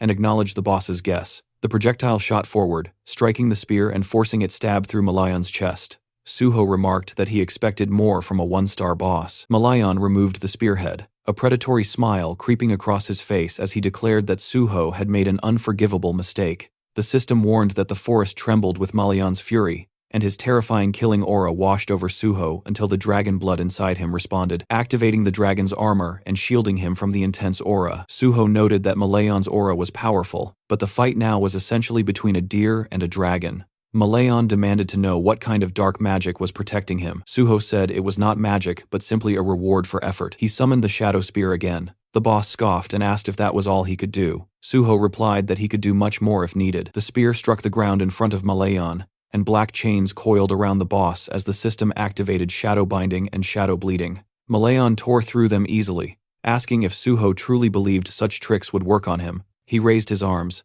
the water around him bubbling as black energy surged upward. Menacing formations rose from the pond. With a confident smile, Malayan urged Suho to feel the difference in their strength. Suho watched calmly and said he was looking forward to it. A powerful strike came at him, which he dodged with ease, responding with blood-enhanced sword attacks. His blade turned crimson as the system activated decapitation. Suho acknowledged that this enemy was indeed tougher than the ants. He leapt back to avoid a massive root, cutting another one cleanly. Malayan sneered, saying Suho didn't know how to handle a sword. Suho admitted it with a smile, stating that he only needed to wait a moment longer. Malayan studied him, unable to discern his intentions. Suho's slashes continued, and faint red marks began appearing on the roots. Malayan realized Suho had stopped using divine power and couldn't understand the purpose of these weaker attacks. Suho's movements made no sense to him. Malayan spread his arms and prepared another attack, sending multiple roots surging forward. He promised to cut Suho to pieces, but when the attack reached Suho's position, the roots split apart effortlessly. Standing on a stone island, Suho's calm expression contrasted Malayan's shock. Malayan tried to justify it, imagining Suho had struck weakened points on the roots, but as more roots fell with clean cuts, Suho said that his technique seemed to have worked. He had been using decapitation so that the system would assess his technique, and now that it recognized his mastery, it significantly boosted his strength. Holding a red and black sword, he watched as the system announced that his swordsmanship had surpassed all others and upgraded decapitation to rank S. A follow-up message stated that the will of the nameless sword reacted to this increase. Smiling, Suho read the new system notifications. The sword's consciousness awakened, it blessed him, it chose a new target, and then the system congratulated him for becoming the successor of Void-style swordsmanship. Malayan unleashed another swarm of roots, shouting that Suho could not stop this attack. Suho looked up, struck once, and split the massive root neatly in half. The system identified the technique as the first form of the Void-style slash. Malayan, enraged, demanded to know what sorcery this was. Suho replied that it was not magic. Holding his bloody sword forward, he said the real fun was only beginning. The system announced that Suho's understanding of swordsmanship surpassed all others and would now be added to the system's database. Suho thought back to when he first created the style, mistakenly believing he had reached the limit. Later, he had realized that there were monsters like the Nameless Swordsman, whose skills exceeded all human abilities. The first technique he learned afterward was Void-style, Steel Cutter, and he had achieved it in this life far faster. Malayan furiously promised to crush this dark magic, but Suho asked whether life taught him nothing. The system activated cutting steel. Suho slashed, and Malayan raised his hands in disbelief, unable to comprehend what he was seeing. Suho questioned whether the boss was blind in his old age and promised to finish him. Malayan refused to back down, summoning giant monsters behind him. The system identified them as Twisted Forest Golems, levels 96 to 98. Suho declared that Malayan had summoned pathetic creatures. Malayan smirked, ordering the golems to kill him. Suho charged forward, striking down one with a single blow as the system activated, cutting steel again. More golems collapsed, dropping green stones. Standing among the defeated monsters, Suho told Malayan that steel was no longer difficult for him to cut, so these creatures didn't stand a chance. Malayan snarled, sending more vines toward him. Suho sliced them apart and said the boss had exhausted all his strength. He jumped up onto a stone, then another, and declared that it was time to finish it. Leaping into the air, he kicked Malayan mid-flight, knocking the boss into the water. Streams ran down the monster's body as Suho summoned a shadow spear and wrapped him in chains. Malayan, struggling, demanded he stop talking, and accused him of daring to mock a being of his stature, but the chains held him in place. Suho swung his blade and beheaded him with a single decisive strike. The system announced that Malayan, king of the Twisted Forest, had been defeated, and the gate was cleared. Suho was named MVP, received bonus experience, 1 skill point, and another skill point as all his abilities rose with the level increase. A green sphere floated up from Malayan's corpse. Suho said this was what he came for. The system described it as the Cursed Druid Sphere, rejected by the gods, an artifact that controlled unstable minds and corrupted them. It had allowed Malayan to become the sole druid and guardian of the Twisted Forest. Suho examined it, thinking that although the void style was valuable, this sphere had been his true goal from the start. With that, he decided it was time to leave. Outside the portal, people watching gasped as they realized the gate had been cleared. Choi-yun was shocked that he had succeeded. Bang Duek stared, enraged, remembering their earlier conversation. The gate was S-rank, allowed up to 8 participants, and was considered nearly impossible to clear. It had been his gold mine. He remembered the effort it took to obtain ownership of the gate, and now one boy had taken everything from him. Furious, he shouted at Choi-yun, asking if she knew how much he had invested and that even 100 million won wasn't enough compensation. His men smiled darkly as he ordered them to skin Suho alive. Choi-yun stepped forward and asked whether they understood the consequences of what they were attempting. Bang Duak cursed loudly, demanding to know what the Union had ever done for him. Before he could finish, the point of a shadow spear burst through his chest. Shocked, he stared at his own blood before collapsing as his followers screamed in panic. Suho stepped out of the portal, and he approached the frightened gang members, leaning over their fallen leader. Squinting slightly, he asked Choi-yun if they could leave now. The remaining men glared at him and told him to go. Suho asked if they intended to return the money he had paid. The tip of his sword landed against one man's shoulder, and pressing the red and black blood blade to his throat, Suho told them that since the portal owners had broken the rules, they should pay for it. He demanded the refund. The man quickly agreed. A car door slammed as they left the scene. Choi-yun, seated at the wheel, thanked him. Suho replied that, of course, she should be grateful, then added that thanks couldn't be put in a pocket so a more substantial gesture wouldn't hurt. She admitted he was sharp-tongued, and he answered that it was natural since he was a swordsman. Handing her his phone, he asked her to give him her number so they could stay in touch. Choi-yun said she would call him first instead. Suho said he would welcome it, especially if she found another suitable gate. After saying goodbye, he stepped away from the car. Watching him leave, Choi-yun remarked softly that he was much nicer than she had expected. The scene shifted to the Nexus Academy at 9 a.m. Many feet moved across the pavement as someone asked where they were going. Suho, holding the trunk lid, said he would explain everything once they arrived. Closing the trunk, he added that they shouldn't keep the boss waiting. Leading his squad forward, he told them they were going to the miner's quarry, which made his comrades visibly excited. The group gathered before the protective frame surrounding the portal, just as a car pulled up.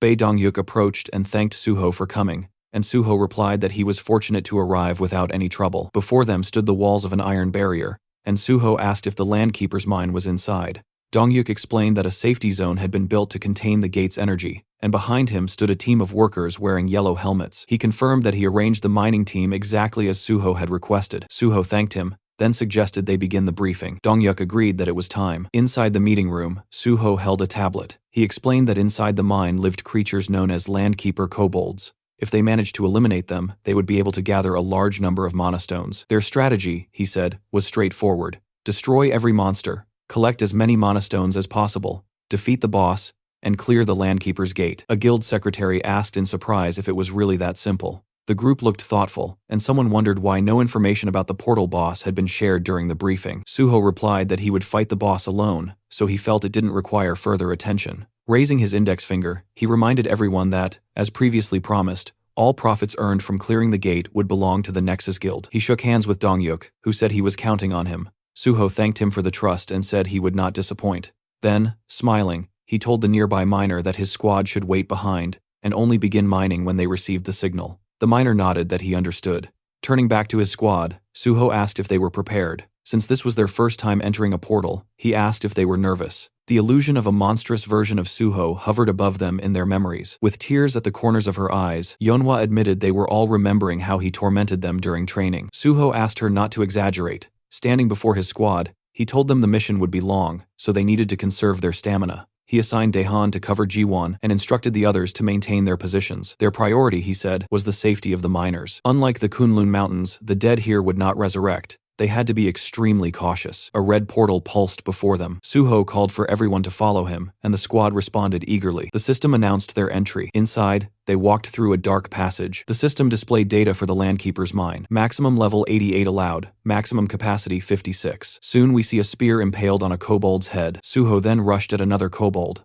oddly wielding a blood-coated shaft, and eliminated it as well. Blue blood flowed from the monster's mouth as a blood jade refilled itself with the spilled liquid. Suho thought it was impressive how few kobolds were present, giving him enough time to gather their blood. One of the miners was astonished, saying that Suho had destroyed all the enemies with a single blow. A Banshee squad member beside him agreed wholeheartedly, and when the miner asked if the boy had never seen Suho fight, Kyawan admitted that it was true, since their leader typically only talked. Yeonhwa urged them to keep up. The squad pushed forward and joined the battle. They received orders to eliminate the kobolds and protect the miners. Jiwon raised his hands, forming a magical circle, promising cover. Daehan decapitated another kobold creature nearby, and Yeonhwa told everyone to maintain formation and avoid rushing. Suho looked over his shoulder with a small smile, satisfied that they were following his instructions and that nothing had gone wrong yet. Yeonhwa told the miners to begin their work. Once the hunters pushed forward a bit, the miners started digging. Massive crystals glimmered around them as one miner announced they had nearly finished gathering the stones and requested they be taken to the surface. He also told his teammates to double-check for valuables and to remove any monster corpses blocking the area. A miner suddenly noticed something to his left. His companion asked what he was staring at, and the young man said he couldn't believe what he was witnessing. As monsters spat blue blood around them, Suho delivered another precise strike, then pierced a goblin to his left. Clenching his fist, he activated his bloody weapon. His eyes turned white as defeated enemies piled beneath him. Resting the blood sword on his shoulder, he stood amid the fallen creatures. The miners and his squad stared at him in stunned admiration. Several workers raised their arms joyfully, shouting that working with Suho was an honor. Suho suddenly sensed something and ordered everyone to gather. Yeonhwa responded immediately. In a section of the mine, he pointed out a branching passage. The squad confirmed they saw it. Suho said the Nexus Guild had abandoned attempts to clear this gate because endless hordes of kobolds overwhelmed them. Someone asked if they needed to split up.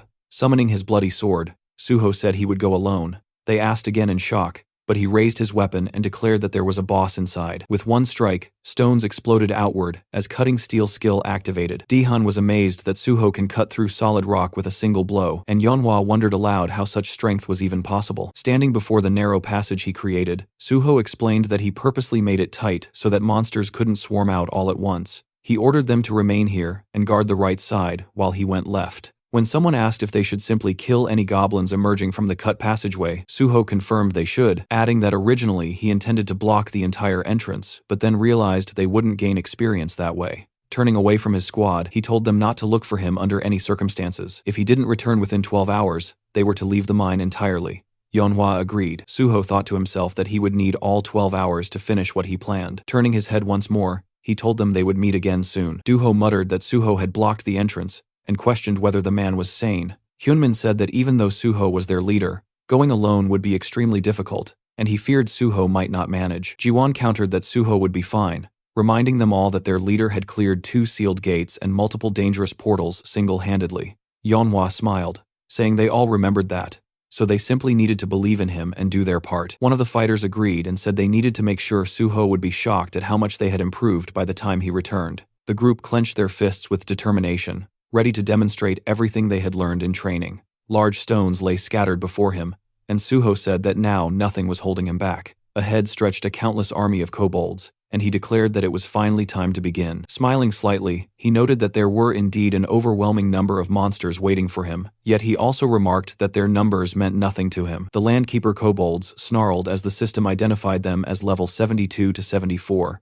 and Suho rushed forward to attack. The monsters lunged at him with growls, and he delivered rapid strikes. A smaller kobold suddenly dropped from above, but Suho noticed it immediately and raised his weapon, blocking the blow. With an amused expression, he admitted that these creatures actually knew how to use their heads, though all it really did was add unnecessary trouble. The system confirmed the defeat of the Landkeeper kobolds.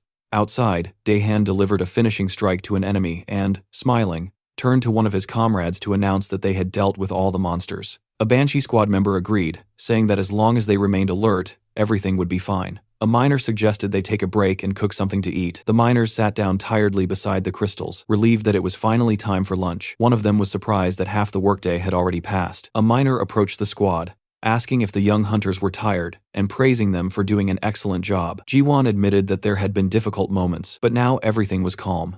Manhwa stood behind him, listening as the miner praised Giwon for defeating an entire horde of kobolds. Jiwon explained that this was only possible because Suho had created a narrow exit tunnel. If the monsters had swarmed at them all at once, they wouldn't have lasted even an hour. Yeonhwa studied the fallen kobolds thoughtfully, feeling that Suho must have been here before. She hoped he was all right.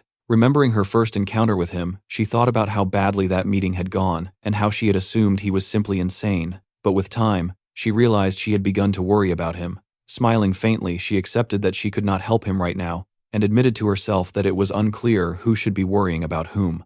Deep inside the mine, Suho sat on a stone with his bloody sword in hand, biting into a chocolate bar. He complained that the kobolds were not attacking him even though he was openly eating in front of them. Standing up tiredly, he noticed the monsters glaring at him, but still not moving, and he wondered aloud if they had finally grown afraid of him. Then he added that it hardly mattered anymore, since they no longer interested him. Standing atop a tall cliff, he thought that he only wanted one thing: to find the boss of the portal. It was too dark to see clearly, so he pulled out a flare gun. The system explained that it would illuminate the area for quite a long time. Suho fired it, and the cave lit up with bright, scattered lights. In the illuminated cavern, a strange creature with an elephant-like head appeared. The system identified it as Bulgasari, level 99. Suho considered that Bulgasari was known to be nearly impossible to kill, feeding on ore and having a body stronger than most monsters. Approaching it carefully, he recalled that Bulgasari was one of the 3 most dangerous non-star monsters. Summoning his shadow spear, Suho declared that it was time to begin. He threw his spear, hitting Bulgasari's head, but the monster reacted only with a ticklish flinch. His smile grew odd, as he realized the spear had simply bounced off the creature, as if striking solid stone. Bulgasari finally awakened. Its clawed paws scraped the ground as it rose, throwing its head back and releasing a deafening roar. The kobolds covered their ears in terror.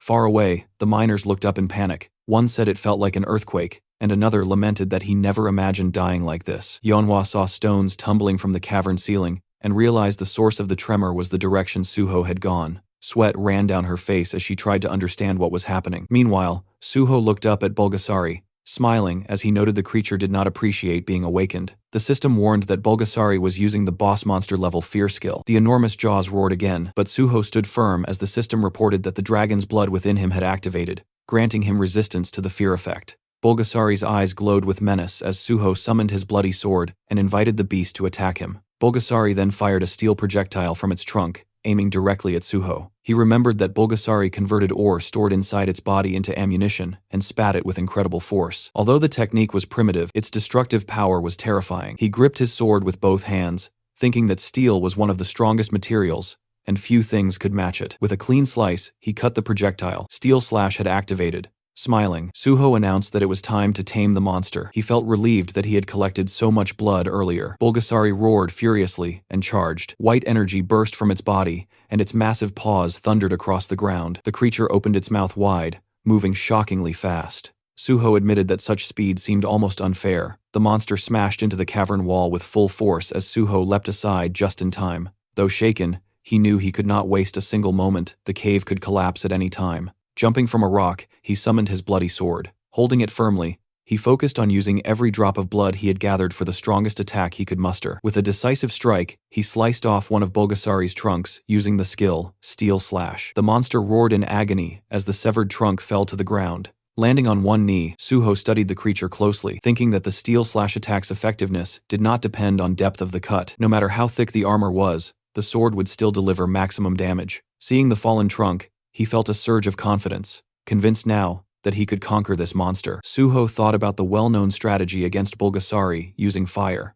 In his past life, This monster had only been defeated with overwhelming flame, but he reminded himself that such a method required an enormous amount of firepower, and since he was not a mage, he had no way to use that option. Standing with his bloodsword in hand, he understood that this was why he had no choice but to rely solely on his blade. Before him, Bulgasari's enormous paw scraped the ground, the monster growling low and dangerously. Its eye shifted, and Suho noticed a sudden change. A powerful wave of energy surged from the creature, and the system warned that Bulgasari was shrinking its body to activate quick recovery. The stump of the severed trunk pulsed faintly. Suho thought about the creature's regeneration. Once Bulgasari was wounded, it compressed its body and used the minerals it had absorbed to restore itself, which was precisely why the monster was considered immortal, and so notoriously difficult to kill. A small, almost comical appendage began sprouting from the wound as the regeneration took place. Suho smiled and asked whether the monster expected him to simply stand and watch this process. Yellow waves of power spiraled around Bulgasari, and the system reported that the monster was initiating ultra enhancement. A new exoskeleton began forming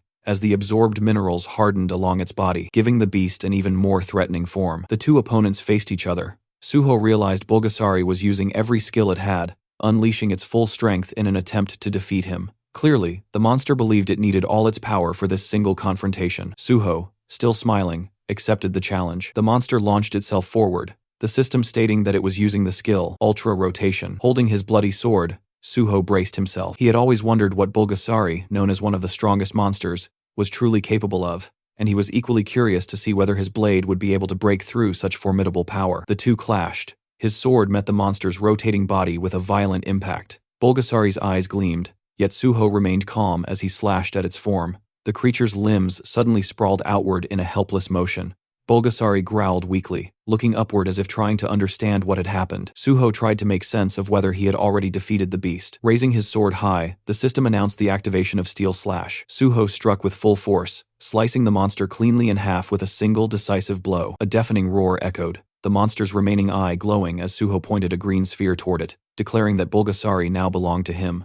Outside the chamber, the miners and the hero's squad waited near a collapsed section of stone. One of them said that the shaking seemed to have stopped. Yeonhwa looked up, while Jiwon, standing beside her, remarked that the kobolds had stopped emerging, and it appeared the expedition had already gathered enough mana stones. The girl lowered her head slightly. Jiwon said that now all they could do was wait. Suddenly, Yeonhwa's expression brightened. She saw a system message confirming that the gate had been cleared. The miners gasped as they saw the same message appear. The system declared An Suho as the most valuable player. Yeonhwa and Jiwon exchanged relieved smiles, and Jiwon said he had expected nothing less from his boss. Meanwhile, inside, the system informed Suho that for his exceptional achievement, he was awarded 5 skill points. Smiling, he looked at the glowing green sphere, and the system granted him several more points, along with a level increase and a rise in all his stats. Holding the shining sphere in his hands, he excitedly said that he had done it. He recalled the final blow, thinking that any other monster in Bulgasari's place would have died instantly, but he had not come here intending to kill the beast. The sphere emitted streams of green energy, as he explained to himself that his only goal had been to tame the monster, using the control sphere he had obtained after defeating Malayan. He threw the green sphere onto the ground. It cracked open, and a tiny elephant-like creature appeared. The system identified it as Bulgasari, level 99, with multiple high-level skills. Suho noted that having traits like Phantom Beast and Species Domination alone would be enough to classify the monster as S-rank, yet this creature possessed both. He knelt before the miniature elephant as the system activated healing. His hand hovered over the creature, whose eyes were closed. Suho gently greeted it, and the little monster responded with an odd sound. Rising to its feet, Bulgasari faced him attentively. Suho told it to listen carefully. Surrounded by enormous crystals, he explained that although the creature's enthusiasm was admirable, they could not return here again, so they needed to gather all the ore in the area. The tiny Bulgasari, ears flapping, looked cheerful. Suho asked if they could begin, and the creature made another series of unusual sounds. Meanwhile, his squad waited at the other end of the mine, confused and increasingly anxious, wondering why their leader was taking so long. Suho now stood inside his impossibly luxurious subspace house, the kind of hidden dimension only very few individuals in the world could ever possess. Surrounded by its vast, quiet expanse, he found himself thinking again about his past life and everything he had learned by living through the world twice. In that old life, the only player who had ever controlled Bulgasari was a person known as Gaia, the Master of Earth. Their fame had risen entirely, because Bulgasari was an overwhelmingly powerful creature. Suho remembered every detail of how Gaia used Bulgasari. The monster was a mythical beast capable of devouring any kind of metal, converting all of it into pure strength, while also storing enormous quantities of minerals within its body, turning itself into a walking mountain of compressed energy. Inside the subspace house, Bulgasari, now nicknamed Bulbul, looked shockingly cuter than its terrifying full-sized form. It resembled a cheerful, metallic-skinned gray hippo as it bounced energetically around the room. Then Bulbul opened its mouth wide and inhaled an entire mound of gleaming magic stones like a living vacuum. Once it had consumed everything, it rolled onto its back and began radiating a deep, powerful glow. Suho watched this with satisfaction, thinking that this little creature was unquestionably the greatest miner in the entire world. He smirked to himself. By now, the Nexus miners outside should have collected their portion exactly as agreed in the contract. Whatever remained inside this subspace belonged solely to him, and he had ensured that. Outside the mine, Daehan, Yeonhwa, Jiwon, and the rest of the team continued to wait near the sealed tunnel. Daehan grew increasingly restless, convinced that Suho had been gone far too long. The miners whispered to each other, assuming that Suho must have defeated the boss, but perhaps suffered injuries during the fight. A few even considered going deeper to check, but Jiwon held firm, insisting that they follow Suho's strict orders. Yeonhwa agreed, even though worry tugged quietly at her thoughts. She reminded everyone that a team without trust in its leader would collapse, and Suho had clearly told them not to enter for at least 12 hours.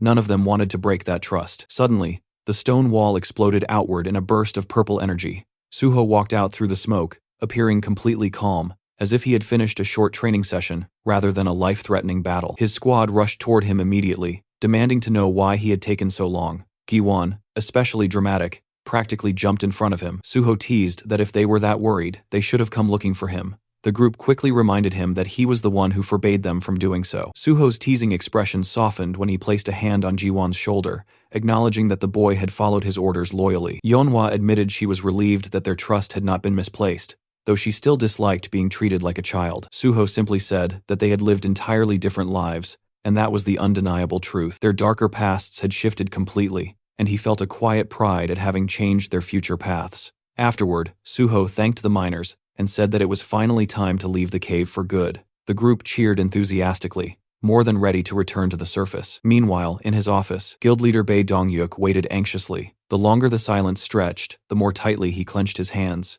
If anything happened to Suho, all responsibility would fall on him, and the Nexus Guild would drown in trouble. Suddenly, someone burst through the door with news announcing An Suho and his entire team had returned safely. Dongyuk hurried out to greet them in relief. Suho confirmed the gate was cleared and requested that the result be officially registered. Later, they gathered in the office to review the collected materials and recorded data. Dongyuk was stunned. Despite Suho's unusually short contract period, the profits were massive. They estimated more than 7.2 billion won in resources, possibly exceeding 10 billion after processing. Suho quietly remembered the raw stones he had claimed for himself in advance and nearly laughed. His personal haul was worth a fortune. To be fair, Dongyuk offered Suho's squad 10% of the gate's entire profit as a bonus. Suho pretended to be surprised, even though inwardly he thought it was too generous. He had already taken enormous amounts home, so demanding anything more would feel greedy. After a polite exchange, they eventually agreed on a balanced reward that satisfied both sides. Once the matter was settled, Suho mentioned something else. He wanted to form a secret raid unit within the Nexus Guild.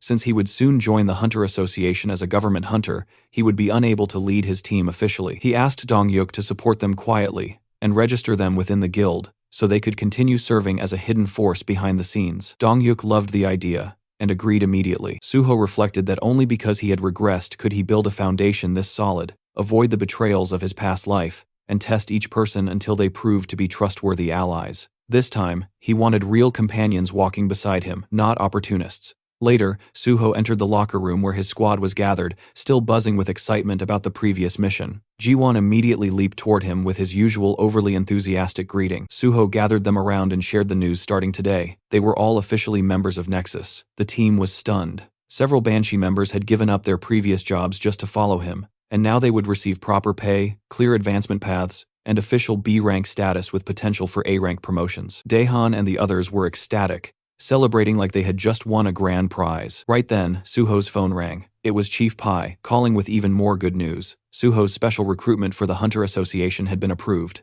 Soon, he would formally join, receive a commendation, and begin his government contract. Chief Pai joked that Suho was becoming far too impressive, and Suho responded that he fully intended to keep surprising everyone from here on out. The next day, inside the Nexus lounge room, the entire Banshee squad was deep inside the digital space created through Jiwon's digitization skill. The bright white environment looked futuristic from outside, But inside, the environment was filled with glitch-covered monsters, their red eyes flickering as they crawled out of broken streams of corrupted data. The creatures let out distorted screams as they swarmed the team. Everyone held their positions while Dihan barked commands, keeping the formation from collapsing under the chaos.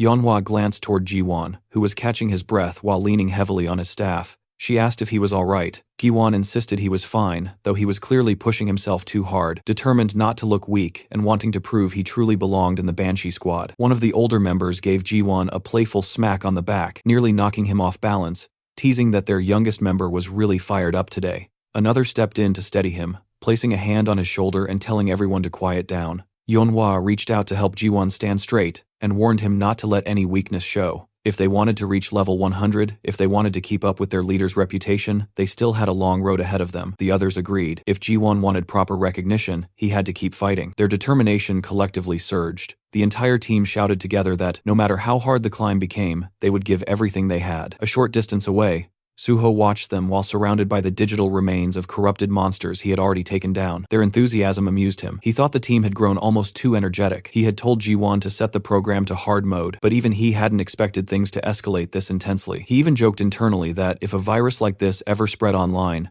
the entire internet would probably collapse. Soon, Suho walked up to Jiwon and asked whether he was holding up. Jiwon tried to appear unfazed, saying he was just taking a break before returning to battle. Suho simply told him they were done for the day and that it was time to log out. Jiwon froze, unable to believe Suho had finished clearing the stage already. The rest of the team, exhausted but irritated, felt like their leader had played a different game entirely. They insisted they were only getting started. Suho quietly smiled. He knew now that they were pushing themselves harder for his sake. He exited the virtual space. Later, in the real world, Suho sat alone inside Angel and Earth Coffee, a calm cafe near the edge of Seoul. He checked his phone and organized his next steps. Since he had just entered the special recruitment program, his free time would shrink quickly. He needed to move fast. His next priority was locating a certain individual. Soon a white car pulled up outside. Choi-yoon stepped out casually and walked inside as if she owned the place. She ordered a strawberry frappe. Suho reminded her that she wasn't really in the position to demand drinks, since he had called her here to repay the favor she owed him. But before she could react, the waiter placed the drink in front of her. Suho had already ordered it. She blinked in disbelief, wondering how he knew the exact drink she would ask for, and even the timing. Suho brushed it off, saying it was simple intuition. In truth, the library of memories he carried from his previous life contained even small details like her favorite snacks. Switching topics, he asked if she had found the person he requested. She handed him a document folder, still confused about why he wanted information on what she thought was a junkie. Suho corrected her immediately. The man he sought was a highly skilled craftsman. In Suho's memory, that junkie would become one of the greatest blacksmiths in the world, Nam Haewon. He thought to himself that finding information on someone like Haewon wasn't easy, yet Choi-yoon had still managed it. She was undeniably good at her work. Suho then said the next step involved using a safe house in Cheongdam, one that belonged to the Union. The girl froze. She knew these safe houses existed, but only the highest ranks had authority over the Cheongdam location. Even brokers rarely stepped inside. Her nerves rose. She pointed out that even knowing about the place was unusual. Suho simply reminded her that she owed him a favor. She tried to negotiate, but he pressed her harder, even teasing that if her entire life's worth amounted to mere paperwork, maybe he shouldn't have helped her at all. Cornered, sweating, she started making out childish excuses. Finally defeated, she said she would make the call. She stepped outside. Suho waited calmly. Knowing the Union would eventually choose the most logical outcome, they would approve his request. When she returned, she looked defeated and asked whether it truly had to be Cheongdam. Suho's twisted expression made the answer obvious. She regretted asking. He chose the location simply because it was closest. She told him he could use it, but only under one condition. She explained that if he met that condition, he could access the Cheongdam safe house at half price. Even so, half the price was still expensive. She pulled out her phone, ready to accept the Union's terms, but Suho told her to wait. He wanted to know the full catch first. She thought he was being extremely strict for someone asking favors, but Suho replied with a shrug, saying he had to be, after all. He was joining the Hunter Association. Finally, Choi-yoon told him the condition. He had to help clear a newly discovered gate the Union had found, one they didn't want exposed,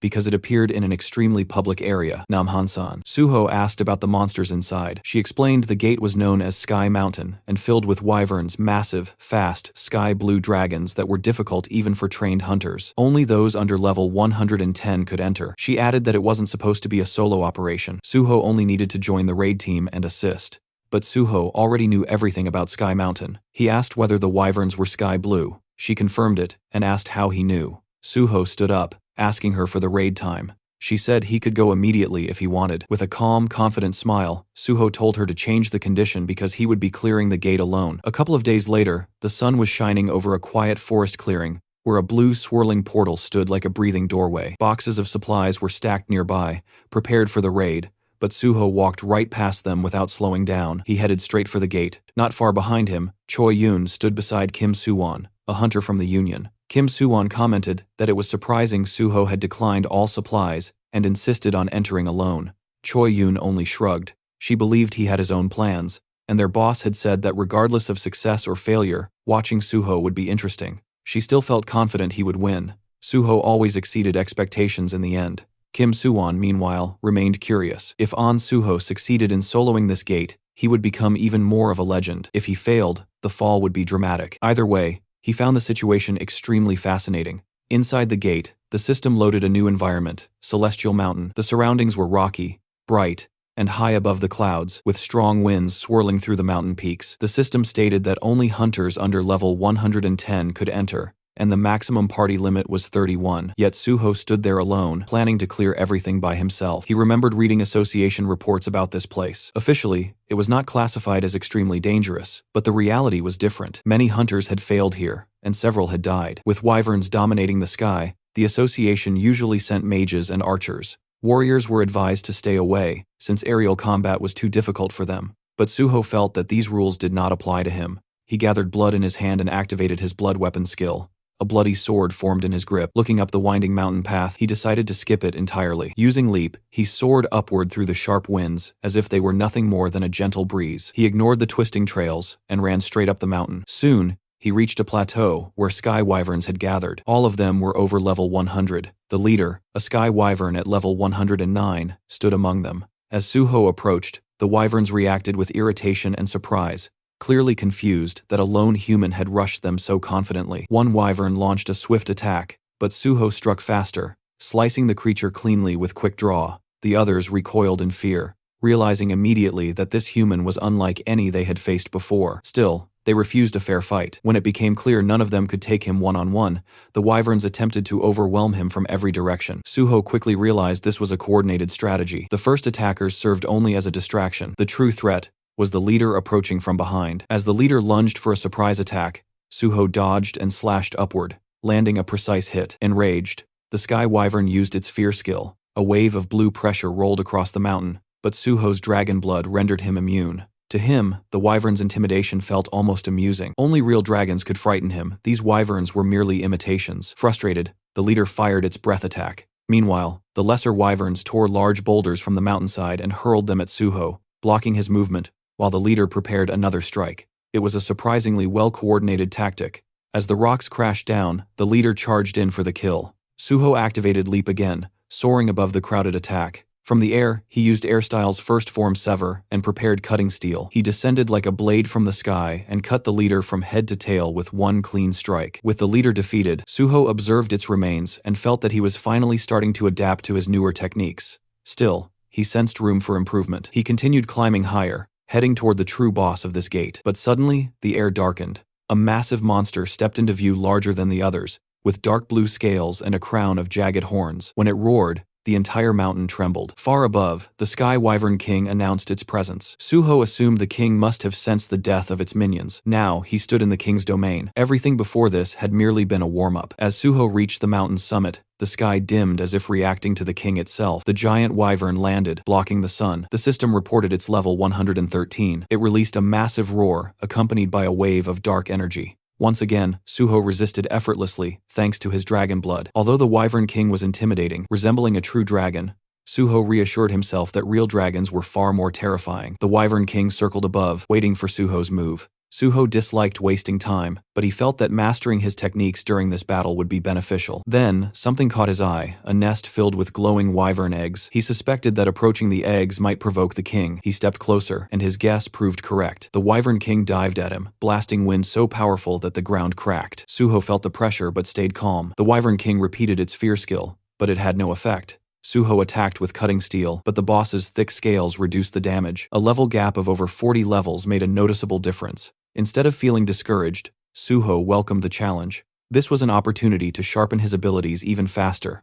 The Wyvern King roared again, summoning another large flock of wyverns. Suho had expected more enemies, but even he was surprised by the sheer number that appeared. Still, his upgraded stats allowed him to move faster, strike harder, and jump higher, perfect for this chaotic situation. The wyverns attacked from all directions. Suho jumped onto one wyvern's back and used it like a platform. The system immediately notified him his leap skill had reached rank S. Now he could jump one more time in mid-air, effectively doubling his movement in the sky. Suho tested it immediately, stepping on empty air and closing the distance to the Wyvern King with perfect timing. His blood weapon now shifted into a long red staff. Suho extended it, striking the Wyvern King's neck and slamming the giant beast to the ground. Even so, the monster struggled back to its feet. Suho respected the durability. Laughing lightly, he hoped the boss would hold out longer so he could test more techniques. The Wyvern King, desperate, forced its subordinates to attack again, but the lesser wyverns hesitated, as if fearing Suho more than their own ruler. Some even looked like they were trembling. Suho quietly remarked that perhaps he had become the true Wyvern King now.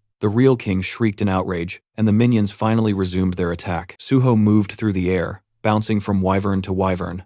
Still, he noticed his sword-drawing technique was not leveling up as rapidly as he had hoped. These opponents were strong, but not quite enough to push the technique further. Deciding to accelerate the pace, he rushed toward the mountain peak. There, he discovered something enormous, the Sky Wyvern Queen. Larger and stronger than the king, covered in purple scales, she guarded her nest and could not leave it. This gave Suho an advantage. The queen was powerful, but bound to her nest. She attacked by rolling huge boulders toward him, but he used sword drawing to slice them apart with ease. Her screams summoned every remaining wyvern on the mountain. Suho remained calm. He understood that she would rely on her minions rather than attack directly. At that moment, the Wyvern King swooped down in a full-force assault. Suho decided it was time to finish this battle. He chose not to use his strongest skill immediately. Instead, he wanted to reach a higher level of sword drawing. The best swordsmen relied solely on their blade, and Suho wanted to honor that principle. He focused on perfect timing and precision, repeating sword drawing over and over. The system reacted to his mastery, recognizing that his understanding had surpassed all others. System alerts flooded his vision. His sword drawing evolved to a supreme level. The guardian sword within him responded, granting a new form, Cloud Cutter rank S+. Red energy flickered in his hair and eyes. Suho unleashed Cloud Cutter with a powerful swing, sending a massive vortex of bloody energy crushing through the Wyvern King. The boss collapsed and died with a final cry. The remaining wyverns shrieked in fear and grief, but Suho was not done. He activated Cloud Cutter again. In one sweeping strike, he destroyed all remaining wyverns, including the queen. The system announced his triumph. Suho stood on the mountaintop with his sword resting on his shoulder. The gate conquered. After the battle ended, Suho took a moment to check his status window. The gate had given him a massive boost, and his experience bar was sitting comfortably ahead. His strength stat was already brushing past 80, and he didn't have far to go before hitting the next tier. A small smile formed as he saw the new additions Double Jump and Cloud Sash, the exact skills he'd been aiming for. It felt good to see his plan finally paying off. Turning toward the queen's den, he decided it was time to collect his loot. Inside were 12 Sky Wyvern Queen eggs. The association's advance team had only confirmed 6, which meant the remaining half naturally fell into his hands now. With the job complete, he shifted his attention to the wyvern corpses. Monster byproducts sold for high prices, especially when used to craft rare materials, and the Sky Wyvern Queen's corpse was considered top tier. Summoning his Shadow Spear, he decided to let it handle the cleanup. He placed the spear beside the queen's massive body, and it immediately began its work, devouring the corpse piece by piece. As it absorbed the flesh, the spear's purple energy flared, growing more vicious and alive, upgrading the blade to its next level. Watching the transformation, Suho realized that even a one-star beast could serve as excellent nourishment for the Ghost Blade's shadow devouring. Judging by the spear's state, one more powerful meal should push it further. With that in mind, he directed the spear toward the king's corpse next, letting it feast again. Outside the gate, chaos had already broken out. Someone shouted that the gate reading had been completely deceptive, and people around him stared in disbelief. They finally realized the guy inside wasn't just some healer, he was actually a sword master. Among the crowd, a black-haired man wiped sweat from his forehead, overwhelmed. He knew better than anyone that even with a full raid party, clearing that gate wasn't guaranteed. Yet somehow this man had done it solo, and not as a combat class, but officially as a healer. Choi Yun brushed it off casually, reminding him that she'd already said he would clear it easily. He agreed, but couldn't understand why she looked so excited. She just told him it must be his imagination. Their conversation paused as Suho walked out of the gate. They congratulated him for conquering it solo, the girl cheering first, and the guy echoing her. Suho thanked them and then reached into his inventory, pulling out the wyvern eggs. He placed all 10 Sky Wyvern Queen eggs before them, saying he'd found that many inside.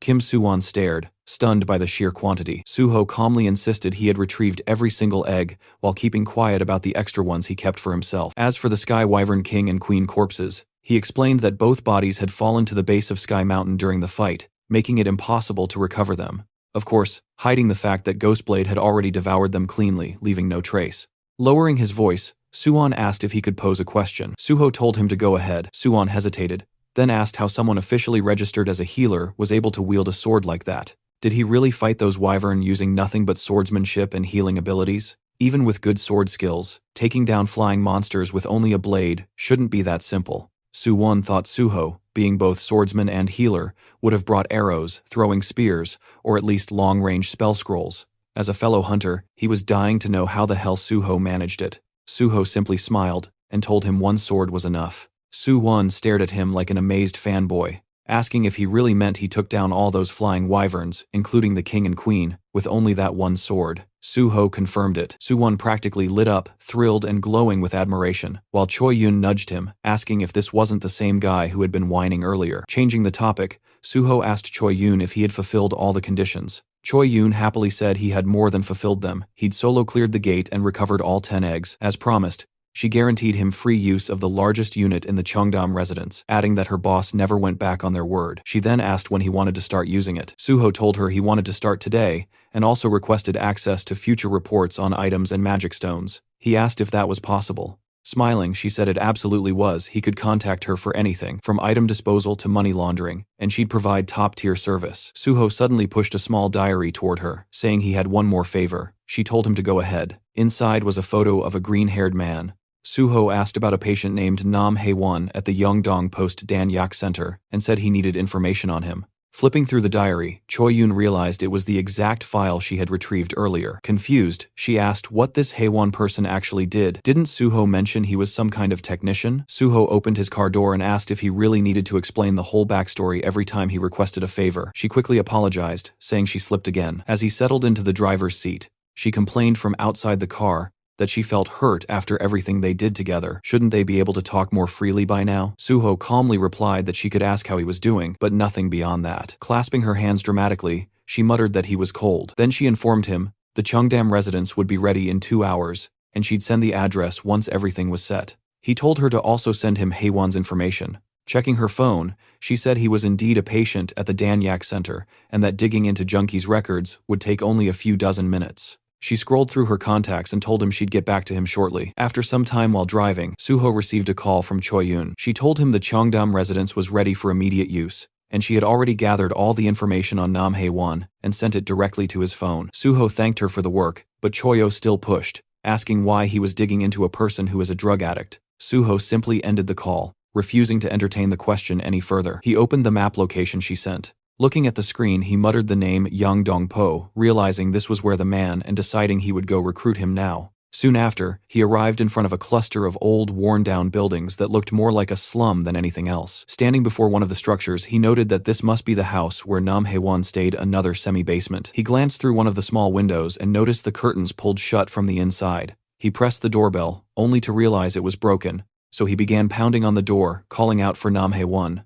After a moment with no response, he assumed the guy wasn't home and said he would have to return later. What he didn't know was that inside the room, 3 men were standing over a collapsed Nam Hae-won. The brown-haired thug crouched beside him, asking if Hae-won really had visitors coming by, deciding they should finish the job before anyone saw him. Before he could act, a heavy thud shook the entire door. All 3 thugs froze instantly, startled by the sudden impact. The one responsible, of course, was Suho. As he stepped inside, the tattooed thug demanded to know who he was, but Suho shut the bitch down coldly, saying his identity was none of their business. The tattooed thug tried to swear at him, but before he could get the full insult out, Suho's hand struck across his cheek with a sharp, rapid slap.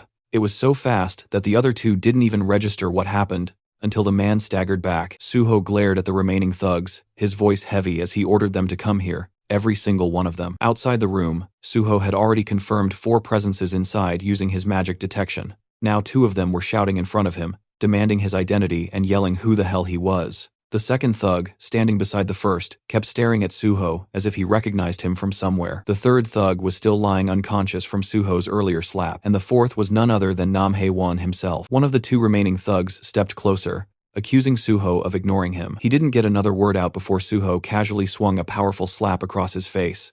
The guy's expression twisted into something both hilarious and tragic as he flew backward and collapsed onto the floor. The last conscious thug witnessed everything, the first slap, the second, and now his second friend, dropping like a broken puppet. He barely had time to react before Suho turned his head and delivered another brutal slap. This one sent him spinning in a full circular motion, crashing far across the room and landing in the most dramatic fall of the three. Suho walked over and checked one of the men's breathing, wondering if he had hit him hard enough to actually kill him. Satisfied that they were still alive, he shifted his attention to Nam Haewon. He lifted Haewon by the shoulder and told him to get up if he was fine. But the moment he got a clear look at the man's face, Suho froze. Haewon's hand was limp and drugged, his expression twisted unnaturally. A syringe lay discarded beside him, and Suho realized what had happened. Those thugs had injected him with something and tormented him afterward. Judging by how stiff his body felt, almost petrified, the injection had been done a while ago. Checking his breathing and physical state, Suho understood quickly that the poison symptoms were serious. He needed to act fast.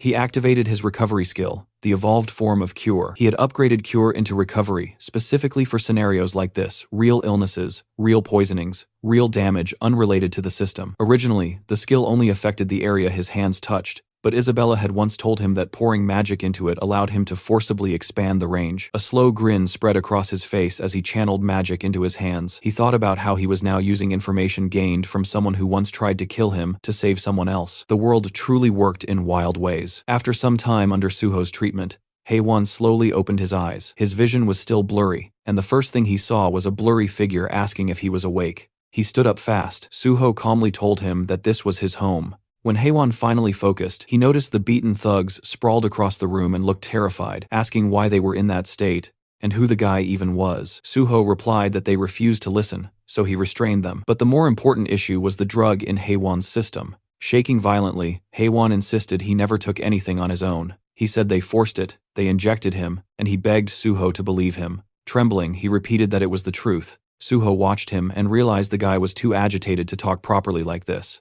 In his past life, Suho remembered an interview from when Haewon later became a famous blacksmith. In that interview, he admitted the Changsik gang had forcibly injected him with drugs, and he suffered long-term after-effects of addiction because of it. With that memory in mind, Suho decided to treat him properly. He placed his hand close to Nam Haewon, and the system responded. The ring of emotions reacted to the strongest emotions in the target. The color being absorbed was black. Suddenly, Haewon clutched his chest, overwhelmed by the pain. Then, as the ring drew out his dark emotions, the tension eased, and he felt relief wash over him. Once the process ended, Suho asked if he was feeling better, and the green-haired boy nodded. Suho stood and told him he believed him. He addressed him properly as Mr. Nam Haewon, confirming that the people who injected him belonged to the Changsik gang, and that the thugs on the floor were from the same group. The Changsik gang's original name has been Gold Made Hand, but the intention behind the naming was so ridiculous that the association simply renamed them as Changsik Gang. Suho asked Haewon if he was attending a rehab center. Still shaking, Haewon said yes, then asked how Suho knew. Suho answered lightly, saying he found out while digging into the Changsik Gang. He reassured him he no longer needed to worry. Forcing drugs on someone already in rehab was a serious crime, and Suho said he would personally take responsibility and resolve the case. Haewon's expression brightened, and he thanked Suho sincerely. Suho told him that since this was an important matter, he would return to check on him again soon. Then he asked if Haewon was experiencing dry mouth or withdrawal symptoms. Haewon admitted that he was, and that he was starting to feel cold. Suho knelt in front of him and asked him to sit for a moment. Haewon obeyed. Suho activated recovery, and blue light gathered around his hands. Seeing it, Haewon watched in quiet awe. Suho explained that this was the healer's recovery technique, tailored for drug addicts. It relieved withdrawal symptoms and pushed out the lingering drug energy from the body. But full recovery required continuous long-term treatment. Recovery consumed a large amount of mana, and very few healers were trained enough to handle it. That was why, in Suho's past life, Isabella had become one of the most influential figures among the last Crusaders. And that was also why, after returning, he chose the path of a healer. Standing up, Suho told the green-haired boy that addiction treatment needed consistency, and they would meet again for further care. For now, he had to head toward the Changsik gang's station. Terrified, Haewon asked him to wait. He said he wanted to know something earlier too, and asked who Suho was affiliated with. Suho gave his name, and said he was a hunter under the Korean Hunters Association. As Suho left, Haewon remained seated in silent amazement, repeating the name An Suho in his mind. Even someone who didn't own a TV like him had heard that name over the past few days. It was all over the breaking news. and now he realized the person who saved him was the same An Suho everyone had been talking about. From above, the slum looked like a war-torn zone. After multiple gate shocks, half of Yangdongpo had collapsed into ruin, turning firmly into a slum. Suho walked through its broken streets, the air heavy with neglect. Since the district sat right in the center of Seoul, it had eventually become a perfect breeding ground for crime. He looked up at the crumbling surroundings, thinking that this must be the place that both the police and the association pretended not to see. In front of him stood a building with a bold sign that read, "Gold Made." Suho stared at it, wondering what kind of gang had the audacity to brand themselves with such a grandiose name. He pushed open the door and stepped inside. The first floor was a convenience store, shelves intact, lights on. Suho immediately understood the situation. A convenience store in the middle of a slum, still operating smoothly, was clear proof that the place was being openly run by gangsters. There was no way it would remain untouched without heavy backing behind it. He walked to the back of the store and found a staircase. As he climbed, a voice barked from above telling him to freeze. A bald man appeared, ordering him not to move, and threatening that he would die if he took another step. He demanded Suho's identity like he had authority over anything. Suho looked at him with a small smile. A gatekeeper. How classic, he thought. Then he asked where Changsik was. The bald man snapped in anger, shocked at hearing the name spoken so casually. The thug shouted, demanding to know who he thought he was to speak their boss's name so freely. But then his expression shifted as he suddenly recognized the face in front of him. The man froze as he realized that this was An Suho himself. Suho waved lightly, thanking him for the recognition. The thug thought he was trying to high-five him and raised his hand. Instead, Suho stepped forward and delivered a brutal slap, sending the bald man flying aside as he walked past with a grin. Continuing up the stairs, Suho spoke calmly, telling them to inform Changsik to come out. Inside his office, Changsik heard the sounds of fighting erupting right outside his door. The noise grew louder and more chaotic until the door finally burst open, a thug flying through it after being kicked by Suho. Suho stepped inside calmly. He muttered that not a single one of these gangster bitches seemed to understand words. Behind him, the bodies of beaten thugs were scattered across the hallway like discarded trash. Running a hand through his hair, he asked Changsik if bringing him here was really that hard. Stepping over another fallen thug, he added that he wondered what the gang would even do if he resisted. Changsik sat in front of him with a straight, unreadable expression. Two bodyguards stood behind him like statues. As Suho approached, he knew exactly what kind of place this was. More than 80% of this organization's members were awakened. The fact that awakened criminals operated openly like this was proof that the nation's security had already collapsed. In his previous life, the Changsik gang had grown even larger than this current version. They had created countless victims, and it took an exhausting amount of time to take them down. Remembering that, Suho clenched his fist. In a cold tone, he said that this was exactly why cancer needed to be removed before it grew. Changsik tried to speak, addressing him as Hunter An Suho, and asking what he was doing so suddenly. Suho stepped closer, telling him not to act clueless. They were the ones who started all of this. Changsik demanded to know when he supposedly started anything. Suho told him he was playing dumb to the very end. He said they messed with someone named Haiwon. He dropped a syringe on the desk, and both the boss and the bodyguards stared at it. Suho told them he had just met Haiwon himself. He asked if they truly intended to keep denying it. Changsik leaned toward his subordinate and quietly asked who Haiwon was. The underling whispered the explanation into his ear. Suho raised his leg and slammed it down on the table, breaking the surface clean in half. He said they had turned his closest friend into that state. His eyes glowed red as he asked why they did it. The two bodyguards froze. Changsik kept his expression firm, trying not to show fear. The boss rolled his hand across his face and told the bodyguards to step outside. They hesitated and asked why. He then barked at them to get out. The rest of the guards immediately rushed out of the room, leaving only Suho and Changsik inside. Changsik swallowed and said he believed there was some misunderstanding, suggesting they talk calmly. Suho walked over the broken table with slow steps. He said that every word they spoke only earned them another beating. Changsik, now trembling, warned him that if he touched him, he would call the police. Suho punched him across the face, calling it nonsense. The blow sent Changsik sliding across the floor along with his chair like his ass glued to it. Suho said that hearing the word police come from a gangster boss was hilarious. Changsik groaned on the ground in pain. Suho added that he figured a boss wouldn't go down from just one punch. Changsik forced a laugh, saying he wouldn't just sit there and let it happen. But the moment Suho stepped toward him, terror returned to his eyes. Suho reminded him again that he was begging for a beating, tightening his fist. And with that, Suho's punch drove straight toward the boss's face. Outside the office, the guards heard the repeated thuds of fists slamming into something or someone. Alarmed, they rushed toward the room, shouting for their boss. When they threw the door open, they found Suho standing in front of a shattered glass window. He told them their boss fled. One of the guards stared at him in shock, asking what just happened. Suho explained calmly that Changsik had smashed the window and bolted, pointing out the broken frame as if it were obvious. The baldy guard raised his hand like a confused school kid, saying that this was the 3rd floor. Suho brushed him off, telling him that Chung-sik was a level 100 hunter who could roll out of something like that without a problem, so they should stop babbling nonsense. With a smile, he told them he planned to dismantle this entire place starting now. Then he added that anyone who wanted to come with him could follow him straight to Cheongok. Just hearing the name made the entire group freeze. Cheongok was the correctional facility next to Cheonsong Penitentiary.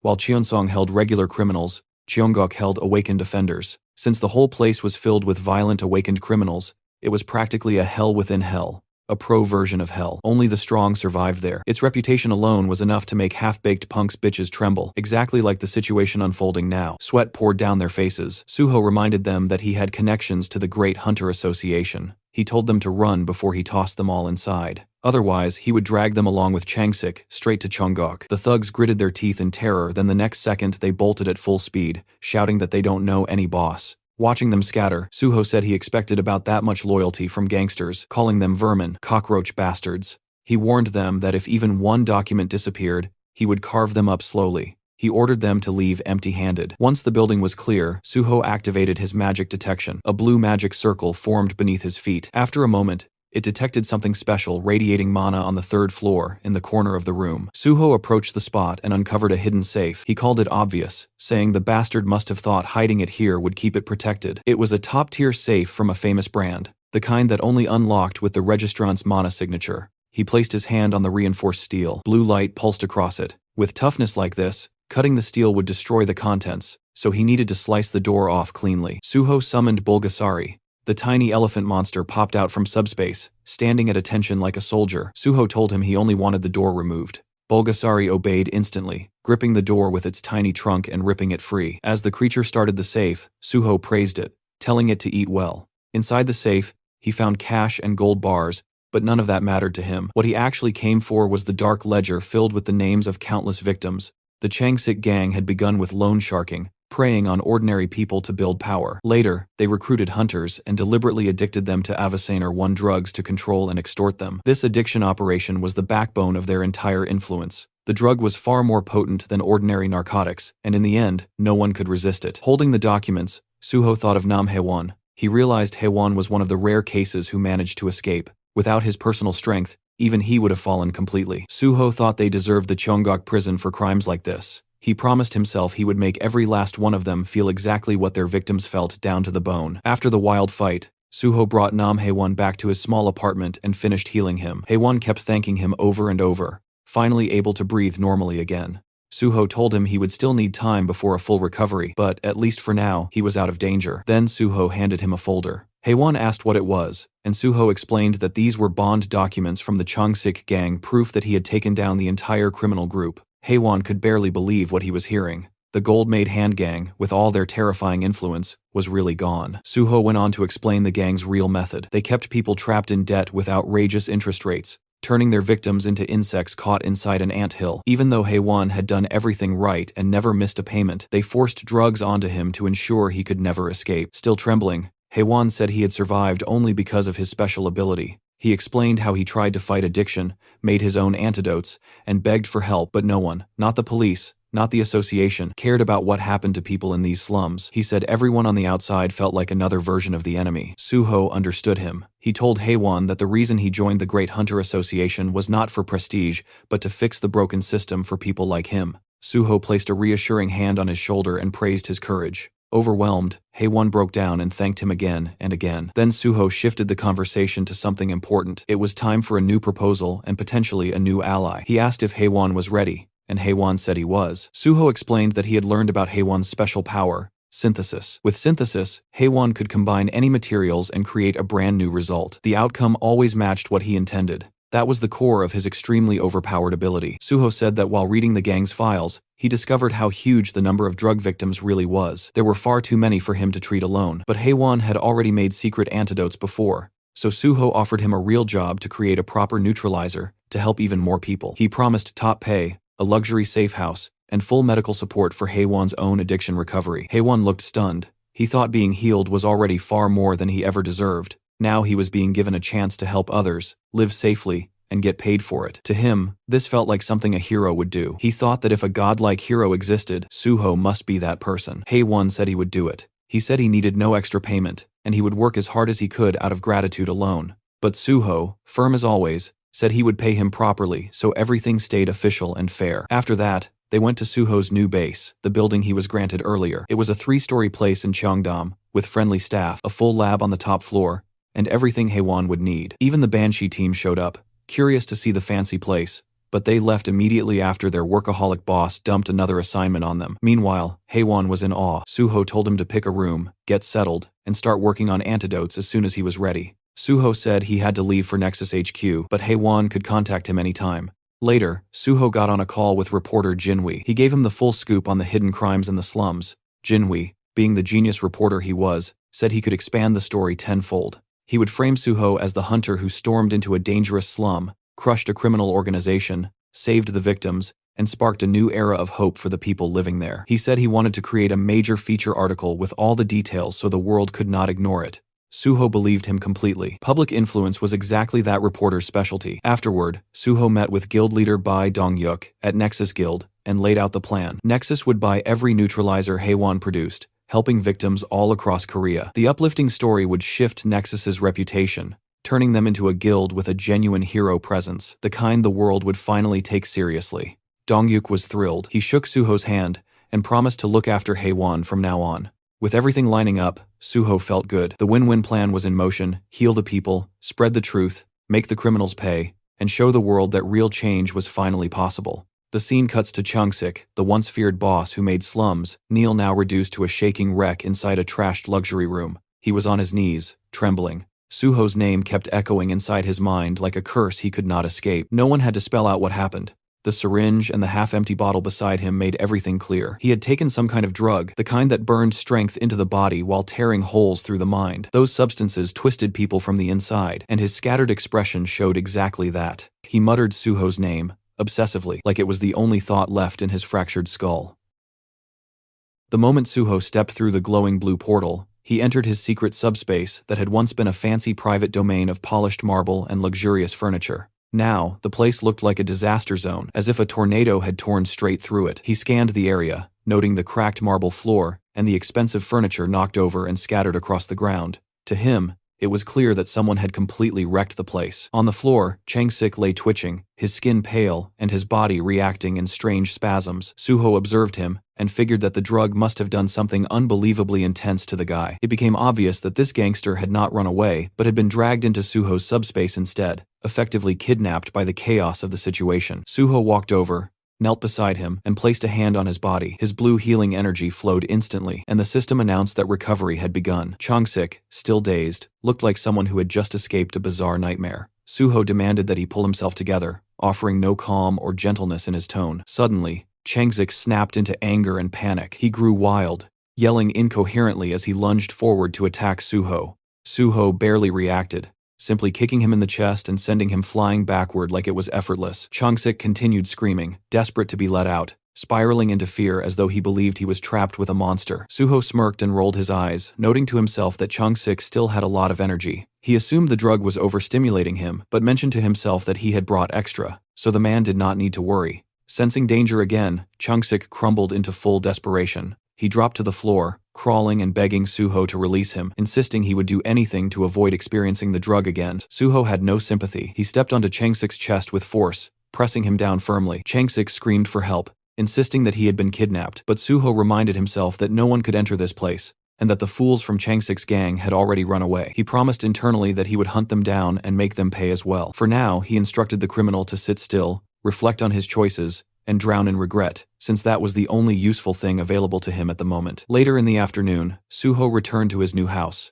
Haewon came running toward him, full of excitement. Suho noticed how hyped he was, and Haewon proudly revealed that he had just finished creating a brand new neutralizer for the dangerous drug. The new version was called Hammer 2. The system displayed information identifying Hammer 2 as a grade C item that excelled at neutralizing the effects of the drug, called illusion. Suho felt genuinely impressed, especially since Haewon had made it in only 2 hours. Haewon explained that he had improved the old version, naming it Hammer 2 because it metaphorically smashed illusions. Suho recalled how Hammer 4 had saved lives in his past life, which meant Hammer 2 should still be a reliable creation even if it was not the strongest one yet. Haewon attributed the success to Suho's help and described the entire process as similar to grinding for items in a game. He believed that with enough time and money, luck would eventually follow. Suho thought Haewon was always humble and wondered how much stronger he would become when he leveled up further. Suho then asked if Hammer 2 could be produced in bulk, and Haewon agreed enthusiastically. He had already completed the formula, meaning they could make large quantities as long as they gathered the necessary ingredients. Suho found that reassuring, and then checked Haewon's current level. Haewon had just reached level 51, thanks to creating the new drug. Because of this, Suho concluded that he would not need to call Giwon for now. Haewon was already functioning as a high-level hunter. With that decided, Suho shifted his focus toward helping all the victims from the slums, ready to use what they had gained to fix the damage that had been done. The next day, several news stories appeared online, claiming that the police and the Hunter Association were ignoring the suffering in the Yeongdeungpo slums. Unfortunately, only around 500 people viewed the article throughout the entire day. The hype simply was not there. Suho realized that Jinhui had been right. There were too many terrible places in the world, so unless something was explosively dramatic, people rarely paid attention. Still, this was only the beginning. Suho then got busy. He distributed large boxes filled with food, water, and magical neutralizer potions to the grateful residents of the slums. Soon after, a truck arrived, loaded with even more supplies. People helped unload everything, and quickly delivered food and potions to everyone. Suho thought Nexus had truly come through with support. His phone rang. Chief Pai was on the other end, speaking to him with the energy of a relaxed uncle, as they discussed tomorrow's appreciation plaque ceremony. They agreed to keep it short and simple. Suho felt secretly thrilled, because receiving a plaque meant the possibility of special recruitment. After some light conversation, Suho called Jinhui to talk about the ceremony and the news. While the slum article did not get many views, he believed it had probably caused trouble for the reporter with the Hunter Association. But Jinhui remained calm, mentioning that only popular stories went viral, and that he had broken no laws. He added that he planned to upload part 2 soon, and that the PBS news group would likely report on the ceremony as well. He then asked if Suho had an Instagram account. Suho did not. This annoyed the reporter, who said many fans were waiting to follow him. Then the conversation took a strange turn. There was an entire fan cafe for Suho, called Anshin Temple, where fans referred to him as the Guardian Priest. Suho realized that the moderator running the cafe was actually Jinhui himself. The reporter admitted to managing it so that Suho's reputation would stay clean, and to avoid unnecessary drama caused by other chaotic fan groups. The logic was reasonable. He also offered to manage an Instagram account for Suho, boasting about his social media skills, and saying he could help Suho become extremely popular. But Suho preferred doing things himself. He asked the reporter to simply send content for posting, and he would copy and paste it. That simple approach made the reporter ridiculously excited. He even suggested that Suho upload selfies and photos for fans, but Suho was not confident about pictures. The reporter advised him to relax and at least make the account. Soon enough, Suho would become an influencer. After the call, Suho made the Instagram account, and immediately his phone began vibrating non-stop with notifications. A huge number of users started following him. Inside the house, Haewon noticed the phone buzzing constantly, but Suho said it was fine. He figured that Jinhui had already started promoting the new account aggressively, so he muted all notifications. Finally, the big day arrived. The appreciation plaque ceremony at the Hunter Association headquarters began. A massive crowd had gathered inside. Reporters, fans, and people holding signs shouted Suho's name, and the title Guardian Priest. Suho had expected a simple ceremony, but the screaming fans and swarming reporters told a very different story. The number of people was overwhelming, forming a sea of excitement. Security guards struggled to control the crowd, begging them to stop pushing and asking them to wait outside. 2 association workers stared in shock, completely stunned by the turnout. They checked and confirmed that all these people had come for only one person, Hunter On Suho. They found it unbelievable, especially because the event had never been posted online. It was the first time in the association's history that such a scenario had occurred for an unofficial event. Suho's fame had reached another level entirely. Inside the auditorium, the chaos continued. Fans filled the entire space, holding signs for On Suho and Sword God, buzzing with anticipation. One girl even mentioned that she had skipped school just to attend. Others discussed how the fan club president, Golden Horse, was absent, so they planned to take plenty of photos for her. In the press section, reporter Jo Jinhui was busy texting. He informed Suho that a massive crowd had shown up for him and asked where the MC was. Suho had actually arrived early, and had been observing everything while using his monochrome solitude skill, which made him invisible to others unless he chose to be seen. A fan sat directly in front of him, with no idea that the sword god was right behind her. Suho soon received a message from Chief Pai, asking him to meet in the hallway, next to the waiting room. He slipped out silently to meet his senior. Chief Pai was astonished by the number of fans, and jokingly called Suho a superstar, which made Suho laugh. Chief Pai then mentioned that the recent article about the Yeongdeungpo slums had stirred public sentiment toward the Hunter Association. Suho already knew the article would make the association look bad, but Chief Pai seemed unconcerned about reporters, which explained how easily the journalist had entered today. Chief Pai congratulated Suho for the award and rushed off for something urgent, maintaining his typical cool and distant style. Then an announcer called everyone to take their seats. The ceremony was about to begin. Suho walked toward the stage as the crowd erupted in excitement. Cameras flashed everywhere. Fans screamed about his appearance, some claiming they finally understood why people fell for him, and others joked that they would let the sword god cut them. Suho stepped forward and received his appreciation plaque from Association President Young Kyung-won. They posed for photos. The president teased him about being good at posing, and Suho responded politely, giving credit back to the president. Keeping the atmosphere smooth, the president praised Suho's work in Yeongdeungpo and hinted that good news, likely a job offer, was on the way. Suho assumed this meant special recruitment. The president then asked him to speak a few words. Suho thanked everyone and said he had only done what he believed he was supposed to do. He admitted feeling strange about receiving a reward for helping people, but promised to work hard. Fans screamed that they loved him, and he could only laugh and thank them. A short Q&A followed. Reporter Kim Sang-won asked whether Suho still intended to join the association, to which replied, yes. Another reporter mentioned the new Instagram account, and Suho explained that a friend recommended it, so he decided to try it. Someone else noted that he had gained 50,000 followers in a single day, and asked how it felt. Suho said he had turned off notifications and did not know, but he could tell people were interested. Someone asked what his first post would be. Suho said he would probably upload the plaque he received today. Then Jinwi stood up and the room instantly tensed. Staff whispered among themselves, realizing that he was the same reporter who had written the article criticizing the association. President Kyung-hwan grew irritated, believing his staff had made a mistake by letting him in. But the reporter ignored their reactions. He was there to ask real questions. He asked if Suho had seen his article on the Yeongdeungpo slums. Suho had. The reporter then mentioned the criticism that the police and the association were ignoring people who needed help, and asked if Suho was aware of the issue. Suho calmly stated that he was fully aware of it. It was a risky moment, because the room was filled with powerful association members, but the reporter pressed on. He asked if Suho's joining the association would help improve things.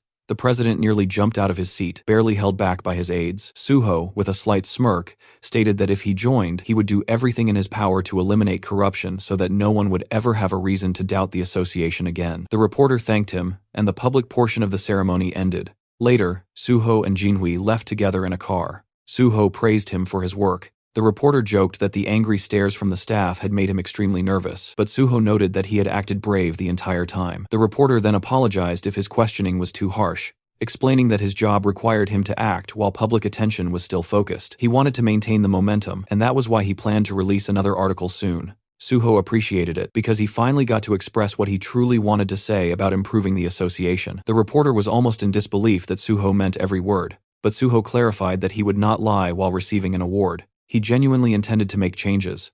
A few days passed, and Suho received his new civil servant ID. He had been officially appointed as a level 5 official, far faster than anyone had expected. At the same time, the entire internet exploded with discussions about Suho's past achievements, especially the incident where he beat violent criminals in the Yeongdeungpo slums. Dozens of online articles appeared, gathering millions of views. People everywhere could not stop talking about him. Some users claimed that Suho was the only cool person in Yeongdeungpo, while others called him a genuine hero. Still, some were jealous and complained that the police or the Hunter Association should have handled the situation instead. A few wondered if Suho was simply doing what Nexus ordered or if he was seeking too much attention. Some online troublemakers jokingly suggested that he might get sued by the criminals he defeated. But the majority agreed that the real losers were the criminals, not the man who stopped them.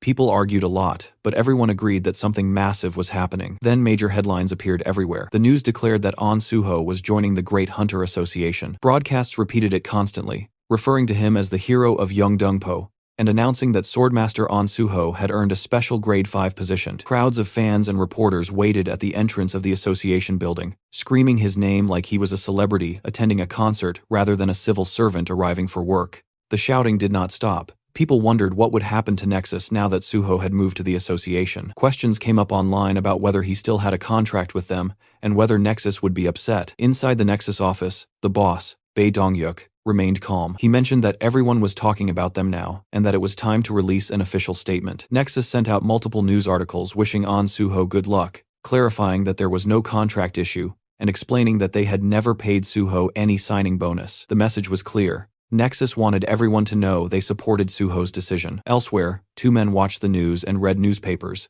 They seemed like hunters. They commented that Nexus was the best guild, while others like Hexagon and Prime cared only about money. They brought up how Hexagon had done terrible things, such as letting a weak hunter die because he did not receive a potion in time, and forcing mages to work until they collapsed. A TV report showed Nexus's guild leader Bae Dong-yuk in an interview. The reporter asked whether Nexus had kicked Suho out due to public pressure, and Bae Dong-yuk denied it. He explained that Suho wanted real field experience before taking his civil service exam, and that joining Nexus had simply been a step along the way. He admitted he was sad to see Suho leave, but said Suho belonged in a role where he could save people, not in a private company. Suho and Nexus were clearly reinforcing each other's public image. Back at the Hunter Association, Suho tried not to sweat under all the attention.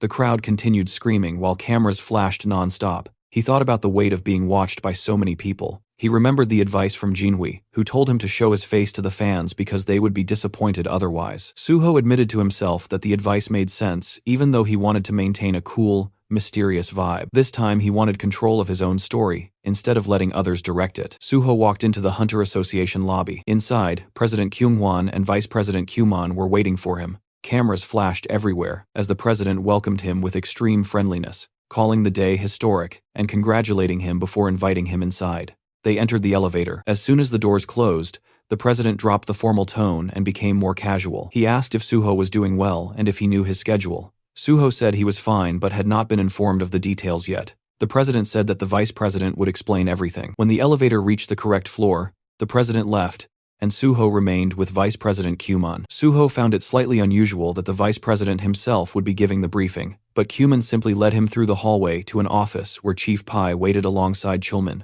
Kyumon explained that these two would guide him and wished him luck. Chief Pai greeted Suho with a big smile, telling him to sit down. He acted extremely friendly and even asked Chulman to get Suho a drink. Suho found it amusing that two people from different departments would both be training him. Chief Pai told Suho to call him senior in private and only use the title chief in official situations. Suho nodded, recognizing how significant that request was, because Chief Pai was known for being strict about titles and reputation. Then, Chief Pai began testing Suho's knowledge about his new job. Suho explained that he knew about the probation period. Normally, a grade 5 officer would train at the HR center before being assigned to a branch office, but because the Hunter Association was unique, Suho would rotate through all departments for 2 or 3 months each. Every department was eager to take in a superstar like him. Chief Pai assured him that after the training, Suho could join the Special Forces Division. Suho remembered the true promise, which was that he would go to the Special Forces instead of the Gate Management Department. He also understood that with so many eyes on him, he had to follow the official process. Chief Pai then introduced Chulman as Suho's overall supervisor. Each department had its own boss, but Chulman would oversee the bigger picture and answer Suho's questions. After Chief Pai left, Suho realized that the man had only come to issue a silent warning to Chulman, not to steal Suho for his own department. Suho found it a bit petty, but let it go. Chulman then explained the training plan. There were 5 departments: Special Forces, Administration, Awakening, Gate, and Resources. Suho already knew and recited what each department handled. Chulman was impressed but believed Suho had probably memorized it from a document. He informed Suho that his first rotation would be in the Awakening department. As they walked toward the department, Suho noted that this meant he would meet Director Lee Wanek, a member of the president's faction, and someone Suho planned to remove later. Chulman continued explaining that every department would have people monitoring Suho and giving him tests, which meant he had to pass everything thrown his way. Still, Chulman remained confidently positive, insisting Suho would do just fine, keeping the cheerful, supportive attitude he always carried. When they arrived at the Awakening department, Suho immediately thought to himself that he would not need his memory abilities for this part. There was one person here no one could ever forget. Inside the office stood Lee Wanek, looking authoritative behind his desk. He stood up immediately to greet them, calling it an honor to have a national superstar like Suho start his first rotation in the department. He also said he would be the one grading Suho's work, and acted overly friendly. Suho's thoughts drifted to what he knew about this man. Wanek was famous inside the association, and had close ties with the chairman. After leaving for another company, rumors circulated that he was involved in human trafficking, but nothing came to light because Kyung-hwan had covered it up. Suho believed things might turn out differently this time since he now knew the truth about the past. This place needed to be cleaned from top to bottom. Someone knocked on the door, and Wanek identified the visitor as Jun-sung before calling him in. He introduced him as the officer who would help Suho in the Awakening department. The two shook hands politely, and Jun-sung said he had heard a lot about Suho, and felt amazed to work with someone so popular. Suho behaved humbly, but internally he admitted he had no memory of this man. Everyone below team leader was simply called officer, so it made sense. Junsong tried light-hearted joking, even mentioning that he wanted Suho's autograph later. He then encouraged Suho not to stress about the job, pointing out that Suho already had a clear future destination. Suho pretended not to understand, but Junsong clarified that everyone knew he was headed to the Special Forces Division. Suho realized that Chief Pai had not kept anything secret at all, but he did not mind. Having a powerful person supporting him only made life easier, even if it felt a little awkward to be treated like royalty. Then Junsong handed him a thin folder that he described as the department's quick manual. Normally the manual was massive, but they had created a special, simplified version just for Suho. Connections truly changed everything. He explained that the Awakening Department was divided into two major sections, Awakened Affairs and Non-Awakened Affairs, each with its own teams. Suho would first take a theory test, then complete one field training session with each division. He reassured Suho not to worry, since everything had been prepared in advance. He handed him a business card and said to call if anything unusual happened. After he left, Suho sat down and began reading the manual. Even as a summary, it felt like a lot, but Suho did not feel burdened. He had the library of memories, which worked like a cheat system for his brain. The system activated, and all the information flowed into his mind effortlessly. For him, any memory test was trivial. Around 40 minutes later, Junsong returned and said it was time to begin. He expected the test to take at least 30 minutes, because the questions were designed to be difficult and tricky. But once Suho began, his pen flew across the paper like a machine. Junsong stared in disbelief. Suho finished in 10 minutes and handed in the paper calmly. It was the first time anyone had completed the test that fast. While Suho prepared to leave, Junsong tried showing him the cafeteria, but Suho declined, saying he already had lunch plans. Then Suho made a secret phone call to Chulman. He asked if Chulman was busy, and since he was not, Suho suggested they eat lunch together and asked him not to tell anyone. Chulman agreed enthusiastically. Back in Chulman's office, Junsong entered while the supervisor was ending his phone call. He informed him that Suho had finished the theory test. Chulman was surprised it was already over, but Junsong insisted it was true. They examined the test together and put it into the grading machine with nervous anticipation. The machine displayed a perfect score of 100. Thinking it might be a malfunction, they checked it by hand, but after multiple reviews, the result remained the same. A flawless, perfect score. Junsong nearly lost his mind, saying no one had ever achieved this, especially on their first day. He finally understood why Chief Pai wanted Suho so badly. Chulman could only laugh. He admitted internally that he had hoped to work with Suho first, but Chief Pai's influence was overwhelming. It was hard to compete when Suho performed at that level. Meanwhile, Suho was just yawning casually in the hallway, completely unfazed. None of this meant anything to him. After meeting for lunch, Suho and Chulman sat on a bench beside a vending machine. Suho said that since Chulman treated him to lunch, he wanted to buy the coffee. Then Chulman asked why Suho had suddenly wanted to eat together. Suho explained that he did not know many people in the association yet and did not want to eat alone.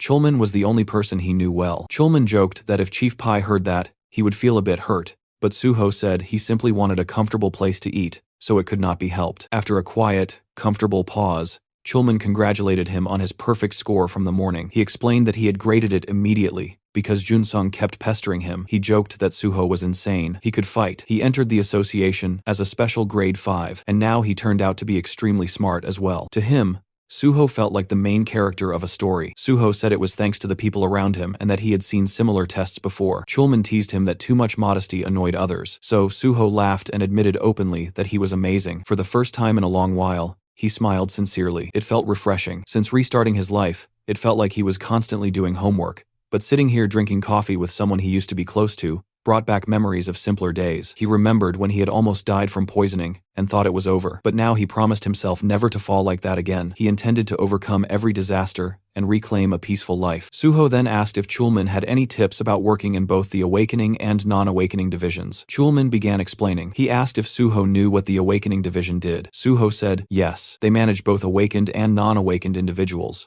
Chulman agreed but emphasized that the biggest task was keeping information updated. No one could see an awakened person's status window except the person themselves. They had to personally come in and update their information. If they ignored the deadline, they received fines and eventually jail time after repeated warnings. There was even a specific term for these cases: malignant non-updaters. Managing those troublemakers was their primary job. He continued, explaining that awakened individuals were like superheroes. Some were so durable that bullets could not harm them. Others could disappear as if they had never existed. Every country needed their data updated regularly. It might sound like the association treated them as potential walking disasters, but there was currently no better method.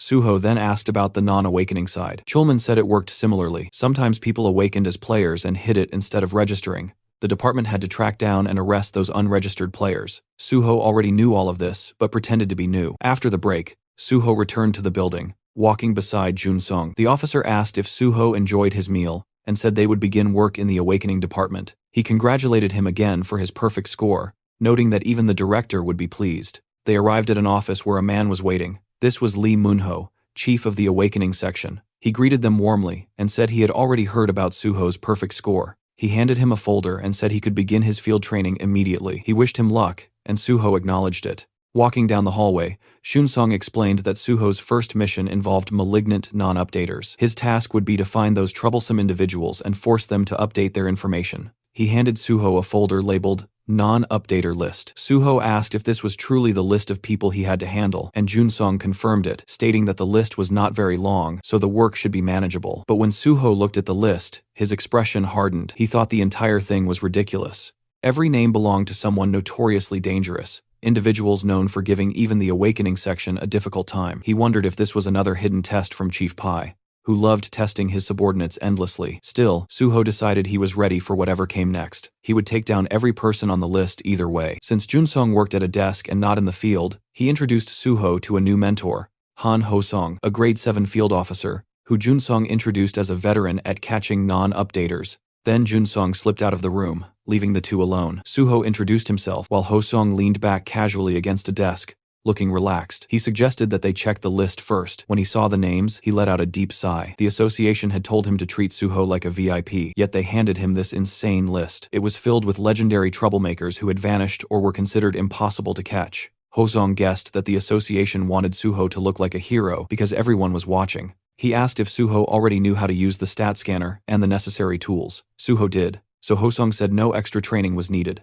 Then he asked if Suho planned to choose his first target. Suho said he did and pointed at a photo of a man with long dark hair. Ho-sung asked if Suho even knew who the man was. He was a malignant non-updater who had fled overseas and evaded capture, but that did not stop Suho. He said that if the man was still on the list, then he had to be pursued. Suho pressed his hand firmly onto the list, covering the photo of his chosen target. With a confident smile, he prepared himself to track down every one of those legendary troublemakers. The page displayed a photo of a dark-haired man named Kim Gung-won, an illegal pharmacist whose real occupation was designing doping substances. He provided doping drugs to both ordinary and professional athletes. The issue was that the drugs he distributed did not rely on chemical doping effects but on skill-based doping, something far more dangerous and far harder to trace. Suho scanned through the information and noted that Kim Gung-won denied all charges, yet multiple reports had already been filed that confirmed the accusations. An update to his status window had been requested years ago, but he had continuously fled, avoiding every attempt to track him. His current location was presumed to be overseas. Normally, when an unregistered hunter goes untraceable for a long time, they are declared missing, but the fact that his name remained on the active list meant one thing: he was still operating. Suho realized that even the Awakening Division recognized the ongoing threat he posed. Despite this being an obvious hunter-related criminal case, it fell under the jurisdiction of the Awakening Division instead of the Special Forces Division. The Special Forces Division never moved without solid evidence, no matter how suspicious the situation was. As Suho closed the file in his hands, he reflected that the Special Forces Division also struggled with chronic manpower shortages. But the bigger issue was that Chief Pai simply avoided anything he considered unprofitable or bothersome. Han Ho-sung scratched his neck and expressed his concern that the suspicion was understandable, but catching someone presumed to be overseas seemed impossible. Suho stared at him and questioned whether he truly believed the man was overseas. Ho-sung reacted with shock. Suho explained that Kim Gung-won was absolutely still in Korea. The reports mentioned that domestic athletes were still using his substances, and the fact that his drugs were easily accessible meant his base had to be inside the country.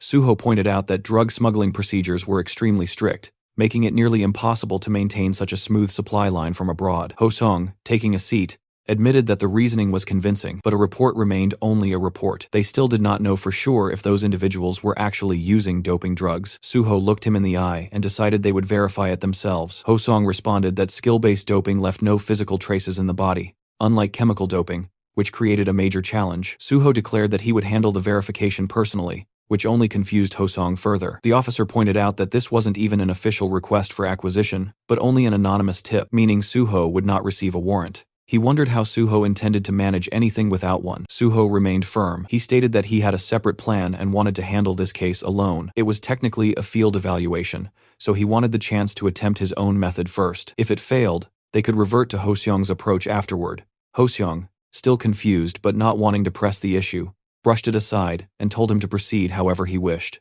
Suho bowed slightly, thanking him for trusting him. Ho-seong added that he could contact him any time if he needed help. With that, Suho left the office, ready to execute his plan. Ho-seong, leaning on his chair, thought to himself that he had no idea what kind of plan Suho was relying on, but he assumed Suho would learn the hard way. Tracking a fugitive, unregistered hunter was nothing like what Suho had done before, and the reality of it would hit him soon enough. As Suho stepped outside, he pulled out his phone and contacted Nexus Academy. He informed them that he was heading there immediately, and that he needed something done. After some time, Ji-won appeared, laughing and commenting that the request seemed easy enough. Inside the Nexus Academy lounge, Suho and Ji-won sat together while Ji-won confirmed that all he had to do was locate Kim Gung-won. Suho verified it. Ji-won studied the file and concluded that if they followed the numbers listed in the reports, they would eventually trace Kim Gung-won's phone. Once they found the phone, they would have his location, and Suho could take him down from there. Suho watched him and felt certain he had made the right decision by coming to him.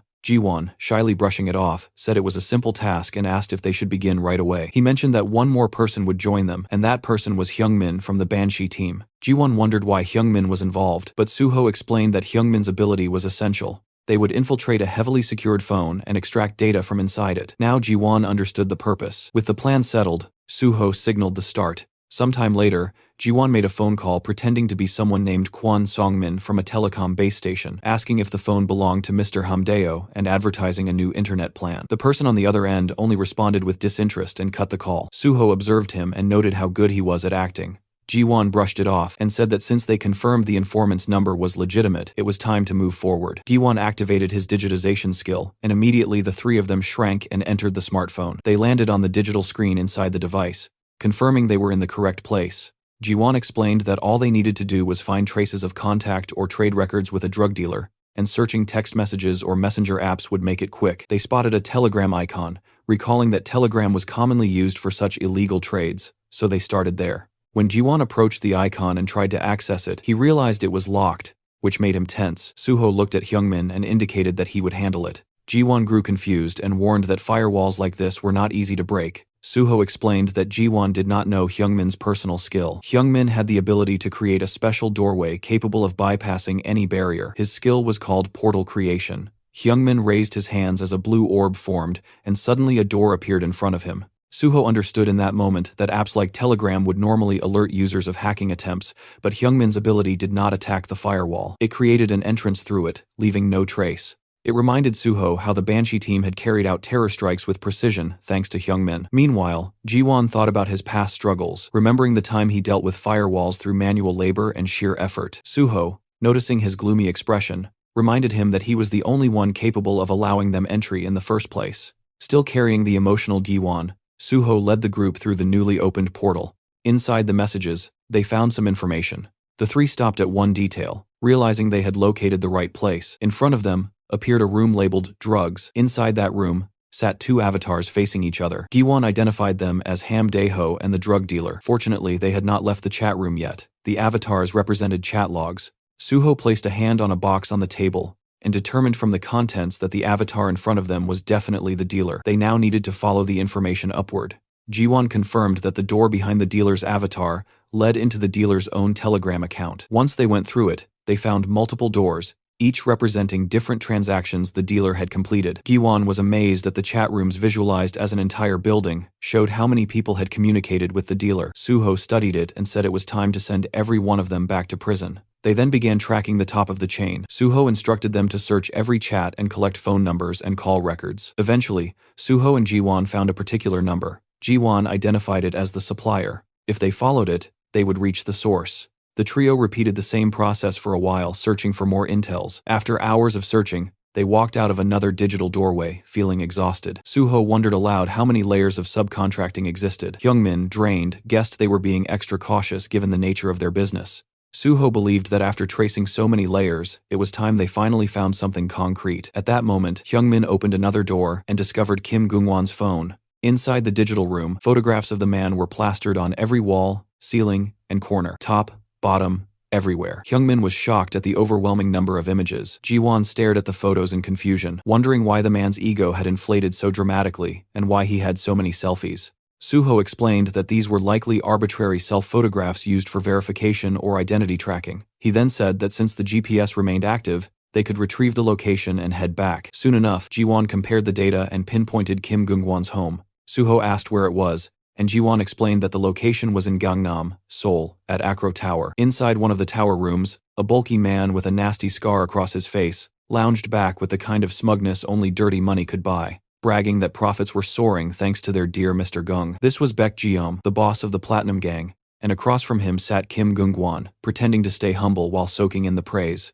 He claimed his results were always great because of Baek, then casually brought up whether the police were fully handled. Baek confirmed without hesitation, saying every layer of law enforcement, from cops to prosecutors to even the Hunter Association, had already been bribed, and none of them could be touched. Right then, the lights flickered out and the whole room dipped into darkness. Everyone automatically glanced upward. Gungwon muttered about a power outage while Baek Jeom quietly assumed the same. Gungwon complained that this wasn't some cheap building, and there was no gate rupture happening, so the power cutting out made no sense. Baek followed up with irritation bubbling inside him, thinking about the ridiculous maintenance fees they paid, and how this nonsense was unacceptable, promising himself he would give the management a piece of his mind. Baek Jeom turned to his bald bodyguard, ordering him to go take care of it, and the bodyguard moved toward the door without question. But before he could reach it, the door exploded inward with a violent crash. The sound ripped through the room and instantly snapped both men out of their irritation, their attention locking onto the chaos as they tried to process what the hell just happened. The answer walked in on its own. Suho stepped through the broken entrance, gripping the bald bodyguard's head like a piece of trash, slammed it into the floor so hard the skull cracked. With a cold smirk aimed straight at Gungwon, letting the bastard know he had been found, Gungwon froze when he saw Suho, demanding to know who he was, while Baek stood beside him casually puffing on a cigar, commenting that Suho looked familiar. Suho rose to his feet and introduced himself, holding up his ID. He identified himself as An Suho, record updater of the Awakening Department of the Korean Hunter Association, and stated that Kim Gungan had intentionally refused record updates for years. That alone was enough reason for an on-site arrest. Kim Gungwon, terrified and shocked, recognized him as the sword god An Suho. Suho confirmed that identity, scratched his neck, and told him to cooperate obediently. Instead, the men took their fighting stances. Suho looked at their audacity and warned that, if they did not want to die, they should submit. Moments later, the two criminals knelt on the ground with beaten expressions while Suho stood tall in front of them, thanking them for their cooperation. In their minds, the criminals thought he had beaten them one-sidedly, and wondered how that counted as cooperation. Suho then turned to Yeonhwa and thanked her for her EMP ability, which allowed them to enter easily. Yeonhwa blushed and played with her hair, admitting the job had felt so easy and anticlimactic that it seemed like a waste of training time. Hyungmin, standing nearby, revealed that she had skipped training and rushed over excitedly, but before he finished, Yeonhwa elbowed him sharply and reminded him that when the team leader called, she always needed to come running happily. Meanwhile, Suho sat in a chair in front of the criminals and suggested they continue their conversation. He first looked at Kim Gungwon. Taking out the stat measuring device, he remarked equals on its impressive capability. System rules prevented people from seeing each other's status windows directly, but the association could check stats through reaction results based on input values. Officially, the innovation had an accuracy above 70%, but in practice, Suho had extracted 100% accuracy. Kim Gungwon, panicked, thought to himself that Suho had beaten him until the results reached 100%. Suho smiled at him and reminded him that he had even healed him, so there was no reason to look so upset. He repeated that if the measured stats later failed to match what they recorded now, he would die. Faced with that statement, Kim Gungwon desperately agreed. Then Suho focused on Baek Jeom, who had recently risen as a big shot in Gangnam thanks to Kim Gungwon. Suho knew this man needed to be arrested someday, but since today was only an on-site assessment, it would be difficult. Still, he could not pretend he had not seen him standing right there. Suho looked at him and addressed him as Baek Jeom, pointing out that the man had said something unclear earlier. Baek Jeom asked what he meant. Suho continued, stating that Baek Jeom had bribed the police, prosecutors, and the Korean Hunter Association. The sudden accusation left Baek Jeong trembling, as Suho pressed for more details, specifically wanting to know who inside the Korean Hunter Association was involved. Suho placed a hand on Baek Jeong's shoulder and warned him to refrain from actions that caused misunderstandings, or he would die. The cold tone made Baek Jeong in fear and promise understanding. From the sidelines, Yeonhwa and Hyungmin watched the scene unfold. Yeonhwa commented that it brought back memories, and that it had been very scary back then, while Hyungmin admitted he never expected Suho to become someone he respected this much. Meanwhile, Baek Jeong confessed that he had bribed Park Kyuman, the vice president of the Korean Hunter Association, Suho asked if it was just one person. Baek Jeom cried as he insisted it was only him and begged Suho to believe him. Suho looked at him and sensed he was not lying. He then wondered whether Park Kyuman knew nothing about the awakening and non-awakening assessments. If Park Kyuman had known, he would have removed anyone connected to him from the list or given special instructions to protect them. This meant someone had targeted Park Kyuman. It would not have been Section Chief Lee Munho, the one who had provided the list, but the mere fact that Lee Munho assigned the evaluation task meant someone higher had pressured him, someone above Park Kyuman or on equal footing. The possible candidates narrowed down to Chairman Jang Kyungwon and Special Unit Chief Pai Sung-yeol. To Chairman Jang Kyungwon, Park Kyuman was like a tongue in his own mouth, so he had no reason to harm him. Pai Sung-yeol's official rank was lower than Park Kyuman's, but most people said his internal power was far greater. Suho concluded that the most likely suspect was Pai Sung-yeol. According to his memories, he didn't remember that the vice president and Chief P were on bad terms, and he decided he would have to watch carefully. If Kim Gungwon were captured, either Pai Sung-yeol or Park Kyuman would react.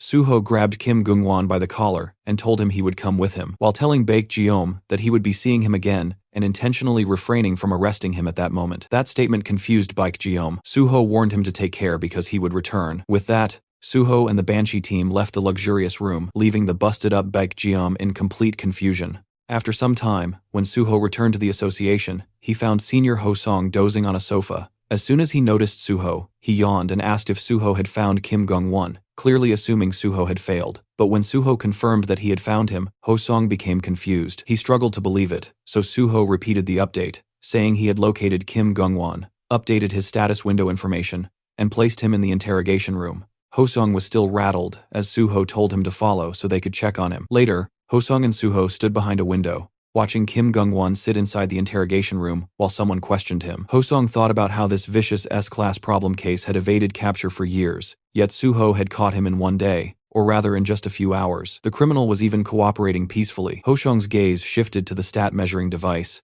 and he thought about how the machine normally produced only 70% accuracy, yet this time the results had come out nearly identical to the real stats. He looked at Suho and marveled that something so notoriously difficult had been handled so effortlessly, as if Suho had taken a simple stroll. Suho then said the charges were proven and that they could hand Kim Gungwon over to the Special Forces Department immediately. Ho-song nodded. Still confused, he asked how Suho managed to catch him. Suho, wearing a straight expression and not even looking at him, said he simply asked around here and there and got lucky. He then asked if he could bring in the remaining non-updaters too. Ho-song agreed and suggested they go together, but Suho suddenly turned, saying he wanted to catch all of them himself and earn the highest evaluation. The sudden declaration caught Ho-song off guard. Suho bowed slightly and said he would ask for help if needed, but asked Ho-song to focus on transferring Kim Gungwon to the Special Forces Department. As Suho walked away, the sloppy 7th grade officer remained standing alone and simply responded with an okay in confusion. A few days later, chatter filled the office.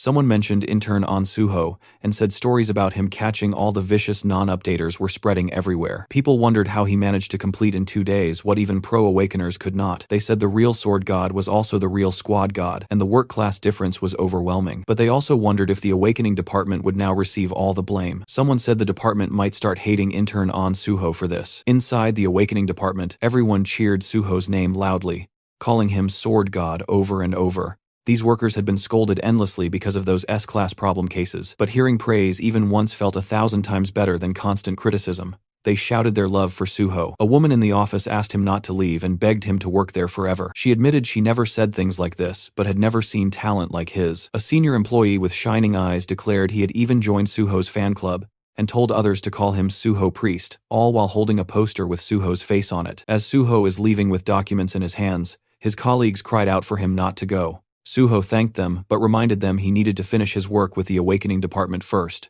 Soon after, he received a call. The name on the screen belonged to Pai Sung-yeol. Chief Pai, while looking at documents, asked Suho if he was busy and told him to come see him if he had a moment. Suho realized instantly that the bite he had been waiting for had finally arrived. Inside Chief Pai's office, Chief Pai handed a can of Coke to Suho and commented that Suho's performance in the awakening department had been impressive. Suho responded modestly, saying that it was nothing. Chief Pai sat down and questioned him, wondering how Suho could call it nothing when he always produced results far beyond expectations. Suho thanked him. Chief Pai then asked whether the first person he caught was Kim Gungwon. Suho confirmed it. Taking a sip of Coke with a smirk, Chief Pai pointed out that if Suho had only seen Kim Gungwon, Suho realized immediately that things were happening exactly as expected, and that Chief Pai already knew everything. That made everything simpler. Suho revealed that he had also seen Baek Jeom. Chief Pai then asked why he had let him go. Suho explained that he believed the man was too big for him to handle. Chief Pai asked why Suho spoke, as if he already understood what he was implying. Suho clarified that he assumed Chief Pai was referring to Baek Jeom's connections. Chief Pai confirmed it. He then asked Suho to explain why he had not reported back right away. Suho said he waited because he had no justification to report. Chief Pai wanted to know what kind of justification. Suho clarified that he planned to join the Special Forces unit, but since Chief Pai's name had not been mentioned yet, reporting prematurely would have looked like overstepping.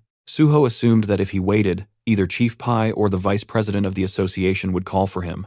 Chief Pai approved of his decision and told him to report everything directly to him from now on. He said he would, in return, tell Suho everything he wanted to know. Suho agreed. Chief Pai asked if Suho was not curious why he had to report to him. Suho answered that there was no need to be curious since Chief Pai surely had his reasons. Laughing, Chief Pai called him a crazy kid. Then he pulled out a credit card and handed it to Suho, telling him he did a good job and should eat something expensive with his friends after work. He insisted that Suho not settle for cheap food like pork belly, but enjoy anything he wanted. Suho tried to decline, but Chief Pai reminded him that when an adult gave something, he should accept it with thanks. Suho left the office and walked down the hall, thinking that he had just walked past the vice president earlier without saying anything. It became clear that something existed between the vice president and Chief Pai. Pulling out his phone, Suho called Giwon. He told him he would send a few numbers and instructed him to gather all possible information. Giwon agreed without asking any questions. Suho asked why he did not question him about the details, and Giwon replied that if Suho told him to do something, he would simply do it. Suho realized this must have been the same feeling Chief Pai experienced earlier. Suho encouraged Giwon to work hard, promising to buy him expensive food,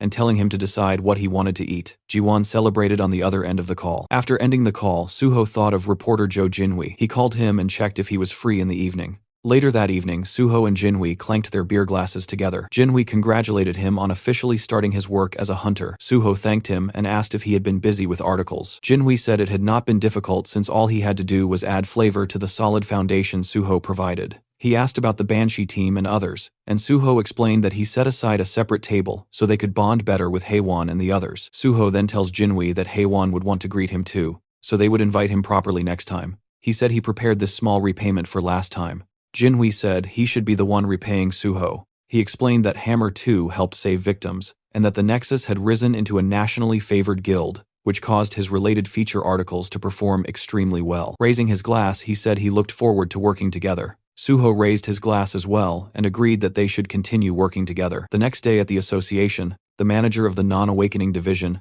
Lee Se-hyun, greeted Suho with cheerful energy. She told him she had heard about his impressive achievements and was happy to welcome him to the non-awakening division. Seeing his modest expression, she reminded him not to be too modest because it did not look good. She asked if he knew what the division handled. Suho replied that they searched for unregistered hunters. She confirmed it and told him that it would be as difficult as finding a needle in the desert. She said he should not aim for more or less, but just find exactly one person to complete his field evaluation. Suho said he would find one quickly. She handed him a blue file labeled unregistered and said she liked his confidence. She informed him that Officer Eom would guide him through the details. She told him to do his best. After some time, as Suho went through the reports she had given him, he decided to review the documents he received earlier from Eom Jun-sung. He found them to be only scattered reports. He thought about the fact that there was no way to identify an unregistered hunter unless the person confessed. Unless their level had increased noticeably, they were indistinguishable from normal people. Hunter registration existed to prevent unexpected incidents,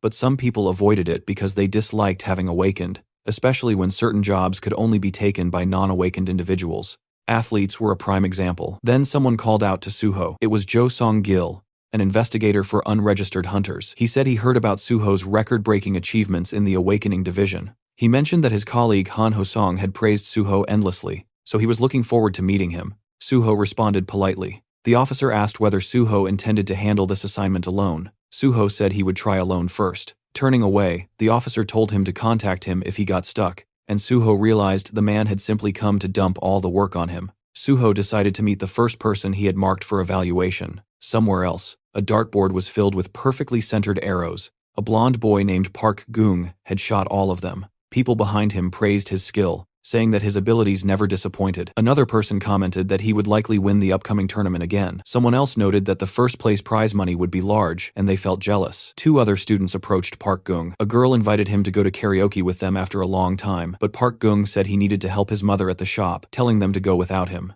The black-haired boy complained that even on the day before the tournament, when practice ended early, he still had responsibilities. Park Gung apologized, saying they would go next time. Later, he arrived at the restaurant and announced he was home. Inside, he saw an officer eating. It was Suho, casually eating fancy dishes. The boy immediately recognized him as the sword god, but his mother shushed him, reminding him quietly not to bother customers. The boy agreed, and his mother asked why he was home early when it was still training time. He explained that practice ended early because the tournament was tomorrow. She asked why he did not hang out with friends, but he tied on an apron and said he could not leave her working alone. He then asked whether he could take care of the sword god's bill if it had not been paid yet. She agreed. When Suho asked for the bill, the boy said it was 10,000 won and asked if he wanted a receipt. Suho declined and addressed him by name. The boy froze, shocked that Suho knew who he was. Suho revealed that he was from the Korean Hunter Association's non-awakening department. The mention of the non-awakening department made the boy's face turn pale. He immediately began stepping back and apologized, saying he was busy and had no time. Suho told him it would only take a moment, but the boy bolted out of the restaurant, apologizing as he ran. His mother watched him leave, wondering why he was acting that way. In an alley, the boy slumped to the ground. A system window hovered before him, asking if he wanted to pursue his power. The boy stared at it miserably, wondering why this had to happen now of all times.